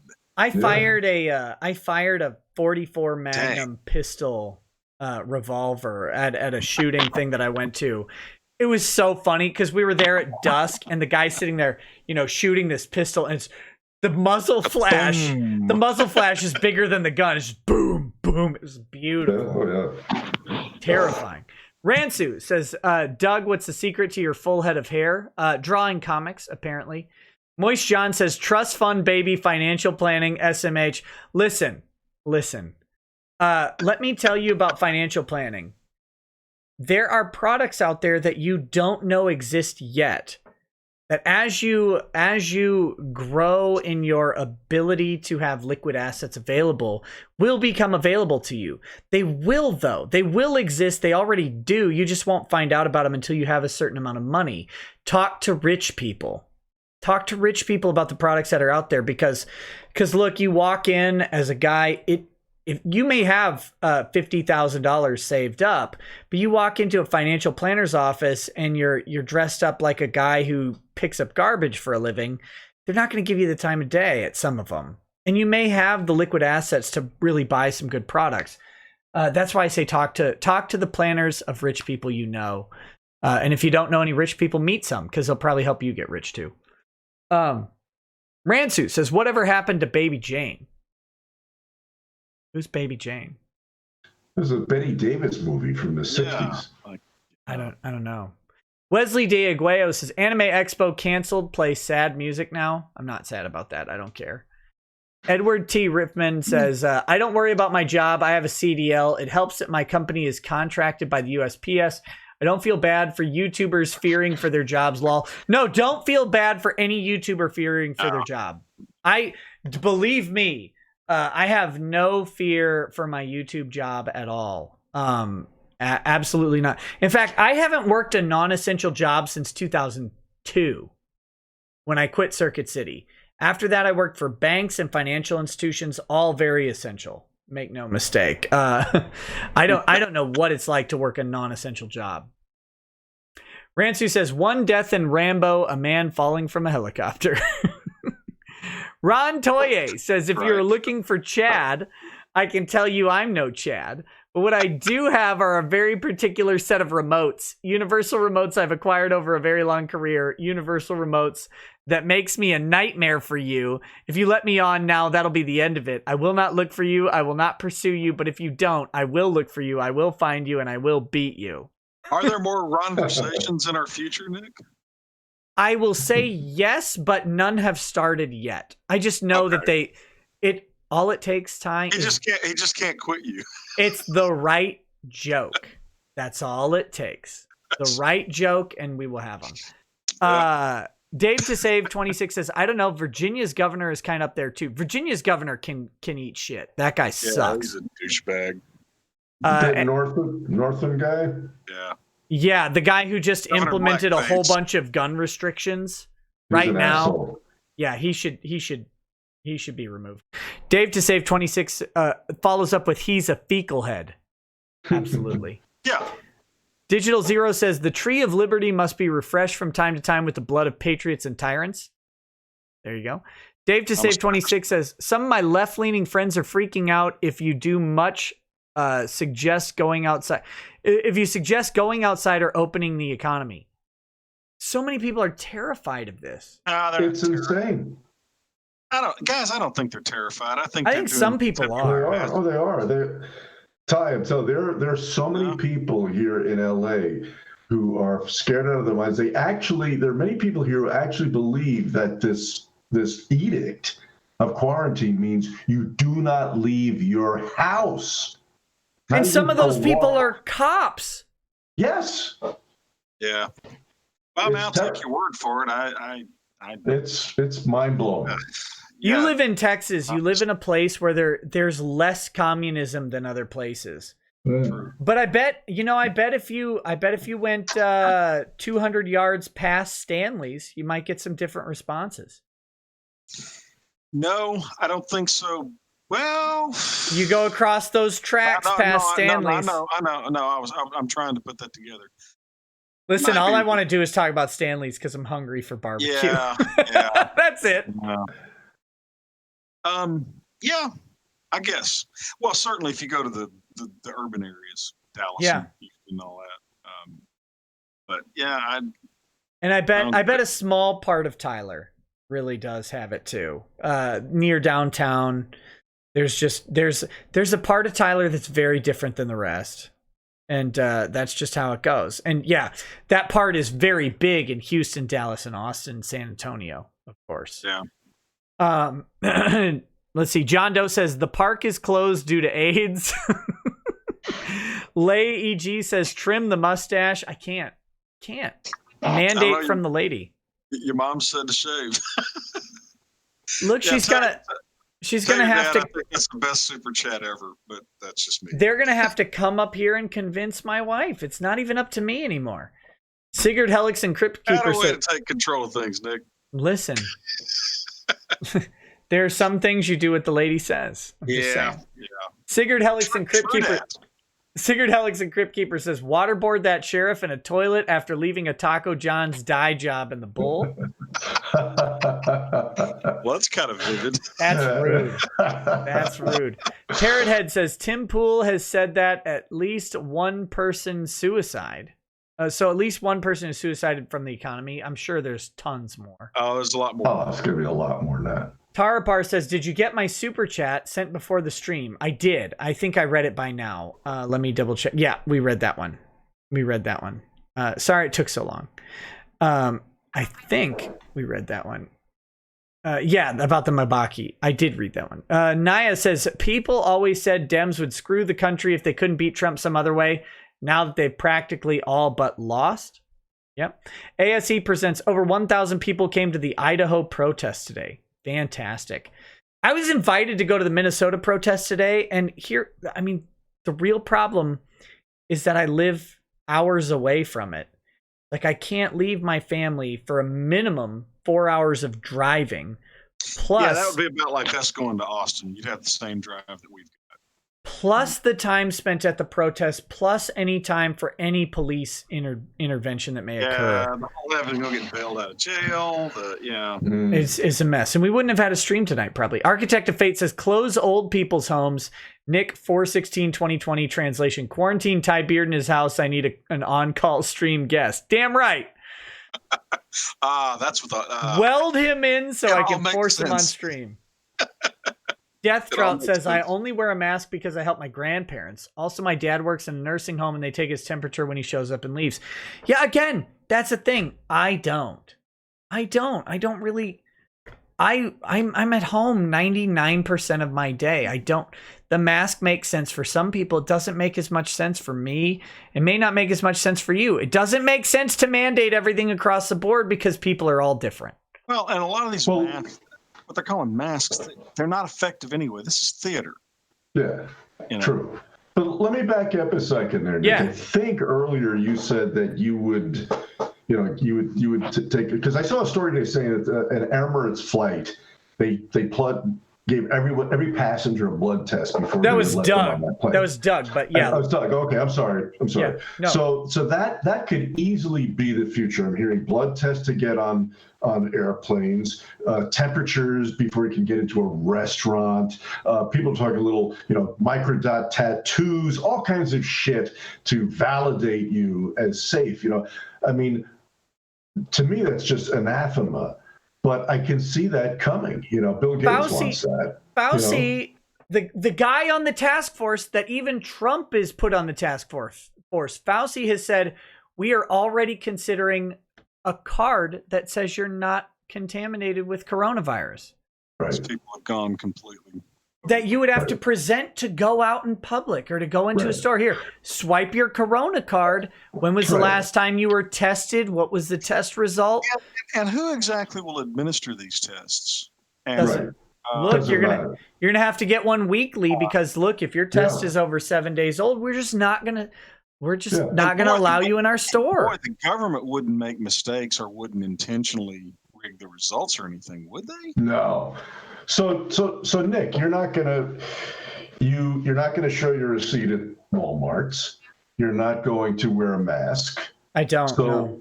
And I'm totally cool with that. So what if you do want to fly somewhere? What if you do want to go have dinner in a restaurant and some asshole walks up to you with a laser thermometer or whatever? What's your plan?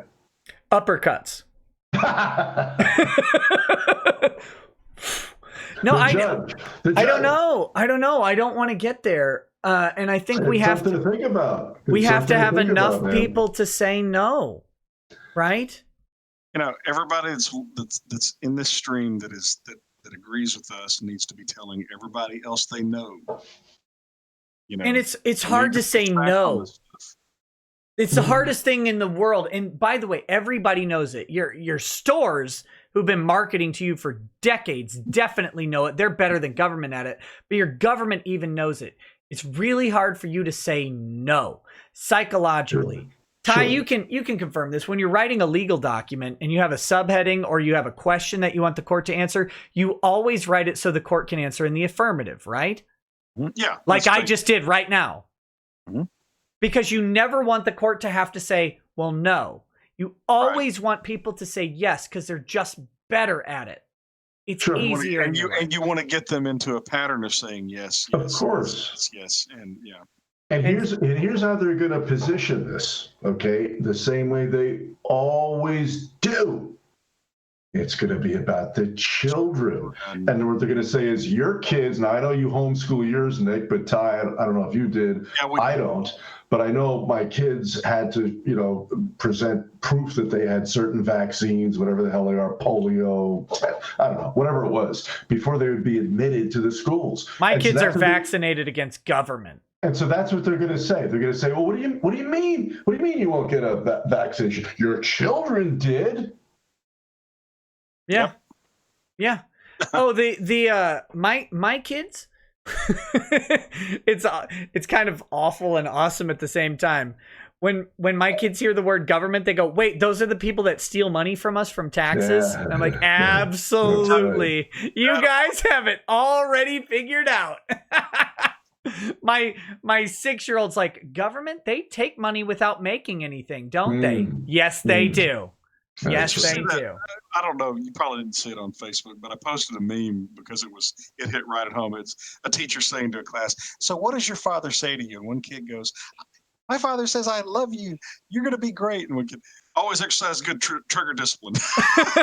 Yeah, that was good. Communists are not people.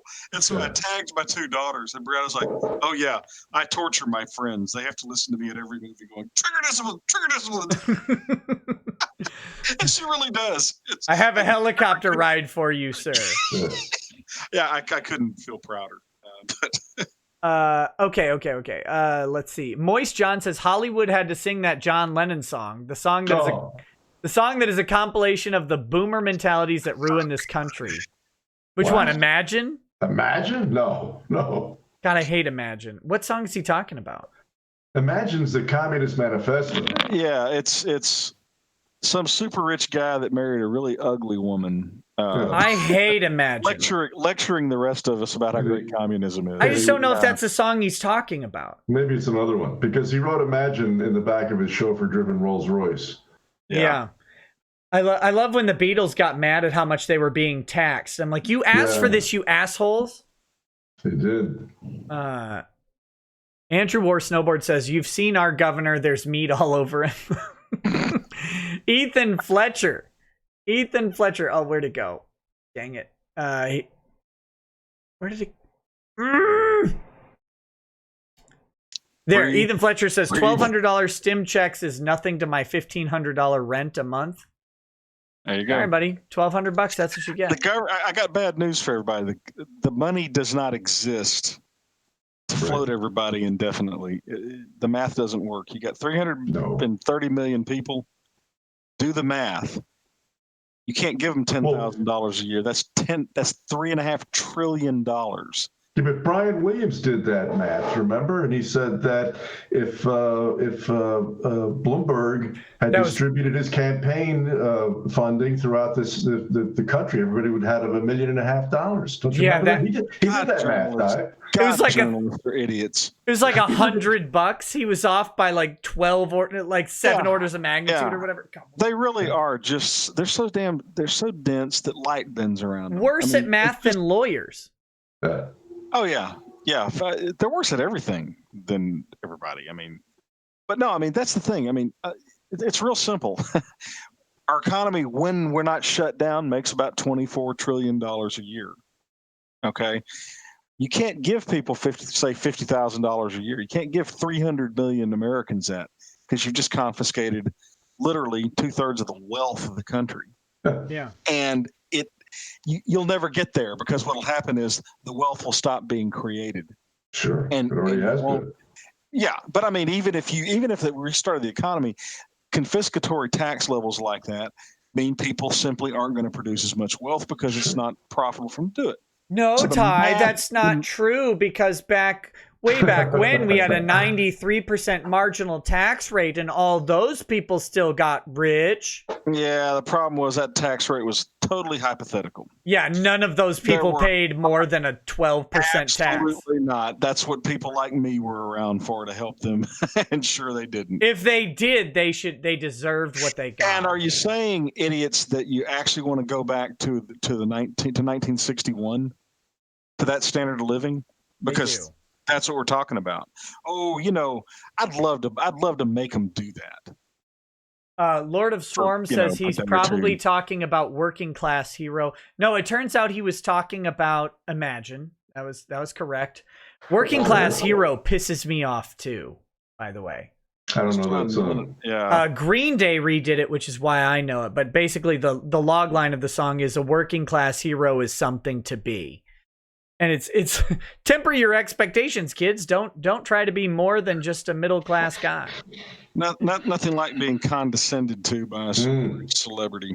Yeah, nothing like having Billy Joe tell you it's great to make $48,000 a year for the rest of your life while he makes $12 million. It's good. Yeah. Malik Foxon says, you got a $1,200 stim check. I got a $4,900 stim check because I got all them kids. Where's mine though? I don't know where yours is. Sorry, buddy.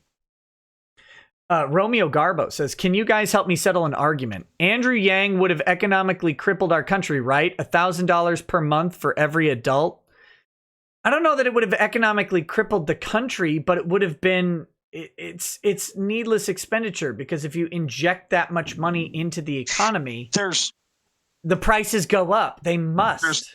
There's one argument that I could see for Yang's idea. Of course, Yang didn't pitch this.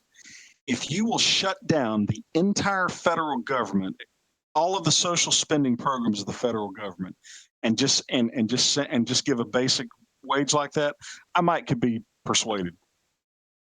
Yeah, or just end the IRS. Because if you were to shut down all the social spending programs in the country, you'd probably free up about $3.5 trillion, something like that. Mm-hmm. That'd be enough to give everybody roughly $1,000 a month. But you do that on top of the government already consuming $5 or $6 trillion of the 24 or so that we make. You can't get there from here. And by the way, $1,000 a month is poverty level. Mm-hmm.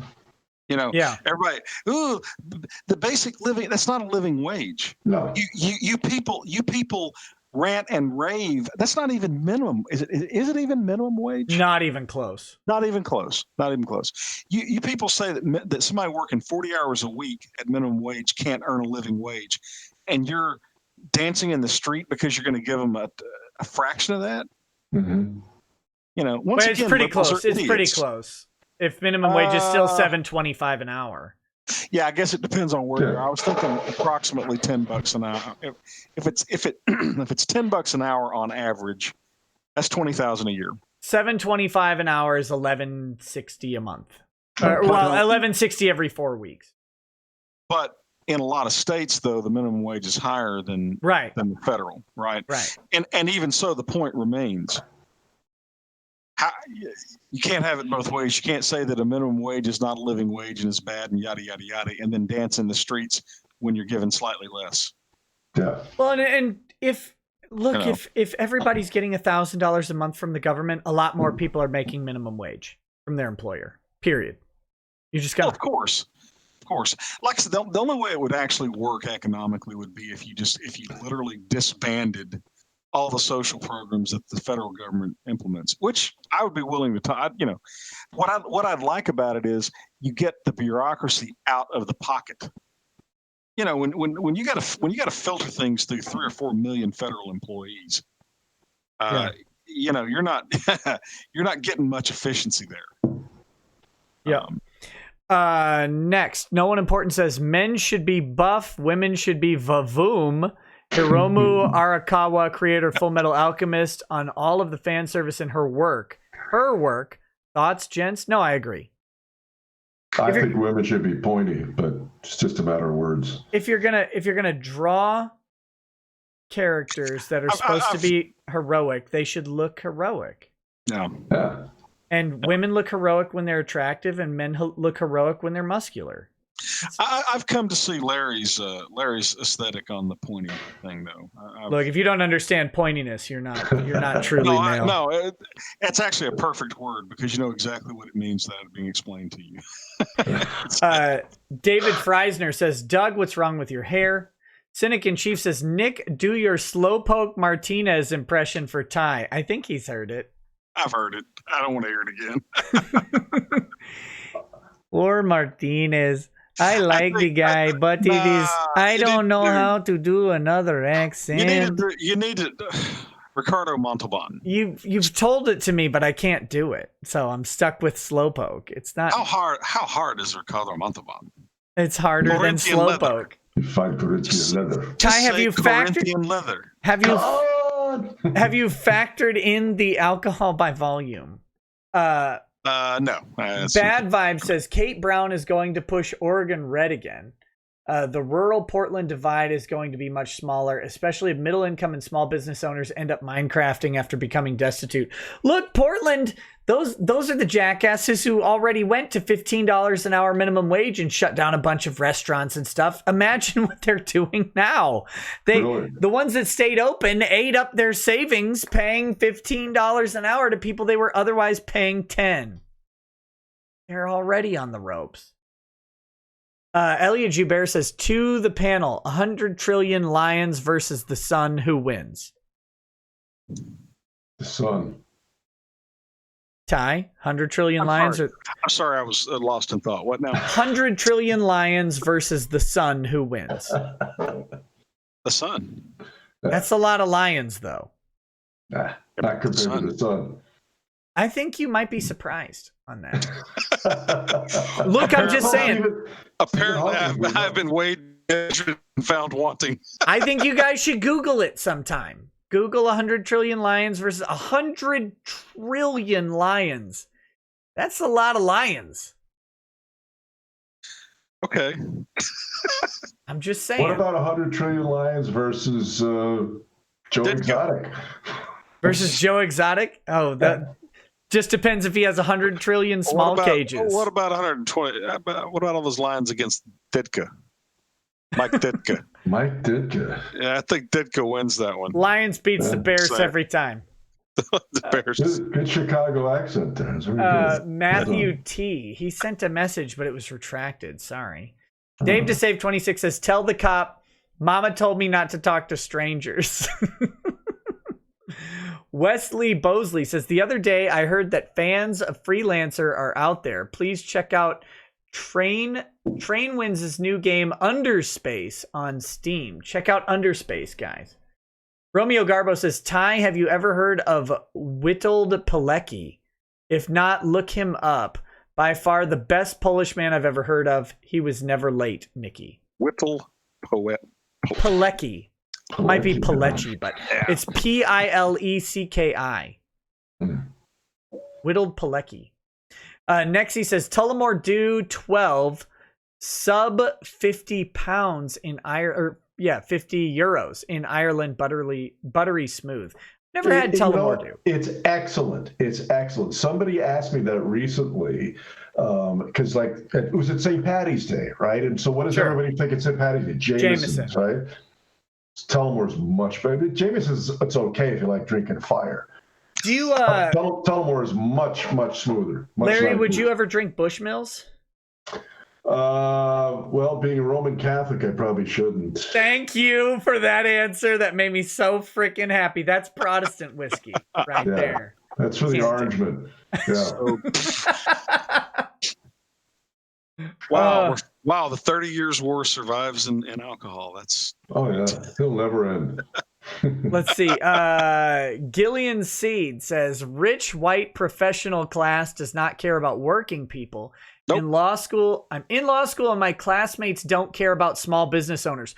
Oh, there's no dumber group of entitled rich people than law students. No question. They're the fucking worst group of people on the planet. Ugh. I couldn't get away from law students fast enough. Yeah. Do you know anybody that actually remembers law school fondly? I don't. I hated it. Yeah. Thought it sucked. The only thing I know is my group of friends misses how much we got to hang out in law school, and that's it. Sure, but I'm talking about but other than that, basically it sucked. It's awful. It was not fun. You will not have fun in law school. Alice Lovely says, hey all, first super chat. Hey, hi, thank you. Got some Woodford Reserve. Have some money left over. What other drinks would you recommend? Or at least what are your top 5? Well, it depends on how much money you got left over. I'm liking Jack Daniels. Don't do it. Sorry. It's become almost an autonomic reflex. Woodford Reserve it's a good drink. Look, if you want something, again, I'm going to say it until I die. Basil Hayden's bourbon is great. It's around the price of a Woodford. Well, I want to jump in and say that Lion would win if they attacked at night. There you go. Perfect. There you go. Thanks. Perfect. Yeah, when that sun shuts off, it's approachable. You're right. Yeah. Look, it's got to sleep sometime. Yeah. Thanks, Trey. John Doe says, gentlemen, I present the Hawking, the original beta tester of the God Emperor's text-to-speech device. The Hawking does not protect. Angry Baneling says, Ty, you have betrayed the no sack squad. Don't worry, Ty, stand tall. Brandon says, have you heard MC Jarbo's new iDub song, I Cucks OnlyFans Damage? It's an absolute banger with only one gamer word. I haven't listened to it yet. By the way, did you hear, I don't know why this popped in my head, did you hear Kanye West came out and said he was going to vote for Trump because he wasn't going to be told by white people what white people he could vote for? Yeah! Attaboy Kanye, do it. I'm becoming a fan. He's hilarious. You someday I'll have to explain Larry, are you familiar with the iDubbbz drama at all? I'm not. Let me run this by you guys real quick. You guys can both comment on this. Okay. So let's say you're a popular YouTuber with about 8 million subscribers. So very, very popular. Yeah. Now let's say you use the money from that 8 million subscribers to buy your girlfriend, who is a YouTuber who is not successful at all. You buy her a boob job. Okay. Right? Maybe so she could be more successful on YouTube and Twitch. I don't know. And then she opens what's called an OnlyFans account. Are you guys familiar with what OnlyFans is? No.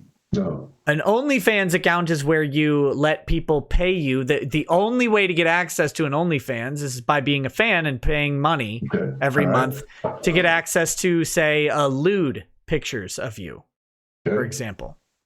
Anything from cosplay to quote iDubbbz, to double penetration. So that's so all the you can go all the way on OnlyFans. Okay. So this guy buys her an augmentation. To use a PC term, he buys her an augmentation. It seems vaguely disrespectful. And then she sells her augmentation's results to the internet. Leases it. Leases. Sells it. Yeah. Right. She works out a license agreement. Yeah. License. Yeah. She works out a license agreement to the whole internet. And then, now, what do you guys do? Right? Your significant other. Oh, I'm not on board for that at all. Really. Really? But what can you do? Do you have any say in this? I mean, how could you possibly? Yeah, I wouldn't put up with it, but. Oh man, Ty talks about murdering his girlfriend. Perfect. This guy comes out and he's like, "Well, what am I gonna do? Stop her?" Yes. Yeah. You're gonna be a man. You're gonna grow a pair, and you're gonna say, "Knock that shit off, or we're done." And if she doesn't knock that shit off, you walk away, like a man would do. And pay attention. I said this is a girlfriend. This isn't even a wife. Right, exactly. You have no investment in this outside of the tit job you paid for. And you probably got your money's worth. You'd like to think. You may be a little hasty on that one, Ty. You'd like to think. Look, if she's selling them to the rest of the internet, she might not be getting the free bits at home. How can you possibly have any self-respect? None. If you tolerate that. He should be laughed off the internet. I mean, well, to steal a word from you, great, you've become a virtual cuck. Exactly. I was just going to say that. He's a digital cuck. Yep. Nailed it. Yes. But that is so lame. What am I supposed to do? Well, the first thing he did was making a video about how much he approves of it. And the second thing he did was DMCA all the websites that leaked it. Wow. That's how you do it. So he actually is a cuck then. Oh yeah. It's not even close. Oh, and the best part, of course, is he spent the past several years calling other people cucks and simps and all that stuff. Well, there you go. Next he says, Doug's not my guy, but Chad Dad's draws stream when? That'd be fun, except I suck at drawing. Oh God, you don't want to see me draw anything. Allison Jacob says, outliving two siblings is also not a fun thing, especially when you're 28. Oh God. That's tough. And got to know and have memories with both of them. That's rough, Allison. Say that again. I'm sorry, I didn't hear that. Allison Jacob says, outliving two siblings is also not a fun thing, especially when you're 28 and got to know and have memories with both of them. That's like too young to outlive your siblings. Sure you outlive your siblings when you're 70. Right. That's something. You outlive them at 28. It's like, it's not long enough for me. Well, sorry as hell. What would you say? My sibling and I's relationship has gotten so much better with every year, even though we're a long physical distance apart. The time that we do get to spend together grows and grows so much. You needed that. For me, it was like an inverted parabola, right? Like our relationship was here when we were tiny, and then it decreases as we live together as kids, and it hits a low point. And then as we spend time apart, it just progressively better. And we have such a great relationship now that when we do get to hang out, it's really, really rewarding and enriching. And at 28, it wouldn't have been enough time. No, when people suffer those kinds of losses too, I've never taken a hit like that, so I don't know how it feels. But you got to think that you'd be almost angry at everybody else who didn't have that happen to you. Mm-hmm. Yeah, that's just really got to suck. Yeah. Okay. Next, Bad Vibe. We got a couple left. Bad Vibe says, have any of you got to use the Beowulf 50 caliber AR platform? Uses the same lower and modified upper barrel and had just as many configurations as the AR does. A 50 cal AR? No. I want one. Surely it just uses the similar design. I mean, it's got to be more robust. Well, yeah, it'd be a little bit bigger, you'd think. You would think. Yeah. Well, there it is. 50 caliber Beowulf AR-15 rifles by Alexander Arms.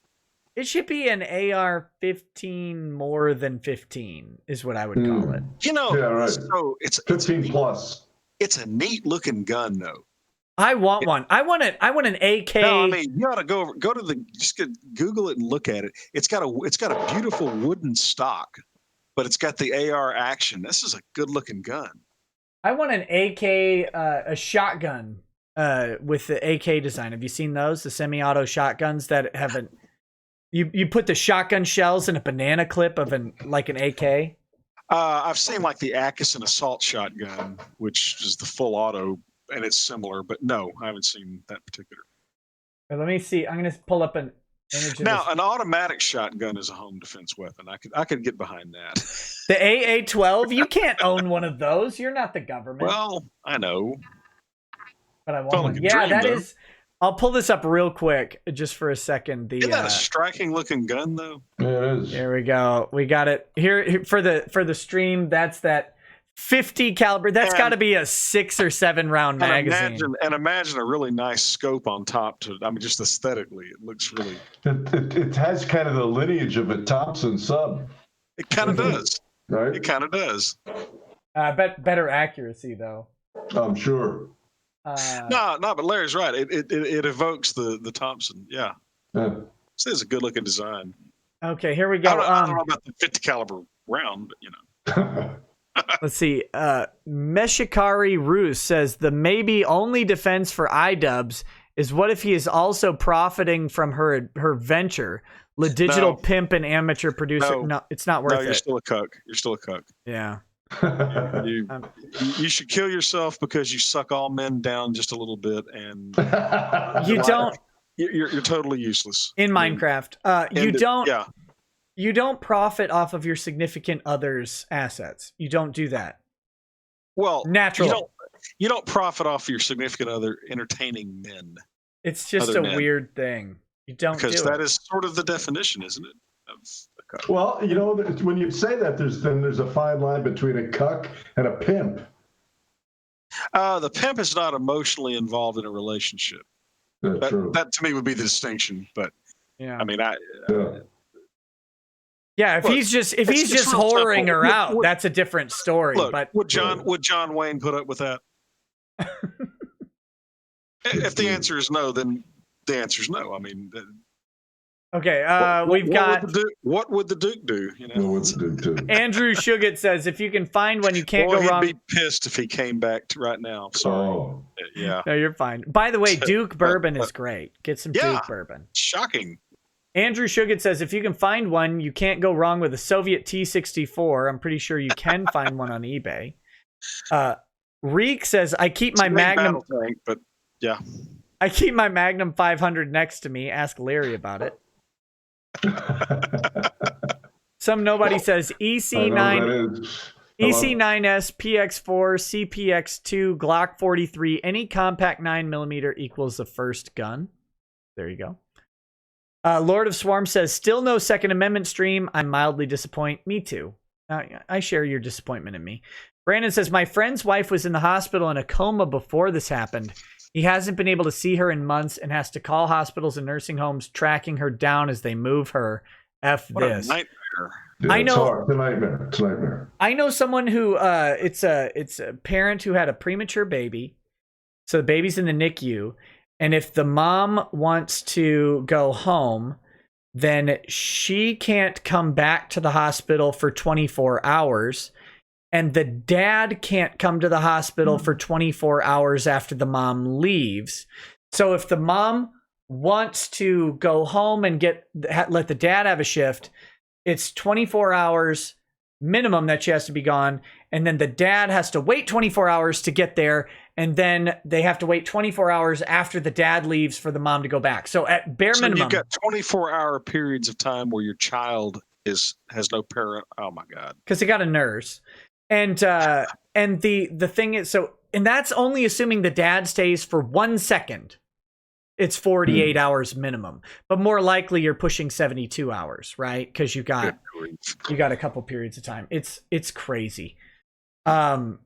Just really frustrating. Full Metal says NBA is a loser who needs to get a life. No One Important says, so Nick, thoughts on Monica's vid comments on Ron? Look, people are taking them a little bit too far, but I don't mind. I think it's hilarious. Great. Good. Take them too far. Who cares? She's a wonderful person. And Ron is an exceptional individual. Meshikari says 45 1911 Power Plus reliable. That's what I have. 45 1911 had before it fell in the lake. Tassia says thank you for honoring those now gone. They deserve it. Lost both my mom and my stepmom, along with my older brother by 26. Never forget. Keep living. Man, that's rough. Okay, and finally, we got a couple last ones. Says Bad Dragonite. Sorry about the repeated chat. Mobile Streamlabs is being a bit weird for me. I'll never apologize for giving me money. Seriously. Tag you in a tweet. I apologize to Larry and I for giving him money, but he says tagged you in a tweet by Baldermort. Hopefully you guys can get an interview set up. Would love to see it. Yeah, I love talking 40K, and everybody else is better than me at it. Bad Dragonite says severely disappointed by this apocalypse. All the Karens ruined the Fallout Wasteland fantasy. 0 TP rolls out of 10. I never imagined I'd gain weight during an apocalypse. I just didn't. I was putting on a shirt today, and I was like, "Why do all my shirts fit funny?" And Lady Raggets just looks at me like, "Fatso." God damn. Yeah, it's like all I do is sit around and eat junk food. It's terrible. It's horrible apocalypse. I can't wait to do that in a few minutes. I'm gonna eat a bunch. The Coke Master says, looking at futa porn is no more gay than looking at lesbian porn, provided that the futa has no sack and is copulating with a girl. Essentially, the penis is no different than a strap-on in most scenarios. The penis is always different than a strap-on. The Coke Master, how dare you? Wow. Do you really spend time thinking of that? Ty, these are important questions. Indubitably. You spent time thinking about it, and you chose sack like a real man. I don't want to. Okay. Joseph, I'm glad to have been of service. I'm gonna tell the lovely lady. Joseph Kerwin says, "I got a Mosin Nagant for home defense. It's not good at shooting things, but the bayonet is slick." Yep, I got me one of them. He also says, they were back when they were cheap, Yang Bucks would only be available to those not taking welfare. It's a way to end the welfare state. Well, I guess it's just... As I said, there is an argument for using it in lieu of all those federal programs. But not. It would never happen. Would never happen. We don't do that. The government is gonna put a couple 3 million federal employees out on the street. Not gonna happen. Well, that's why, like in theory, I want a value-added tax. Because I want a value-added tax rather than a sales tax. Because when you have a value-added tax, that tax drops off in international trade. And so it helps our export while having the same impact on you individually as a sales tax. The problem is we won't do a value-added tax in lieu of a sales tax. We'll do both. That's right. What I don't like about a VAT, though, is you don't see what you're paying. It's built in. Yeah. And that's my primary complaint with a VAT.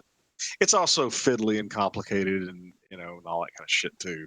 At the level of collecting the tax. I mean, yeah. And then finally we got My Room Records. No, not finally. Close though. My Room Records says, "Oh, the guests are all plentiful from Toye to Renfamous, who bring their land whale and cuck to the mix.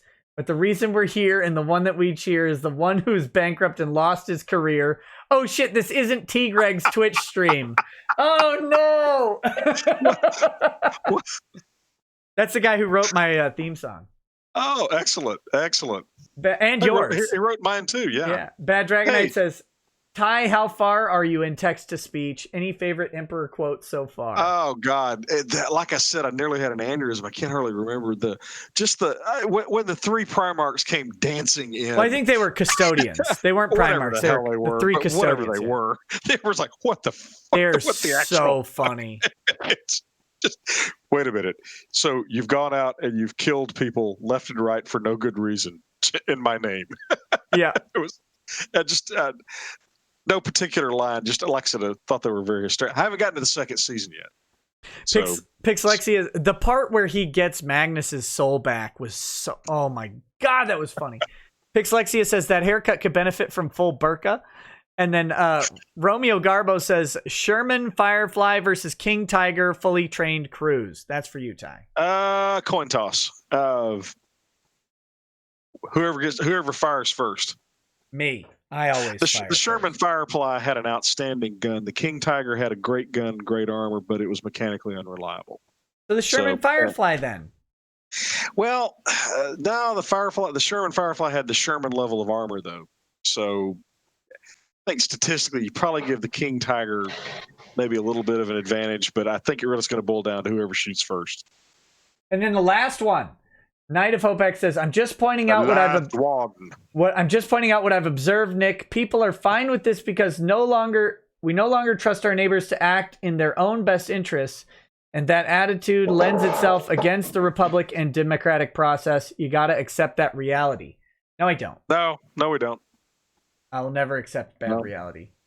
All right. Well, Ty, Larry, we're done. Thank you so much for being here. All the super chats. Don't leave. I like to say goodbye to you guys in private after the stream if we can. Sure. And then, but if there's anything you guys want to say, guys, you got to check out That Larry Show. The link is in the description, thatlarryshow.com. It really is very good. I'll Thank you. thumbs up that. You cannot find more velvety podcast content. Yeah. And it's always wrapped up in a nice, 25 to 35 minute show that's well put together and is an excellent narrative story. It's Thank you. It seems like it is a lot shorter. It does. Than it is, which is a compliment. I mean, it goes smooth, it goes fast. It's really good stuff. Yeah, it's a great show. And you can check out Ty Beard at beardandharris.com. Yeah. for all of your Texas legal needs. There you go. That. Yes, and I do need to shill Doug's comic book, Bigfoot Build 2, also in the description. Bigfoot Build 2, Finger of Poseidon on Indiegogo. He passed $151,000 on stream. So great job. Thank you to you guys who have checked it out. It's in the description. If you don't have Bigfoot Bill 1, you got to get Bigfoot Bill 2. It doesn't make sense, but you do need it's great. Doug puts together a beautiful book as well as a fantastic story. So. He does. All right, guys. All right. Thanks for hanging out tonight. I'm not going to do Twitch because it's already 4 a.m. my time. So I'm going to go drown in a bowl of ramen. I apologize. I meant to do Twitch. We'll do it tomorrow.